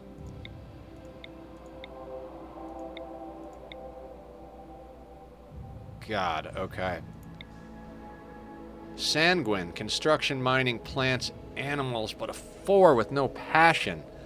Slick, you're so goddamn close. Let's not keep rolls slick. Let's go down to Angus here. We'll take a few more rolls, see what we can do. I'd like to re-roll decent pawns in each of the left behind situations and kind of pick what we got here. I'm no Francis or Adam, you know. I know Francis likes to make it so no matter how many, whatever pawns are here, he can pick between and then he doesn't roll. So, you know, he also has some self-imposed restrictions and all this stuff. But he does not play on commitment mode. Adam plays commitment 500%, no pause. I do believe he doesn't have any limitations on rolling, so different play styles across the board. I'm kind of an amalgamation of both of them. Plus, you know, just a little bit of a sprinkle of the old Nether style, especially since we're doing Anomaly blind. Francis did put out his second video in the Anomaly playthrough. His first video doesn't even get to the point we've been at in our playthroughs, so we kind of know a little bit more about what's going on currently, but I'd be interested to see... You're not bad, Salazar. But your ex-husband, you start again. All right. The greedy, though. The greedy is not necessarily a deal breaker, right? Alcohol addiction. No too smarts. They have mood break penalty. Now, 31 no health conditions, mining and crafting. With a 10 in shooting, quick sleeper. Alright, so we were looking at possibility of morgue, right? Night owl. I really think that Davidson here, Nora Davidson,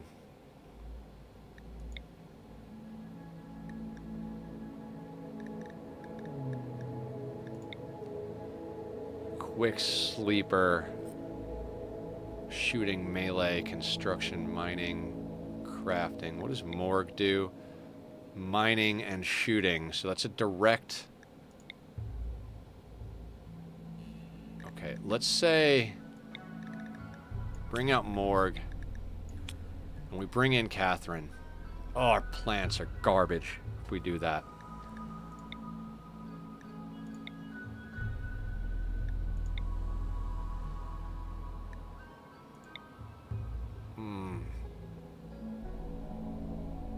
I feel like morgue is not quite as good a colonist as Catherine, but has better plants.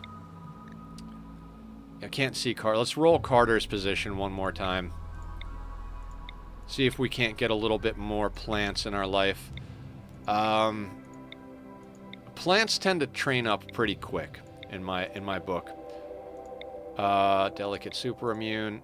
Jogger, quick sleeper. Not bad. Artistic and medical, though. Nothing really phenomenal. Some of the trait combinations on here, it's like, really? Tough with shooting plants and animals. Left arm scratch scar. Oof. Yeah, no.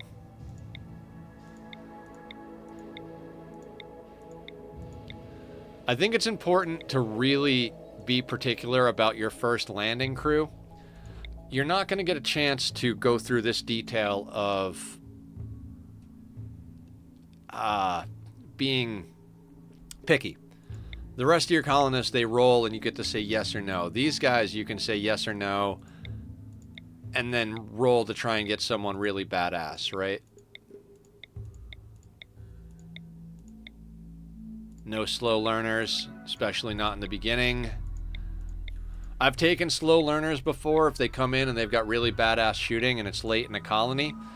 It's like, okay, well, you know, you're not going to learn to be any good at anything, but, you know, at least you can shoot. 16, they don't have their full-size body yet. No pyros.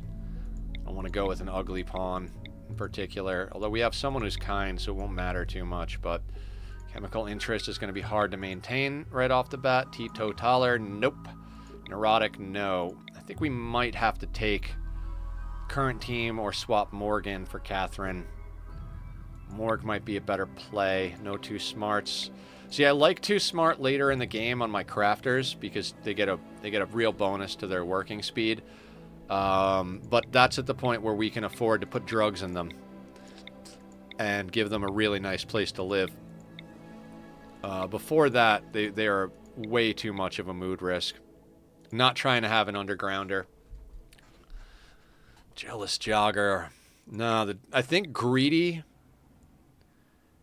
Greedy, if I've got this right, greedy you can put in a barracks not having a problem, right? Because they want an impressive place to sleep. So as long as the barracks is impressive, they're cool. Jealous is another thing. They want to have better bedroom than somebody else. So if anybody is equal, they're not happy. And in a barracks, everybody's bedroom is equal because it's a barracks. So I would take greedy over jealous. I have taken both before later in the game. Later in the game, once you get your colony established, get some good weapons in your hands, really like, you know, get your drugs going, nice walls, maybe you've got a soothe pulsar on deck, whatever. Once you get late game, you can really kind of take on almost anybody. Everybody is manageable to a certain degree. I mean, there are some pawns you look at and you're like, oh God, you're dog shit, you know? But if someone comes and they can fill a slot, sometimes it's worth taking some bad traits if you can manage it. No slow learners. Nope. Not a fan of misandrist or misogynist early on. Can manage it later if they really fill a role. But again, early on it pays to be selective, especially on this screen where you're rolling. Again, I'm taking my time rolling. We're gonna try and get somebody in chemical interest and health problems. I think we might have to take Morg or Catherine. I'd really like to roll one more that I like just to... Oh, God. Oh, you're 80 years old. Of course you've got good experience in freaking everything. So that's the thing. The older they are, the more points they're going to have in their stats. But the more risk they have of getting old age problems on their birthdays. No.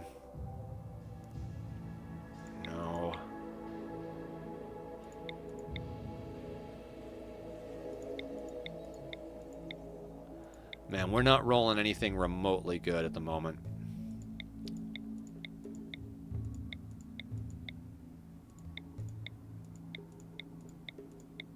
Come on, just give me one pawn that I kind of like, and we'll compare and contrast. I don't like body purist. We're going to be operating on people quite often. I'm mainly looking at shooting as we roll here. Like I said, I look at the shooting first, because if you start with a low shooter, you're not no kill boxes and no traps. So playing with a low point shooter, you're gonna get killed most times. Delicate, no. Super immune and jealous, nope. I don't like the other stuff going on there. Man, we really are not rolling anything great. I don't want to do this forever. It's just ascetic nimble psychopath with a 3 in plants. I don't love that. Dumb labor and artistic, no. Okay, so current team, we're lacking plants. If we swap Morgan for Catherine, may not have a badass planter, but at least they can plant. Yeah, we're not going to do a ton of mining, so we can focus them in on planting and cooking. Downs is our ghoul. You can just go up here at the moment. Raymond is our crafter builder, looking good, kind, can do a little bit of cooking if we don't have anybody that's better than him. Ooh, Davidson has cooking. Ascetic, quick sleeper, animals, smart. What are we missing? We don't have a passion in medical, and we don't have a passion in plants. Cooking and cooking is at a 5, but there's a passion, so we can get that up reasonably quickly. Plants, no passion across the board, but we got a 5, so we can plant the early game stuff we need. The medical, that's dangerous if Randy starts going into his disease mode, but I think this might be the team. Let me double check our ghoul again. Melee +4, shooting -10, melee hit chance +4.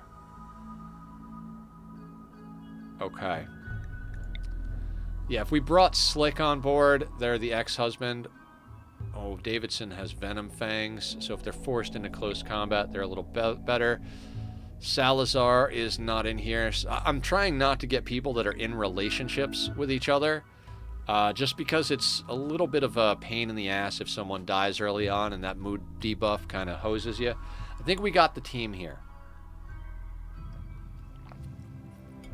Yeah. All right, let's call this good. We're not going to get a whole hell of a lot done in the next hour and a half.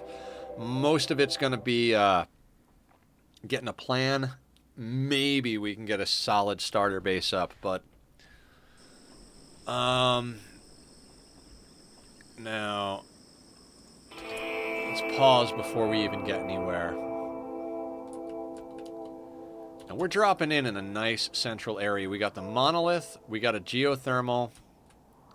Tree is up here. Got a lake here. Anything else? Are we in a jungle? Did I pick a jungle? I think I did. Oh, shit. Tropical rainforest. Well, we're never going to have a problem with wood.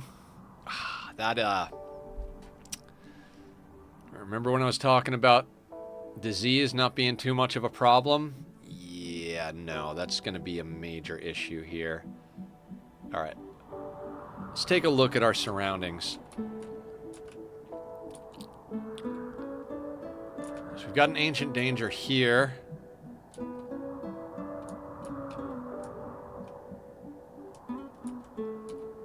I mean, we can look to do an initial build where we, like, connect this across and up to here, and then, like, you know, connect this. Boop, boop. We've got... I kind of like this little cove. I did not realize we're in a tropical rainforest, but hell, why not? Let's give it the old college try. Like I said, I usually take temperate, but what is this? Teak tree? Okay, all this being said, I'm gonna bust out the planning tool, and if anybody is not into the whole slow and steady thing, sorry, not sorry. This is how I like to play, especially when we're trying to do some sort of challenge. So that's going to need that space, meaning if we want to double wall, we're going to need to do that. Now, as far as ground we can stand on, that's okay. I believe it's orange. Oof. Okay. This might be an issue, right? We can't build on the orange. It's one of the reasons I don't like these type of maps. I know it's early to be planning outer walls and all, but I think we're talking about something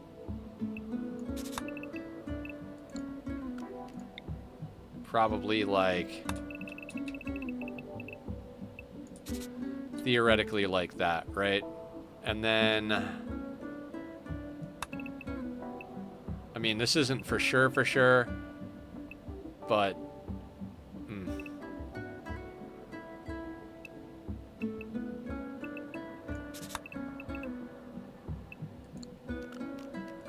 I'm doing this because I want to see how much space we've got to work with if we make this area our core base. Right? So, like, these two layers will be walls, so we could theoretically make our main thing right here. That's an 11 by 11, right? So we might have to have a different shaped base if we're actually going to do this. Okay, let's... How much space is between here and here? Straight up 11. So we can't put a wall on that. That would make that smaller. But we could put that there and there.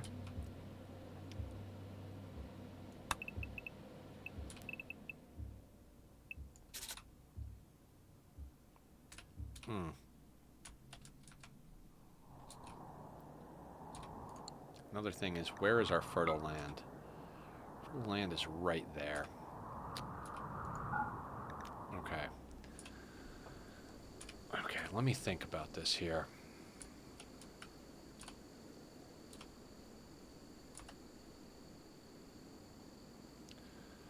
So we're looking for a 23 by 23 interior if we want to do a full square, right?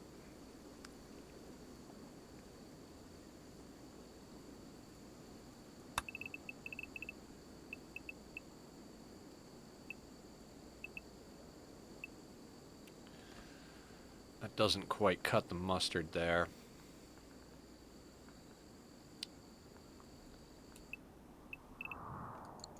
I mean, we do have the option of digging in, but...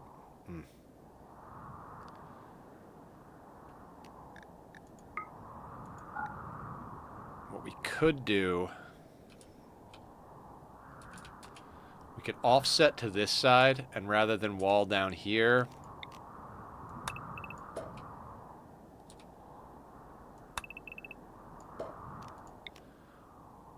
I'm just trying to get an idea how to deal with all of this. This is a lot of... I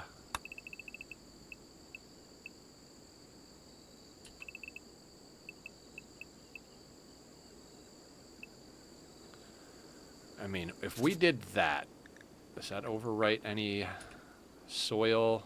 No. Still gives us enough room to plant stuff. A little on the awkward side.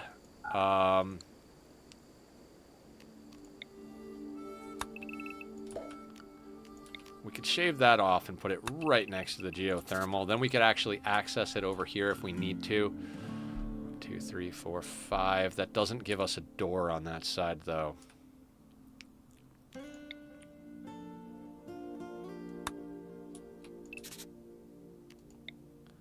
I know this is a lot of planning ahead with a paused game, but that's kind of how I like to do things.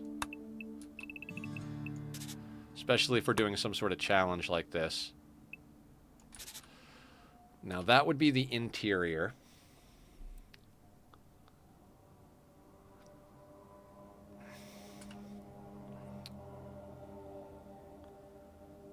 Okay.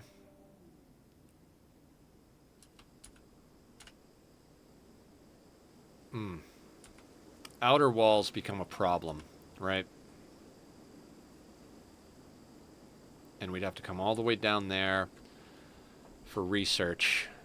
It's not too bad all the way down there.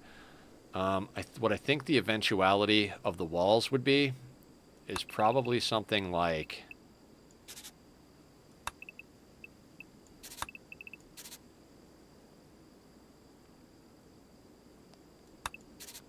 something like that.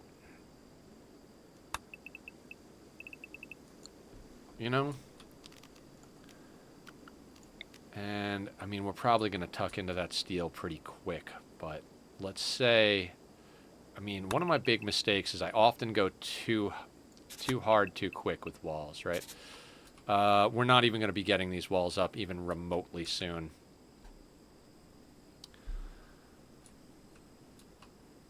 Like, this is just like me trying to make sure we're positioning our base in an optimal location, you know? We could go up something like this.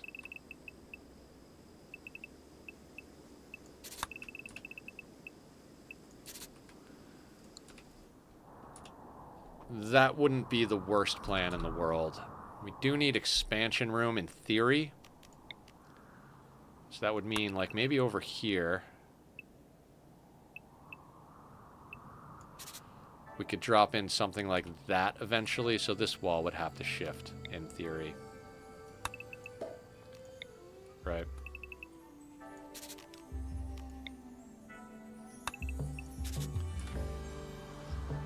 Now, if we wanted to get something on this side, that would be a whole nother story. Okay.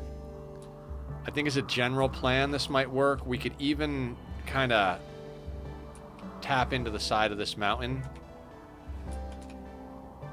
If we didn't have some problems with buildable soil here, we could even just come straight up here.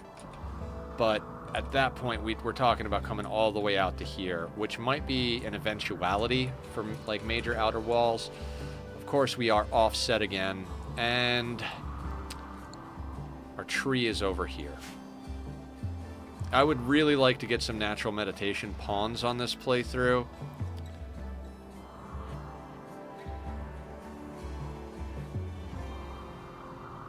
We could shove everything to the side a little bit, right?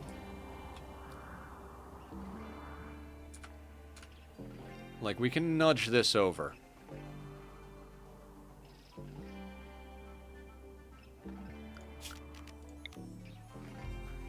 So let's say our initial 11 by 11 interior was there, right?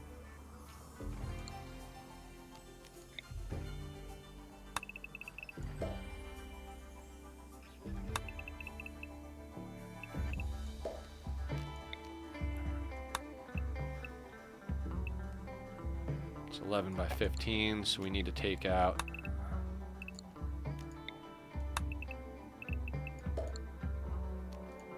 Right. Okay. If that's our first 11 by 11,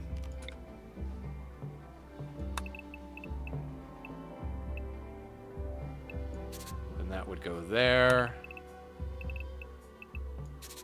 I think proper planning is going to be my key to getting somewhere in this. It gives us that space there, and then we can kind of make a T shape, go over here.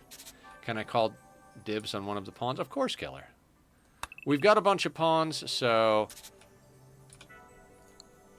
I think our base is going to wind up being something like this. Core base is going to be these four.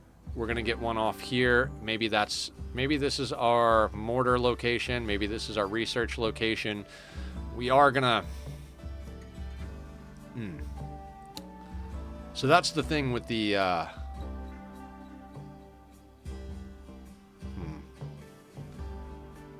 Oh, I don't even know yet. Hang on a second, Killer. Let me actually get a little idea what we're doing here. I think this is a solid plan. I mean, obviously, like, we might mine that steel out. Ugh, I can't believe I picked a tropical rainforest. I didn't even realize. The color is very similar.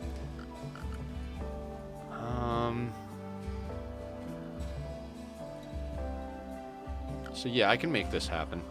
I can absolutely make this happen.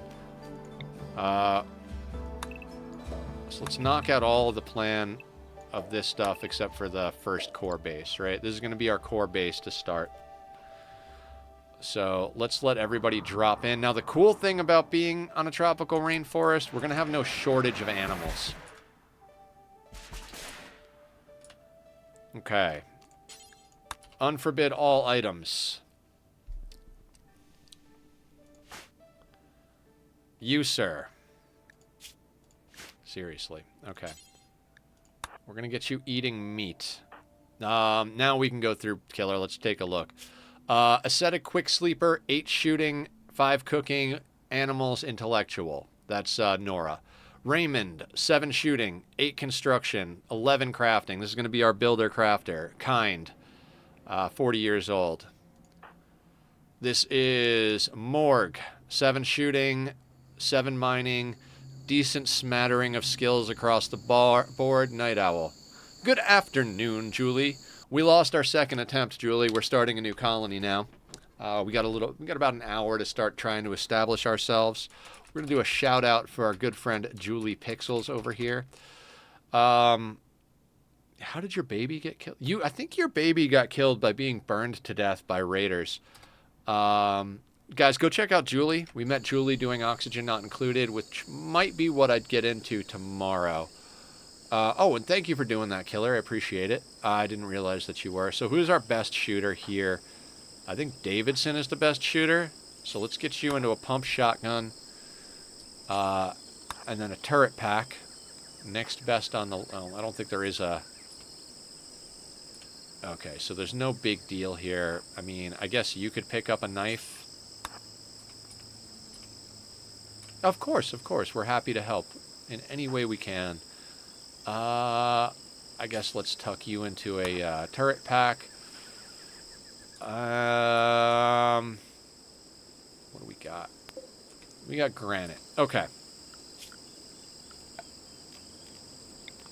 So if anybody is curious how I like to start my runs, this is how I like to start my runs. We're going to put this here. We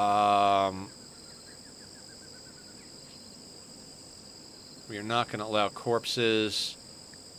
We're not going to allow rotten anything. Pretty much anything across the board can go in this initial location. Then let's actually get down sleeping spots. How do I want... I think we might just rush right into...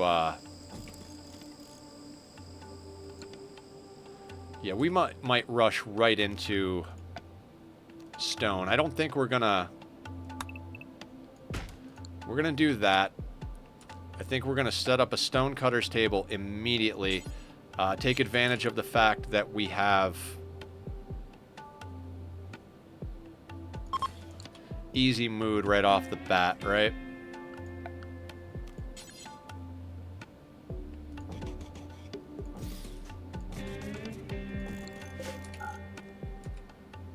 And right into our work. Let's go with manual priorities. Oh, that's so sweet, Laz. What colonist do you want, Killer? Oh, wait, shift? Okay, shift.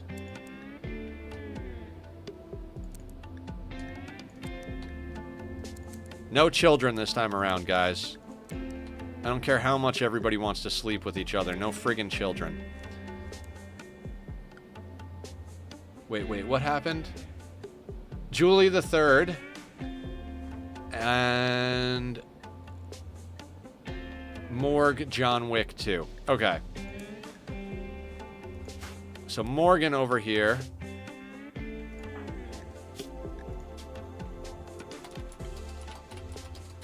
John Wick the Second.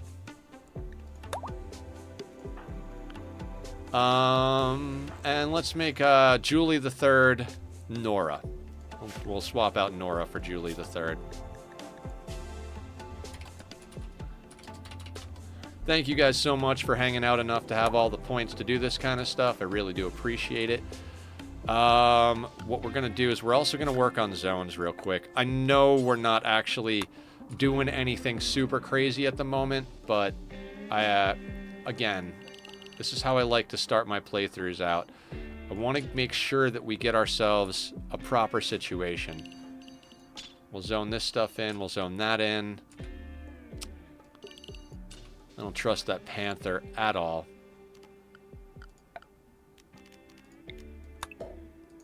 Only saving grace is that panther... Okay. That panther's got plenty to eat, so it might not eat our colonist. I think I might actually send our ghoul to go and deal with that. What else do we need inbounds to start? I don't think too much, but like let's give them a little bit of space on this side just to get some more chunks in our life. What's a good danger pawn? We've got Raymond, who's kind, shooting, construction, crafting, and we've got our ghoul, who's a melee brawler ghoul. Oh, that's right. I was doing work schedules. You're our best cook at a 5 with a passion, so we're going to have that. Nobody is hunting. You're building.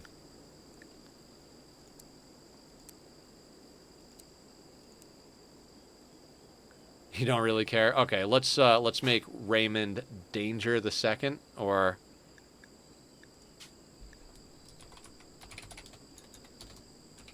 Danger the second. All right, Danger. Okay. What the hell was I just doing? Work priorities, right. You're going to build. You are going to be on growing first. I don't need you ever doing that.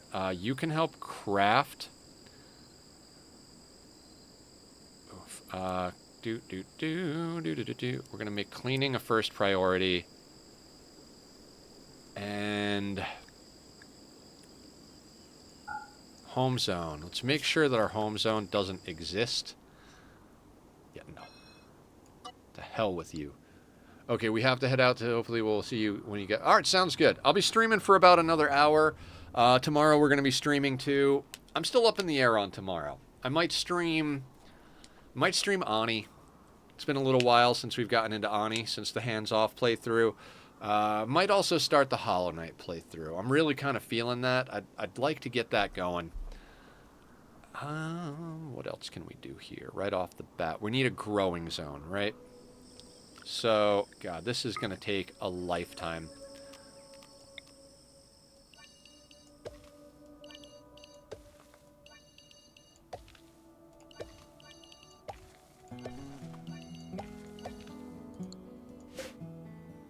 $44. That's not going to be enough rice.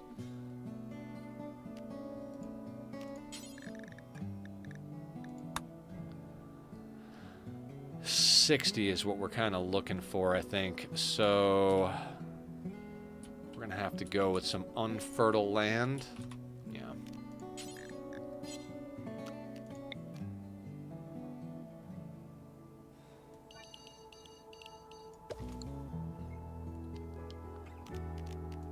That's 60.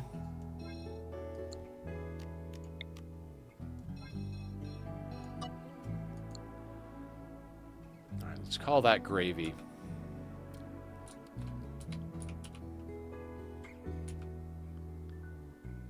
All right, let me see if there's anything we're missing. You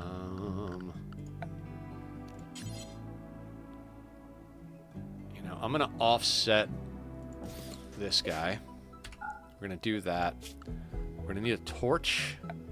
I mean, it'll be nice to be on a map where we're not having problems with wood, but at the same time, this is going to be a little bit nightmarish to get sorted.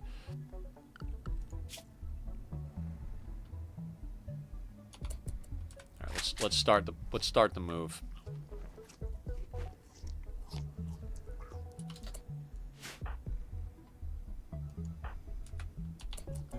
Hauling steel. Do me a favor and like maybe haul something a little bit more important. Actually, yeah, haul the food. We'll get Danger hauling. Actually, no. We'll let them haul that up there, but Danger's our worker, right? Or our builder. Yeah. So we'll actually forego that. You can work on that directly. Julie looks like she's taken everything up there. You know what? On our work schedule for plant cutting and stuff, let's kind of get everybody on cut. If they don't have anything else to do, we need them to cut.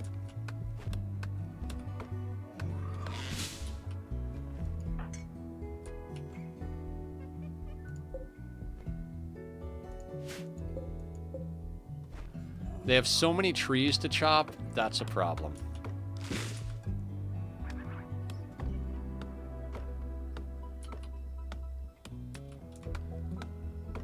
Like, that's one of the issues one of the issues with doing a tropical rainforest, other than the fact that your disease multiplier is going to be kind of through the roof, is the fact that when you go to plant your initial planting, they have to chop so many trees down to make that happen.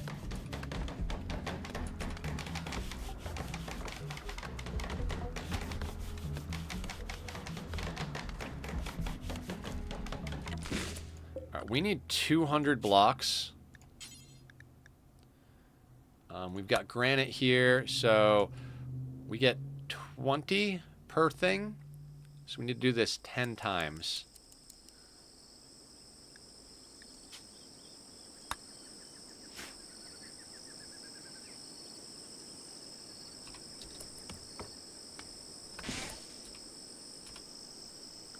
What else do we need to get done? It's going to have to be a table. It's going to be weird because I have different locations for everything. It's going to be this way that goes. You know what? We'll put the table up here, in theory.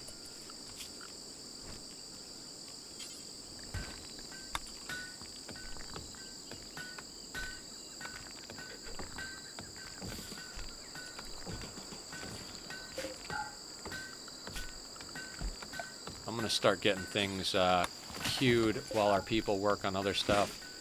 Danger's chopping blocks. Let's get you up here. Angry monkey. Like I said, we got about an hour left in stream. If we could... You know what? Let's not put blocks there. They're already going to drop at the right spot. How many blocks is that? Okay, did the math right. So let's get that going.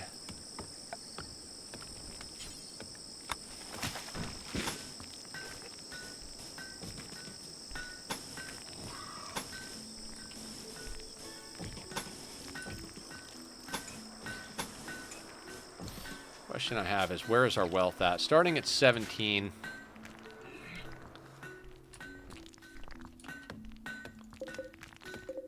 And we're going to undo that like that.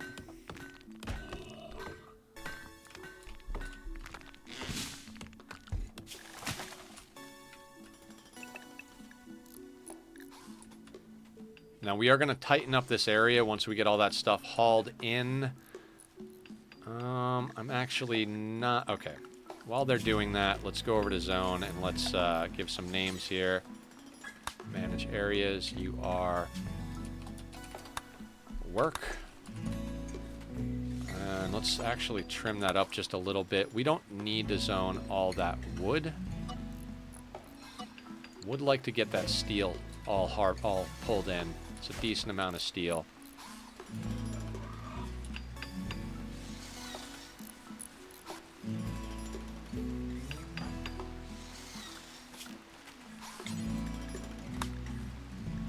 Get an inside zone. Now, obviously there is not an inside and an outside, but I'd like the ghoul to be set inside, like in this area. I like keeping the ghoul close to home.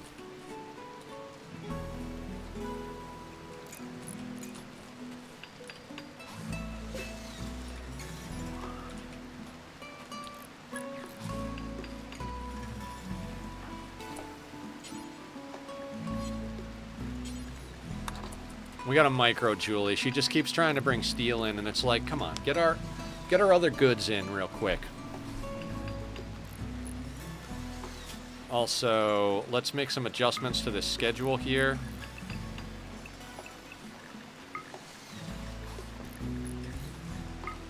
Wait, who was the quick sleeper? That's Julie. And then did we have a night owl? We do. Okay. Let's do a little bit of scheduling real quick. So, Julie as the quick sleeper, we're going to put her on anything. She'll sort herself out. Danger, Will Robinson. So, John Wick III, who I misspelled the name of already, or the second. We've got a lot of round 2 pawns. So, John Wick II is a night owl. So, we need to sort him out with a very different schedule, right? So let's give him, like...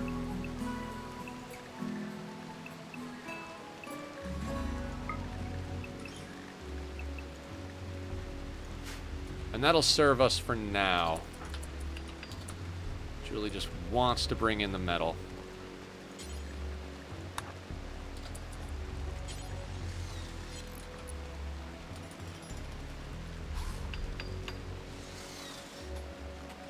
Now, John's going to go to sleep because, well, of course he is.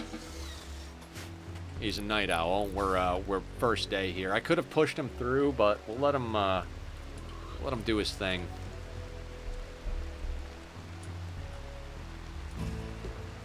I'm going to regret not paying attention to all of this. Alright, danger is reading.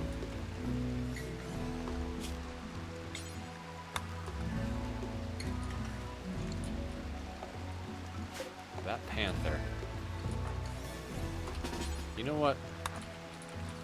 Let's deal with this problem before it becomes a real problem, you know?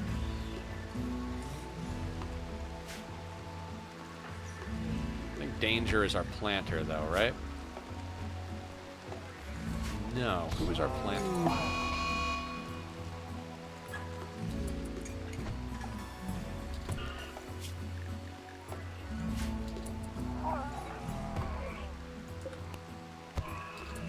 Oh, that's not good.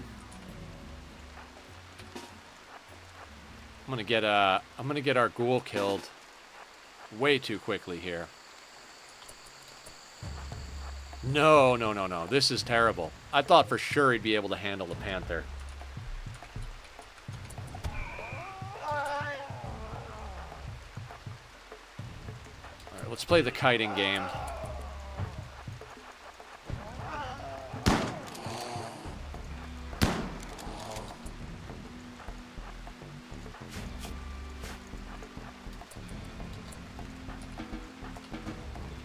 You go back to work. This is on Julian Downs.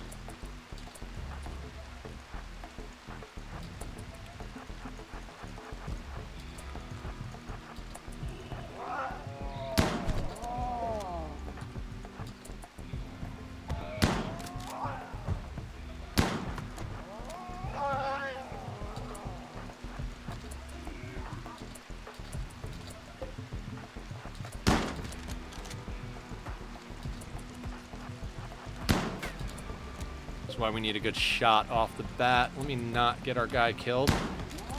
Alright, he's down. Good job, Julie. Now he'll heal up right quick, so no big deal there.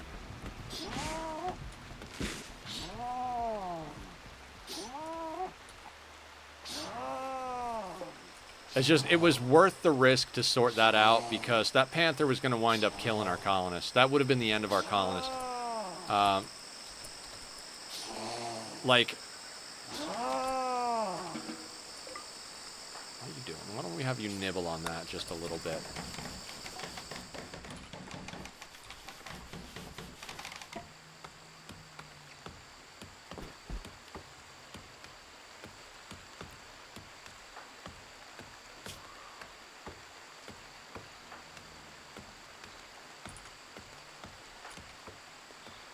Set up to do plants.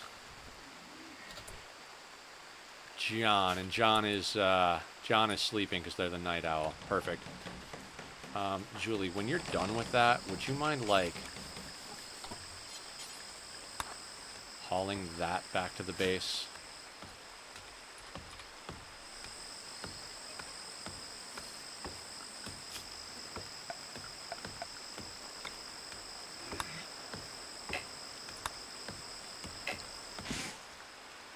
Must designate wood yielding sufficiently grown plants. Excellent, excellent. It's going to take us a minute to get all this stuff in.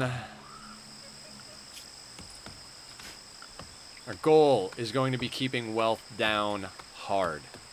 Like that is our main situation. We need to keep wealth as low as possible for as long as possible. Okay, hang on a second. How do we want to do a freezer? Right, like, I was talking about that. Let's not lose sight of what we're doing here. All right, I do want to put back in the geothermal because I always forget how big these things are. So that's the geothermal itself. And then double walls would be there, right? And we're going up and over. So our best bet for putting down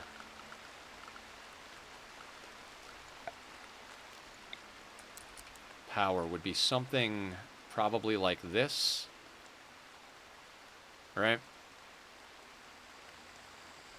I mean, we could go like this, but that puts it right in front of the door. I think our best bet is going to be to go there. As I think of things, we're going to try and get them going. We'll let him build the horseshoe pen also. So what I'm thinking, we need a small freezer, right? So like, let's say we put that down here, right? And we need to double door that shit. Food is coming from down there. So like, let's say we put a door here and here. And then like, how small of a freezer? Something like that. I mean, that is a very, very micro-sized freezer. Is that what we do? It'll be easy to keep the temperature sorted.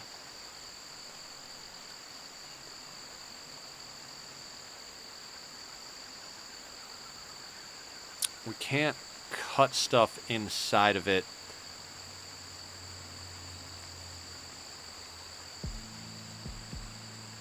All right.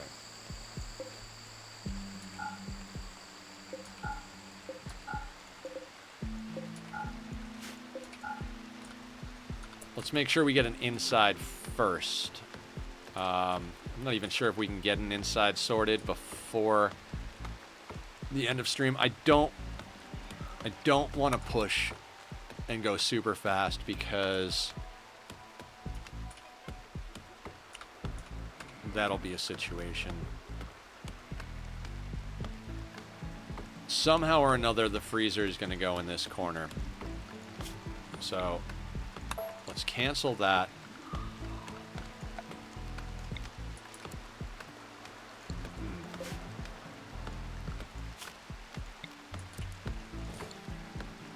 We're going to do that. What that means for me is we're going to put another wall right here. And then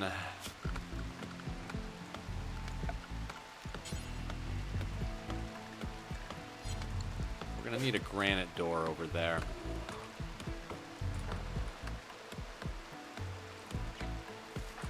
John is planting. Julie is doing things. Julie, how are you doing? Let's put Julie, Julie's just gonna straight haul.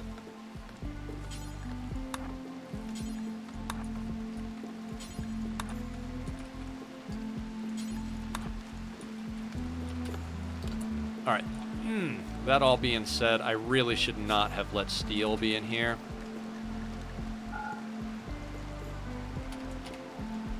Same thing with bioferret.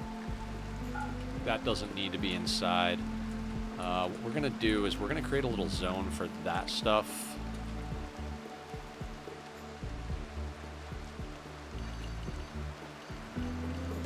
Say right there.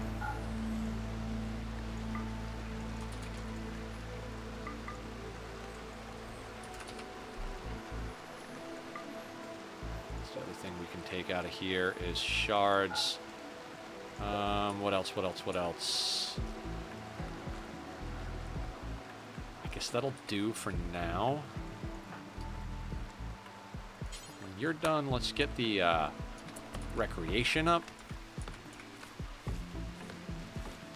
We've already got corpses on map. Now, what I found out watching Barb play a little bit and watching Francis, if you don't investigate this, it will eventually pop off. And so we're not going to investigate it right off the bat this time. We're gonna give it just a little bit. So what I might do with this room is shift it over so we've got enough room for a butcher table in there. It's probably what we're gonna do, but we're not gonna worry about that until we get the proper accommodations up. John should finish planting rice and then start helping cut. How many meals do we have? 44. 3, 6, 9, 18. You know what? Let's get John cutting first.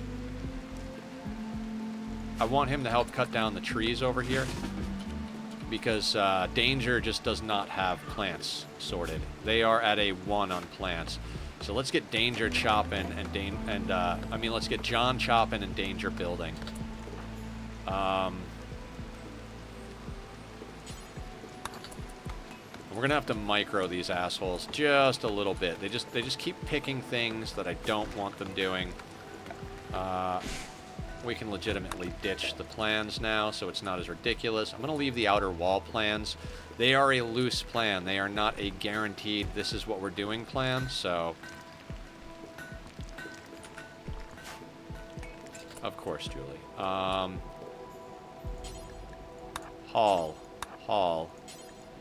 and haul. And haul. That's the important stuff up near base. One of the big problems here, we also need a containment room. Alright, so we're gonna... This is gonna be a very weird way to start this game. Very weird. I'm thinking we chuck a freezer in over here, and we put a containment place in over here.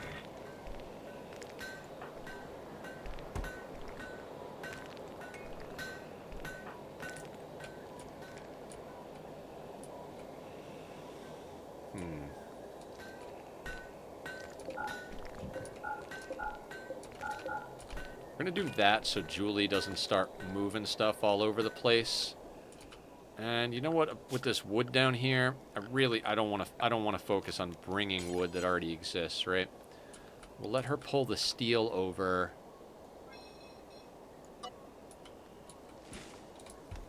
And then up here, we really don't need them going that far out that way. We can slice a little off the top over here. That'll do. Same thing. I'm trying to keep this zone nice and tight because we're gonna be running into threats, just to keep it real basic there.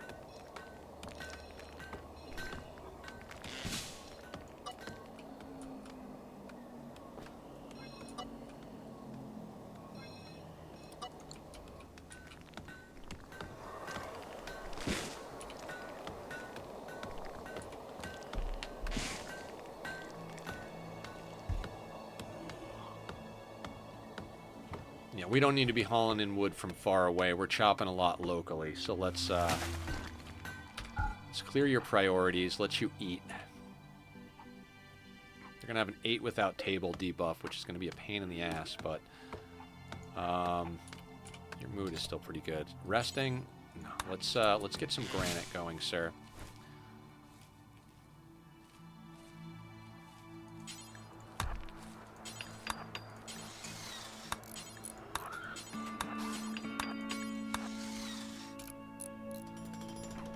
I gotta push him a little harder.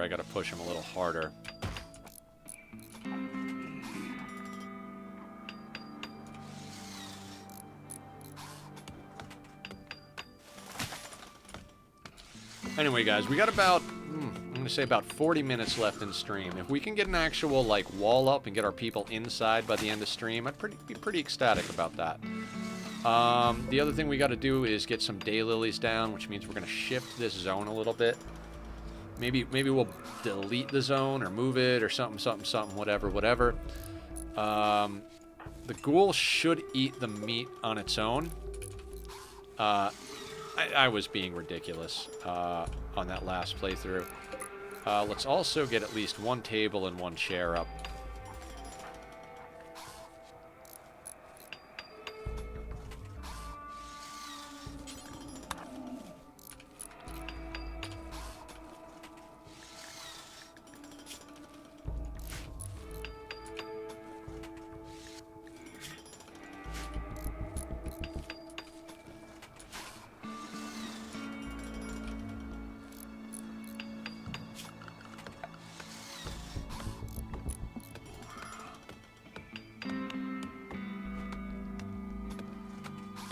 We're going to push our builder pretty hard here.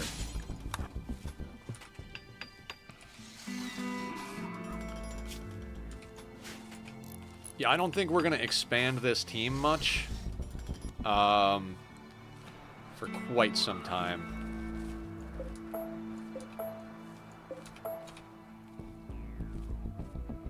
I'll draw that back in later. We'll move the block cutter, like, eventually, but it's where I stuck it for right now, so that's where it's going to stay.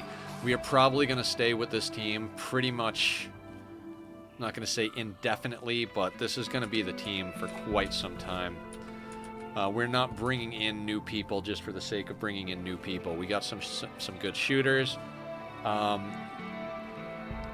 The first person that comes in, doesn't really matter what they are, unless they completely outclass one of our other colonists at what they do. They're going to wind up becoming our mule, and we're going to have them going back and forth to trade pretty consistently, non-stop, to try and get our general wealth turned into tactical wealth.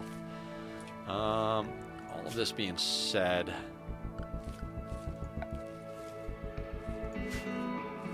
I think we'll be in a decent position as soon as these guys get a little more done. Now, before I press the 2 button, let me go through my lists and see what's going on. We've got an inside zone and a work zone. We've got all that stuff queued up the way we want to. We don't need the security door sorted up right away. We'll get beds down after a table and a freezer. The freezer might push us right to the edge of the wealth I'm willing to do. We're going to need to get down a wind turbine, a battery, and obviously some conduit to connect them. Security, we're not using spikes. We're not using traps or kill boxes. Eventually I might change my mind and decide, hey, fuck it, let's do something. We don't have an animal for a caravan spot, so none of this needs to be done.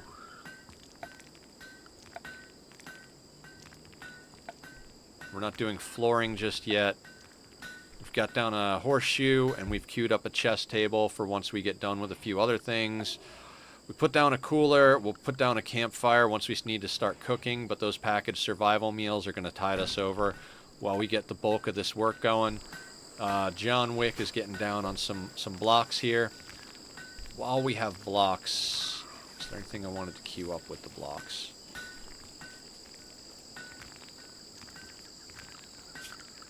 Alright, we can queue up a few other things while we're here.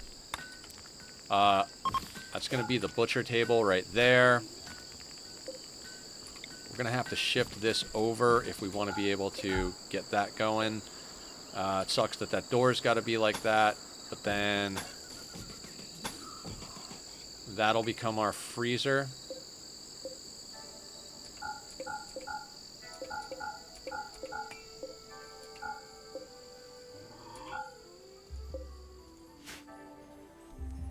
I mean, it's an odd-looking freezer, of course. I'm taking a cue from Francis here. He likes to put his butcher table in his freezer. We might move it outside if we need to. We will be able to put fresh corpses in there.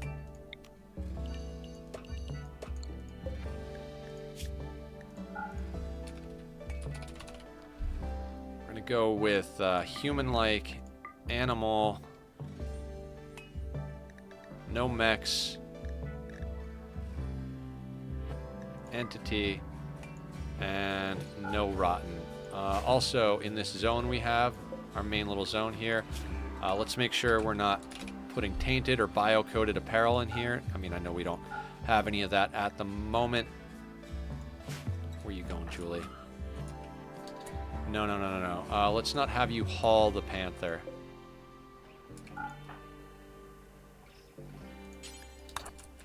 Let's get you doing the plasteel.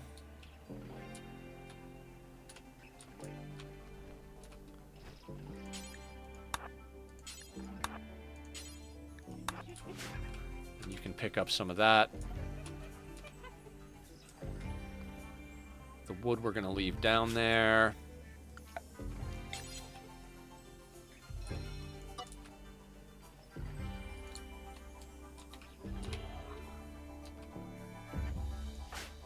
Danger, Will Robinson. sleeping. I mean, we could make the freezer just a touch bigger, right? I mean, if we're gonna do it, maybe we should actually do it, right? We could go like that.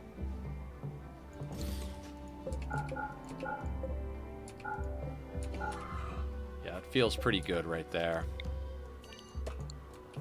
Gives us a little bit more room for corpses. Did I clear all on that? I did, right? Yep. Okay, then we can do meals in there as well.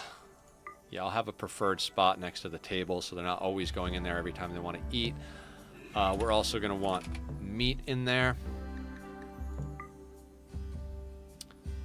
What else do we need in the freezer? Corpses, meat, meals that are not out next to the table.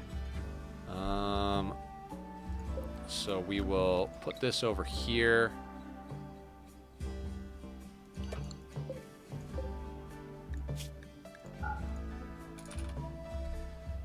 We're going to put a simple meal. We're going to put that on preferred. Just in case I was like, okay. So simple meals will end up in that slot.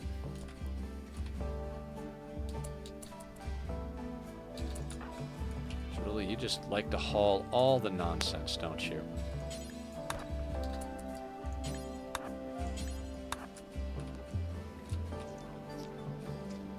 Got a micro Julie.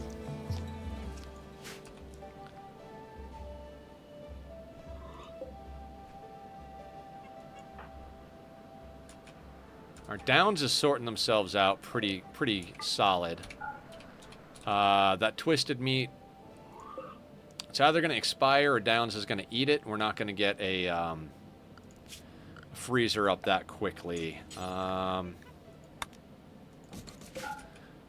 Granite door there for reasons. So, one of the tricks I learned, I mean, among the obscene number of tricks I've learned from Adam, if you put a stone door, you can't put a wood door, it'll catch fire, but if you put a door on the hot side of a cooling unit, the door counts as a room.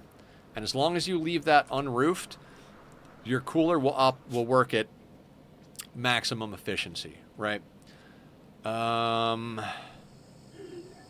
What we want to make sure is that they never build a roof there.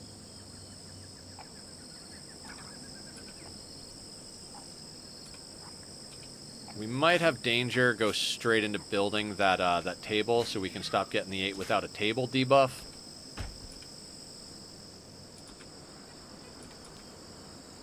Where you going, Julie? Alright, that is acceptable. I think she got all the steel from over here. Excellent.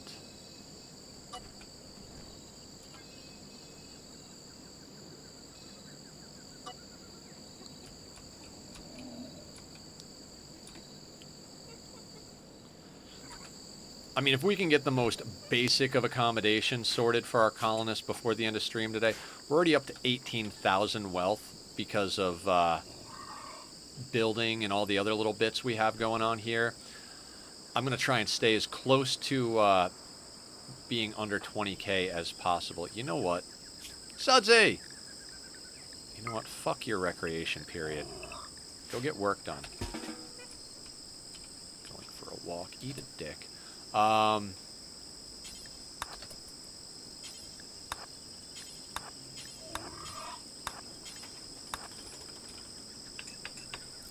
Let's get an inside, sir.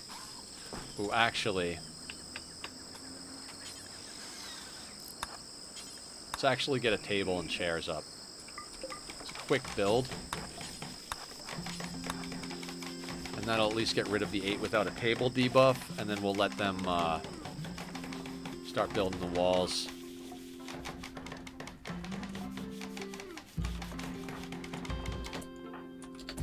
Alright, good. John is doing some block cutting.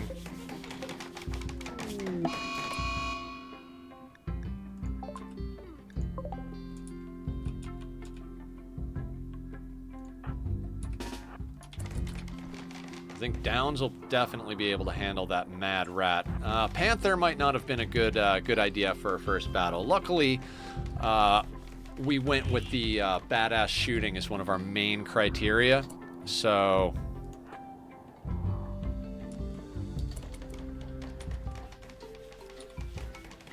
Julie was able to put a few shotgun slugs in that Panther.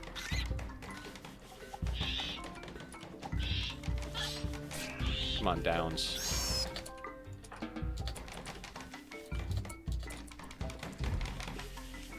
Come on, how long till this goes off? I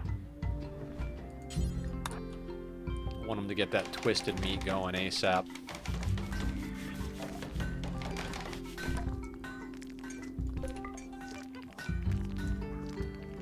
Danger, please.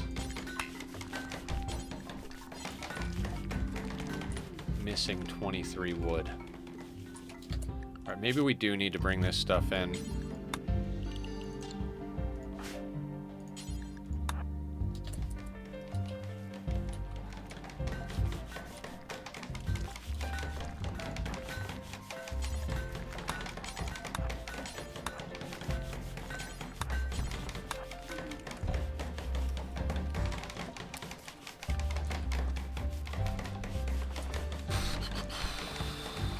So 5, 10, 15, 20, 25, 30. Actually, well, for a freezer, I think we might need that corner. I'm not 100% sure. 20, 25, 30, 35, 40, 45, 50. So we're going to need another 50 of those. So 2, 3. Okay, that should get us enough to get our team sorted here.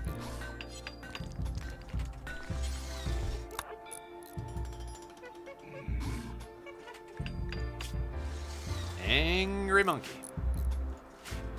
We do start with an absolute butt ton of steel, so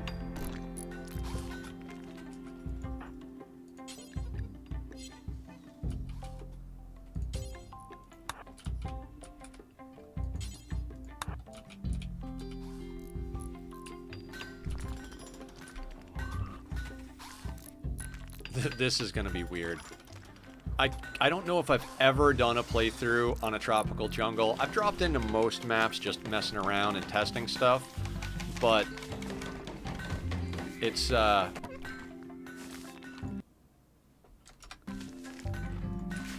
something I've ever done like a legit playthrough on, right? Interesting path you're taking there, Julie.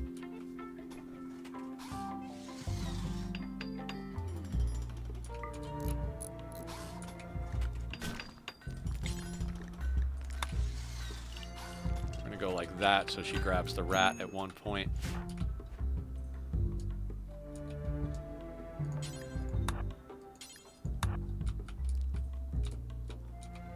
I mean, once she pulls in that last of the steel, her job will be done.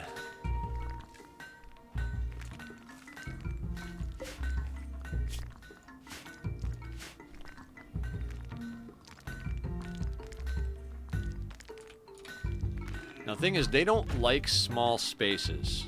Yeah, so if we put a single wide hallway here, it's going to drive them nuts. But if we put, we're also going to need a containment unit down here. It's going to be one of the tightest spaces I've ever done.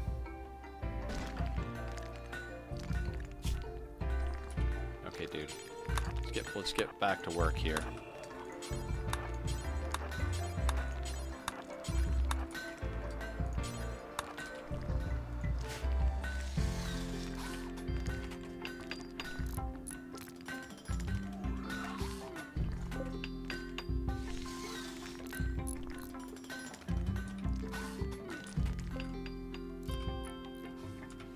Right now, I'm very, very much about Julie's close to breaking, so let's clear priority. What do you need, Julie?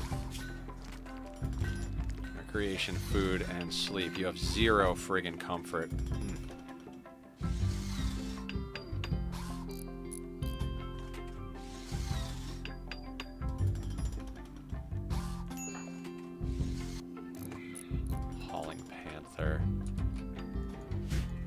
John, you've got good mood.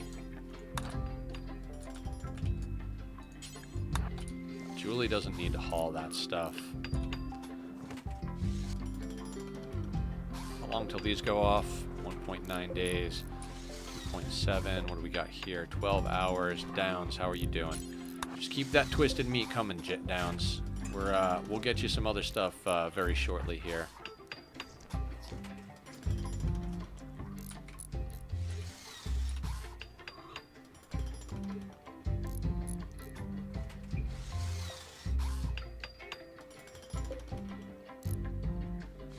All right, Julie's helping with hauling things over to the wall segments, so that's good. That's solid. She's going to eat at the table.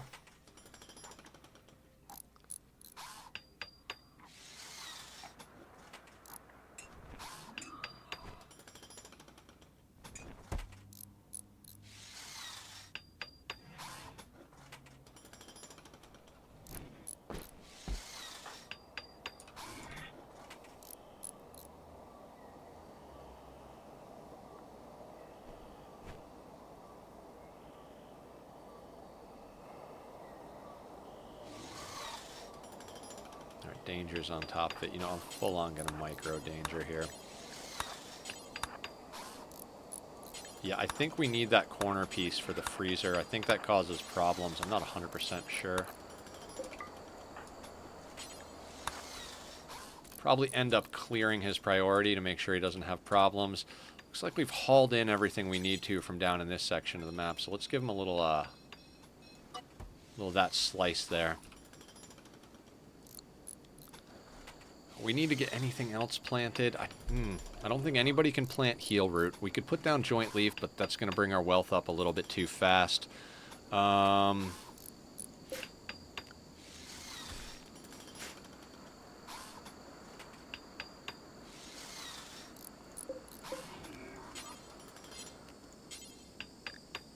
Psychoid is or smoke leaf's a 4. Psychoid's a 6. Hop is a 3. Cotton is 1. I don't really want to put any of this down. We're going to focus mainly on food. Once we get our food sorted out and get an inside, we're going to start getting daylilies going.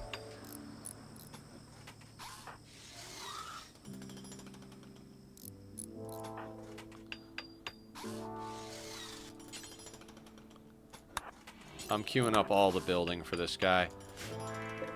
John is idle. Why? Are you doing recreation? No. Okay, we're going to have to get this going then. Let's do this. We're going to expand this zone upward to here. Shrink it here.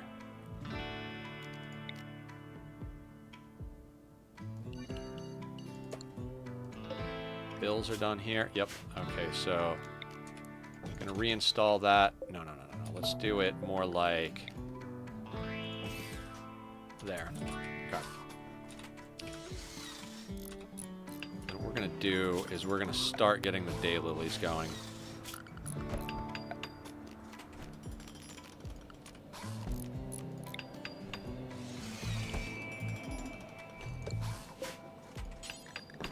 Nope, not dandelions. Daylilies. Should be enough to get us the bonus we need.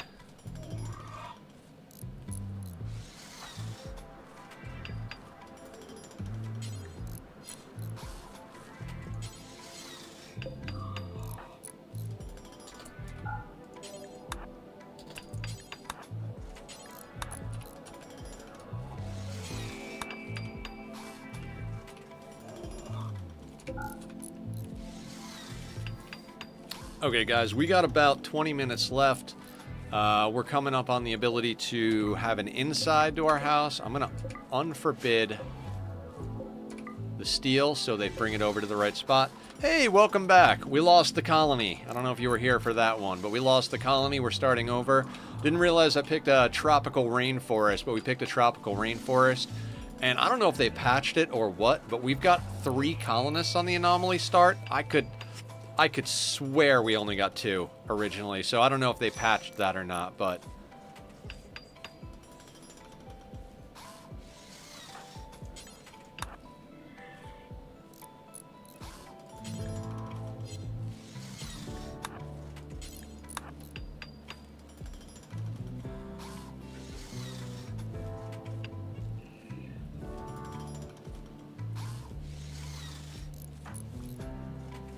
But welcome back.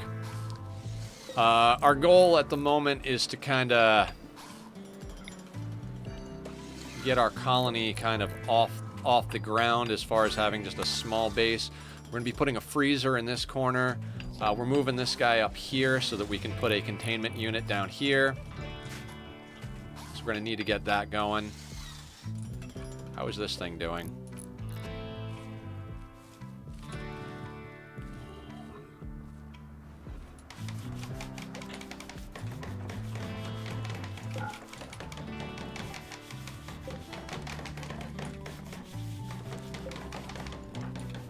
Actually, just clear priorities. Just do what you got to do, buddy.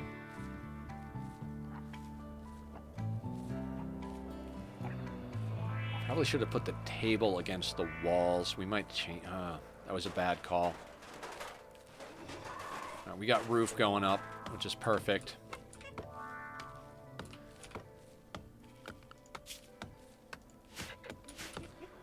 Already getting real close as far as, like, wealth problems.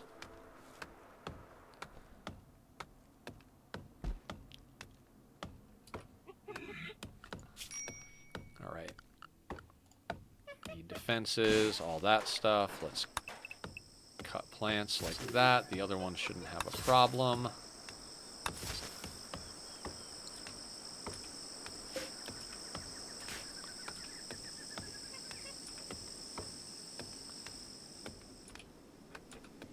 Another new start, yeah. We're trying some different stuff this time, too.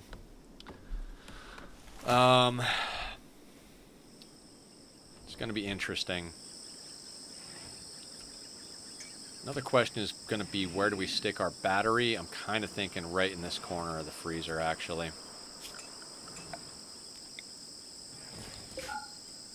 Hydrate, stretch, and posture check, right? Cheers, everybody. Alright, let's give a little stretch here. Oh, good pop. Oh, good pop.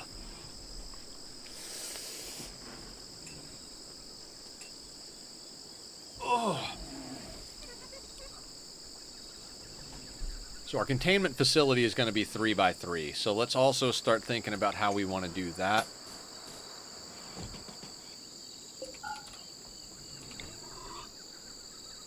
Now it's 3x3. We're going to need room for the bioferret harvester eventually.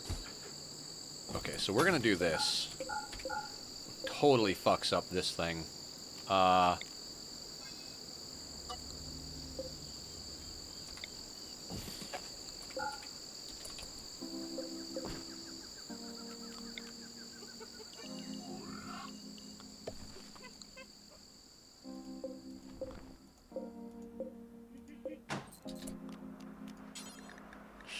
Sure.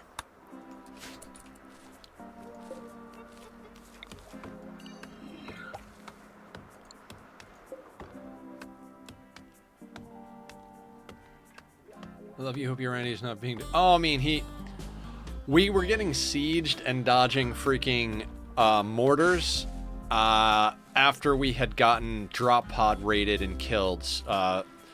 We were trying to recover. It was not likely a good thing. Oh, Jesus. I put packaged survival meals in there. We don't need the packaged ones in there. Those can go out on the floor. 22 hours, 2 days. So, what about this? 1 hour. Hey, let's eat as much of that as we can in 1 hour. We're going to slap down a butcher spot real quick.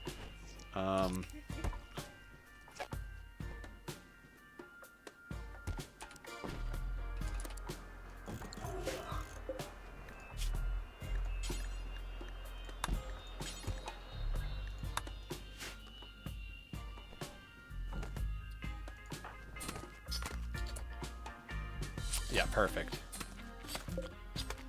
Rat's not going to spoil anytime soon, so...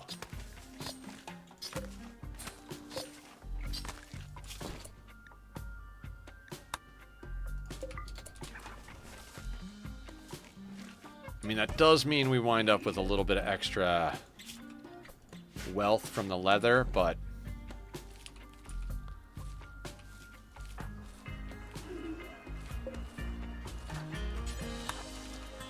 Get as much of that in you as you can down. It's about to spoil. Yep.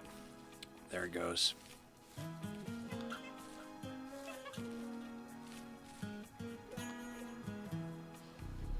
This is going to be a really weird playthrough.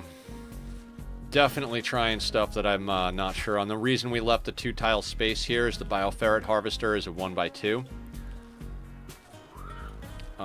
Then it's going to come down to a matter of where we slap down a research bench, which is probably going to be over here. Yeah, this has been very, very much a crazy playthrough over here, so playing this game. I'm going to allow all of this stuff soon enough, but I need him to get the roof built when he gets up.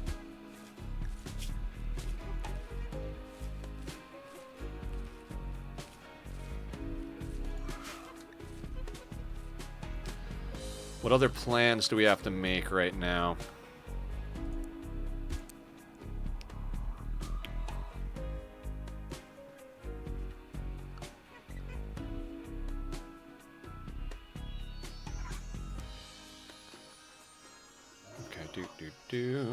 Excellent, very excellent. Actually, that's how we'll do that. Although I don't know that I want anybody other than Julie doing the dark and regular research. Yeah, there's definitely something to be said for Anomaly being a very difficult situation.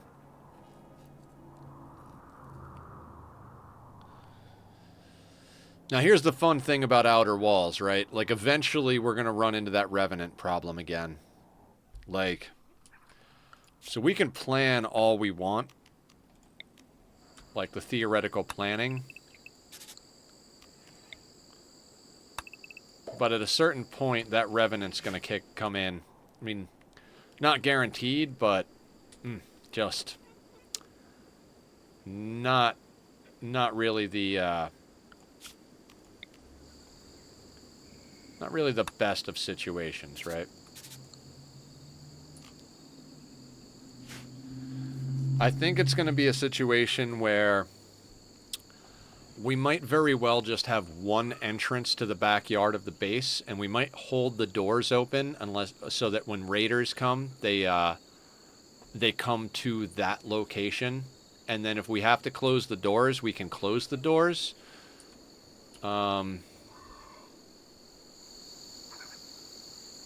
Are you good at anything other than the things you're good at? You're good at cooking, huh, Julie?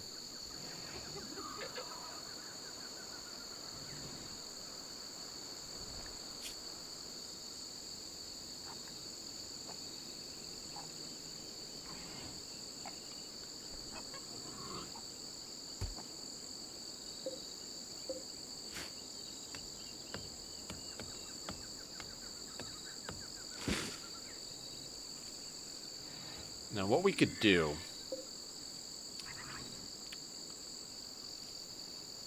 we could absolutely stick a cooking table in over here.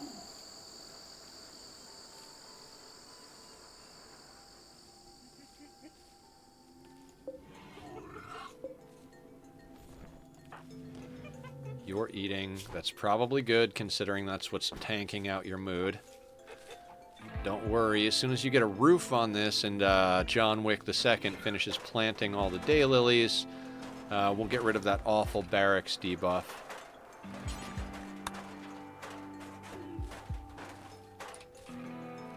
We'll start trying to get our other facilities up and running. I'd like to have the containment facility up and running pretty damn quick compared to what we usually do.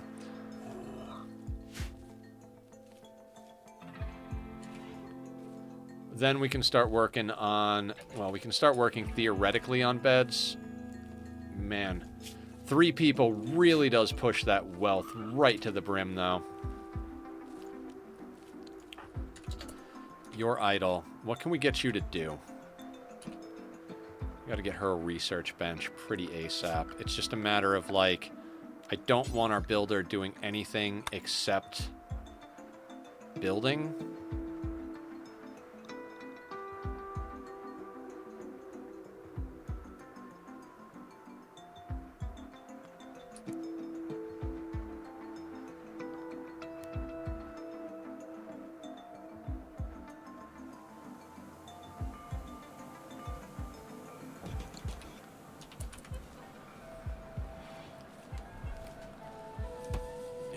we're going to have to move that table, but we're not going to worry about that right this moment. I think I overwrote my meal spot, so... All right, at least Julie's hauling some stuff here and there. Danger, what's the deal? Relaxing socially.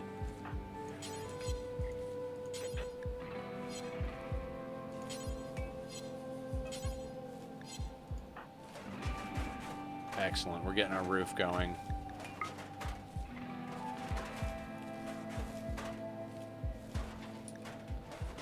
So yeah, guys, we're getting real close to the end here.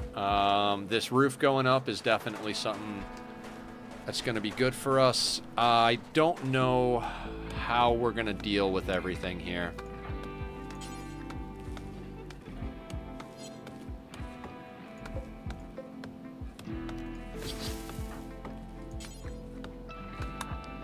Let's get you cutting the plant since you're much better at planting.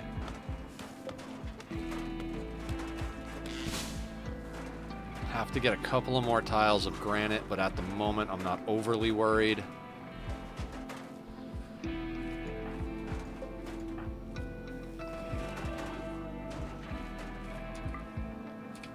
We have a dull barracks at the moment.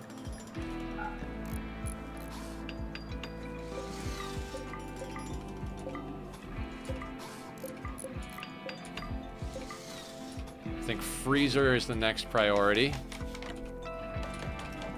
Got, well, research actually, which she's on top of, which is good.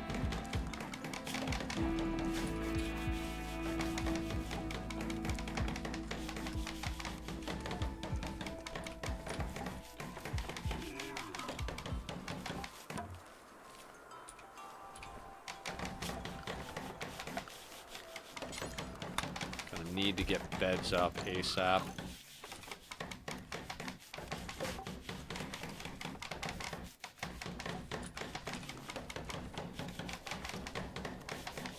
As far as granite blocks go, 5, 10, 15, 20, 25, 30, 35, 40, 45. We're gonna need 3 rounds of this bad boy in order to get that done.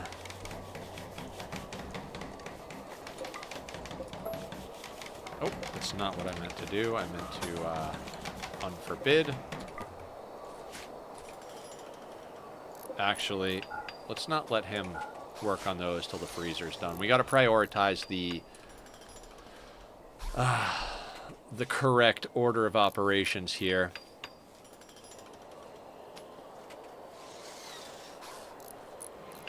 So yeah, guys, we're gonna play a different game tomorrow. I'm really torn between working on the mini base playthrough of Oxygen Not Included, which we haven't done in quite a while, and starting the playthrough of Hollow Knight. We might do Rimworld Monday, Wednesday, Friday, Hollow Knight Tuesday, Thursday, and Myst on Saturdays. I'm kind of feeling that. What do you guys think?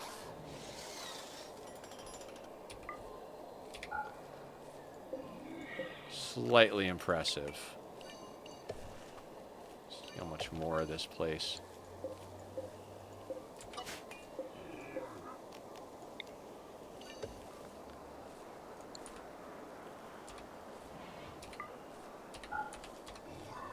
The problem is we're not going to get as much of a size bonus.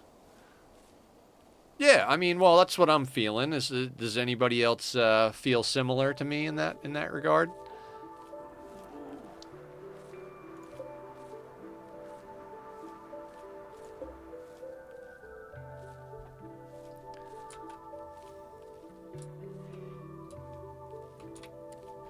Yeah, the problem with this particular build is we're not going to get a very spacious bonus. Like, we're very spacious at the moment, but as soon as we get this set of walls up, it's gonna drop a bit. So, you know, sacrifice a little bit. The reason I'm doing it this tight is I really don't want to push wealth too far too fast. We made that mistake with the last colony, so... it's bad enough we're going to be putting in a windmill, a battery, and the AC right off the bat, but God, even the beds to me are like, man, that's even too much. Actually, let's... They can stay sleeping on the floor for now. Okay, John Wick is going to grab that. So far, liking this start. Very much liking this start. The tropical rainforest thing, this is, it's going to be interesting, right? Like...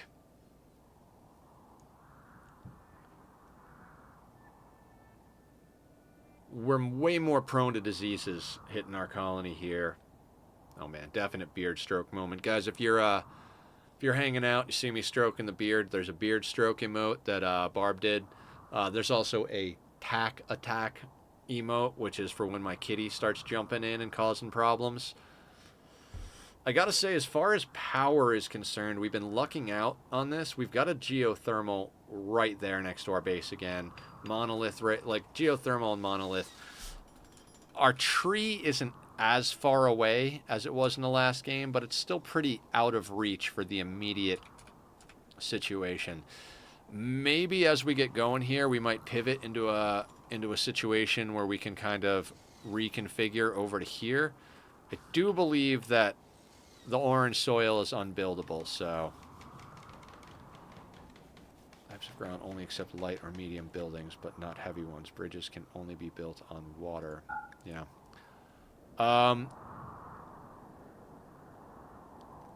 We could also try to exploit the water over here.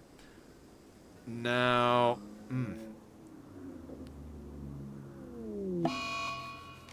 Fallen monolith. Excellent. Now, I believe, if I'm not mistaken, Barb mentioned that mechs can come out of lakes now. We might not want to wall this into our initial area.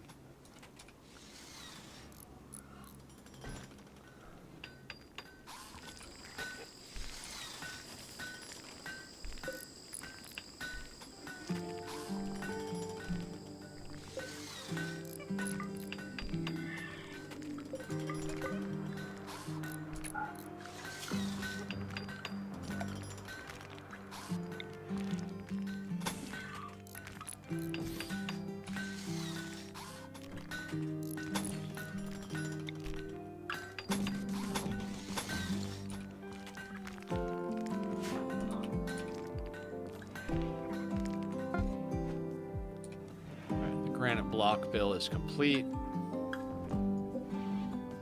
Yeah, I'm gonna let him get the freezer up.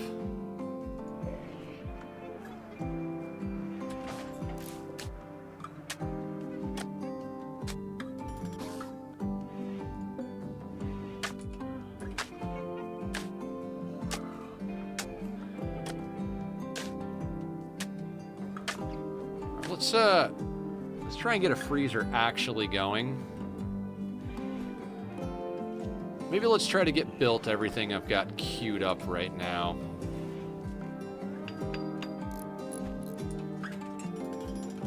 I know we're still playing on a 1, but that's kind of like how I like to do things off the bat. You get kind of a grace period, right?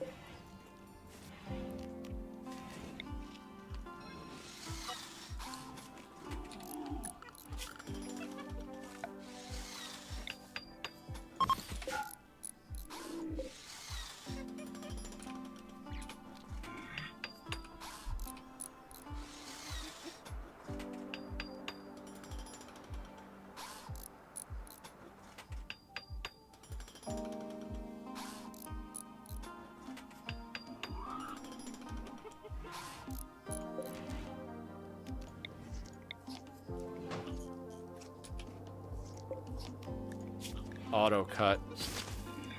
Oh.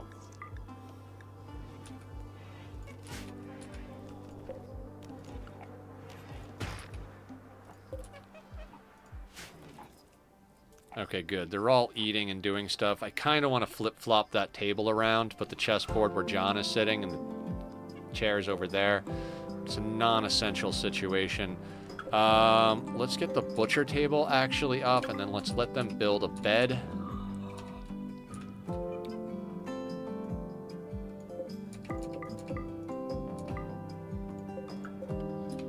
45, 5, 10, 15, 20, 25, 30. Okay, that should be plenty of blocks. That is wood. Missing 25 wood. Yeah, phenomenal. John Wick the Second. All right. Actually, you know what? I kind of feel like it's about good as far as first day. We've got power up. We've got a freezer. Let's make sure our freezer is at a nice temperature. By a nice temperature, I mean like maybe -20. Yeah. Is there anything else I want to do before we call it for the day? You know, we could actually install this son of a bitch.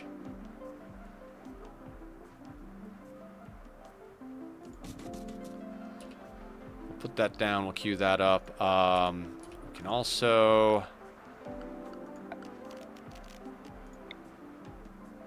get a legit light bulb going. We'll swap it out for the torch when it gets there. Didn't even think about that, the fact that we're rushing in. Research. Let's put a research down because I won't remember that we don't have it. Now, each playthrough so far I've regretted not going into bows. If I go into it and it doesn't work out, I'm not going to be excited about it. But I guess let's queue that up. We don't have anomaly research unlocked yet.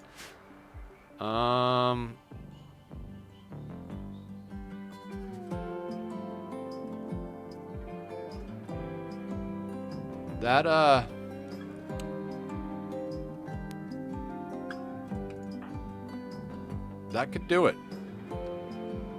And what I think I'm gonna do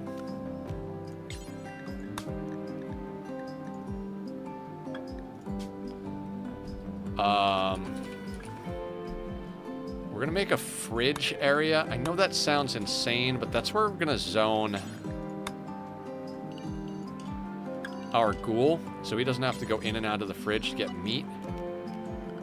Alright, you go in the fridge.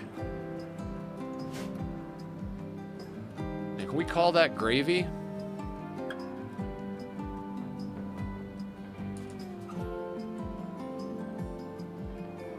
Yeah, let's call that there. I'm gonna save and quit to menu. Let's see if see who's online. See if we can't raid out to someone, show some love to the Rimworld community and or our friends and family. Guys, it's been a wonderful day. I mean, losing the colony, got to be honest, not the worst thing in the world that could have happened to us. It's just, you know, we learned some stuff. We made some moves. Is anybody on that we know? Oh, Raul's streaming. Who else is streaming?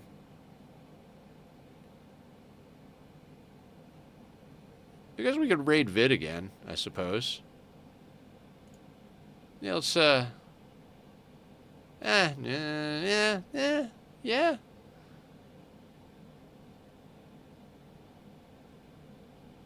Actually, we haven't raided Raul in a long time. I'm sorry, Vid. Let's go see what Raul's up to. Guys, thank you so much for hanging out today. We're gonna raid over to Raul. I don't know if you guys are Rual, whatever it is. We landed in there quite a while back. I think it was the last session of our all endings. We'll be back tomorrow. I'd like to do Rimworld Monday, Wednesday, Friday, and I think we might start Hollow Knight tomorrow. Do Hollow Knight Tuesday, Thursday. Whatever it is, I'll see everybody tomorrow, noon to 6.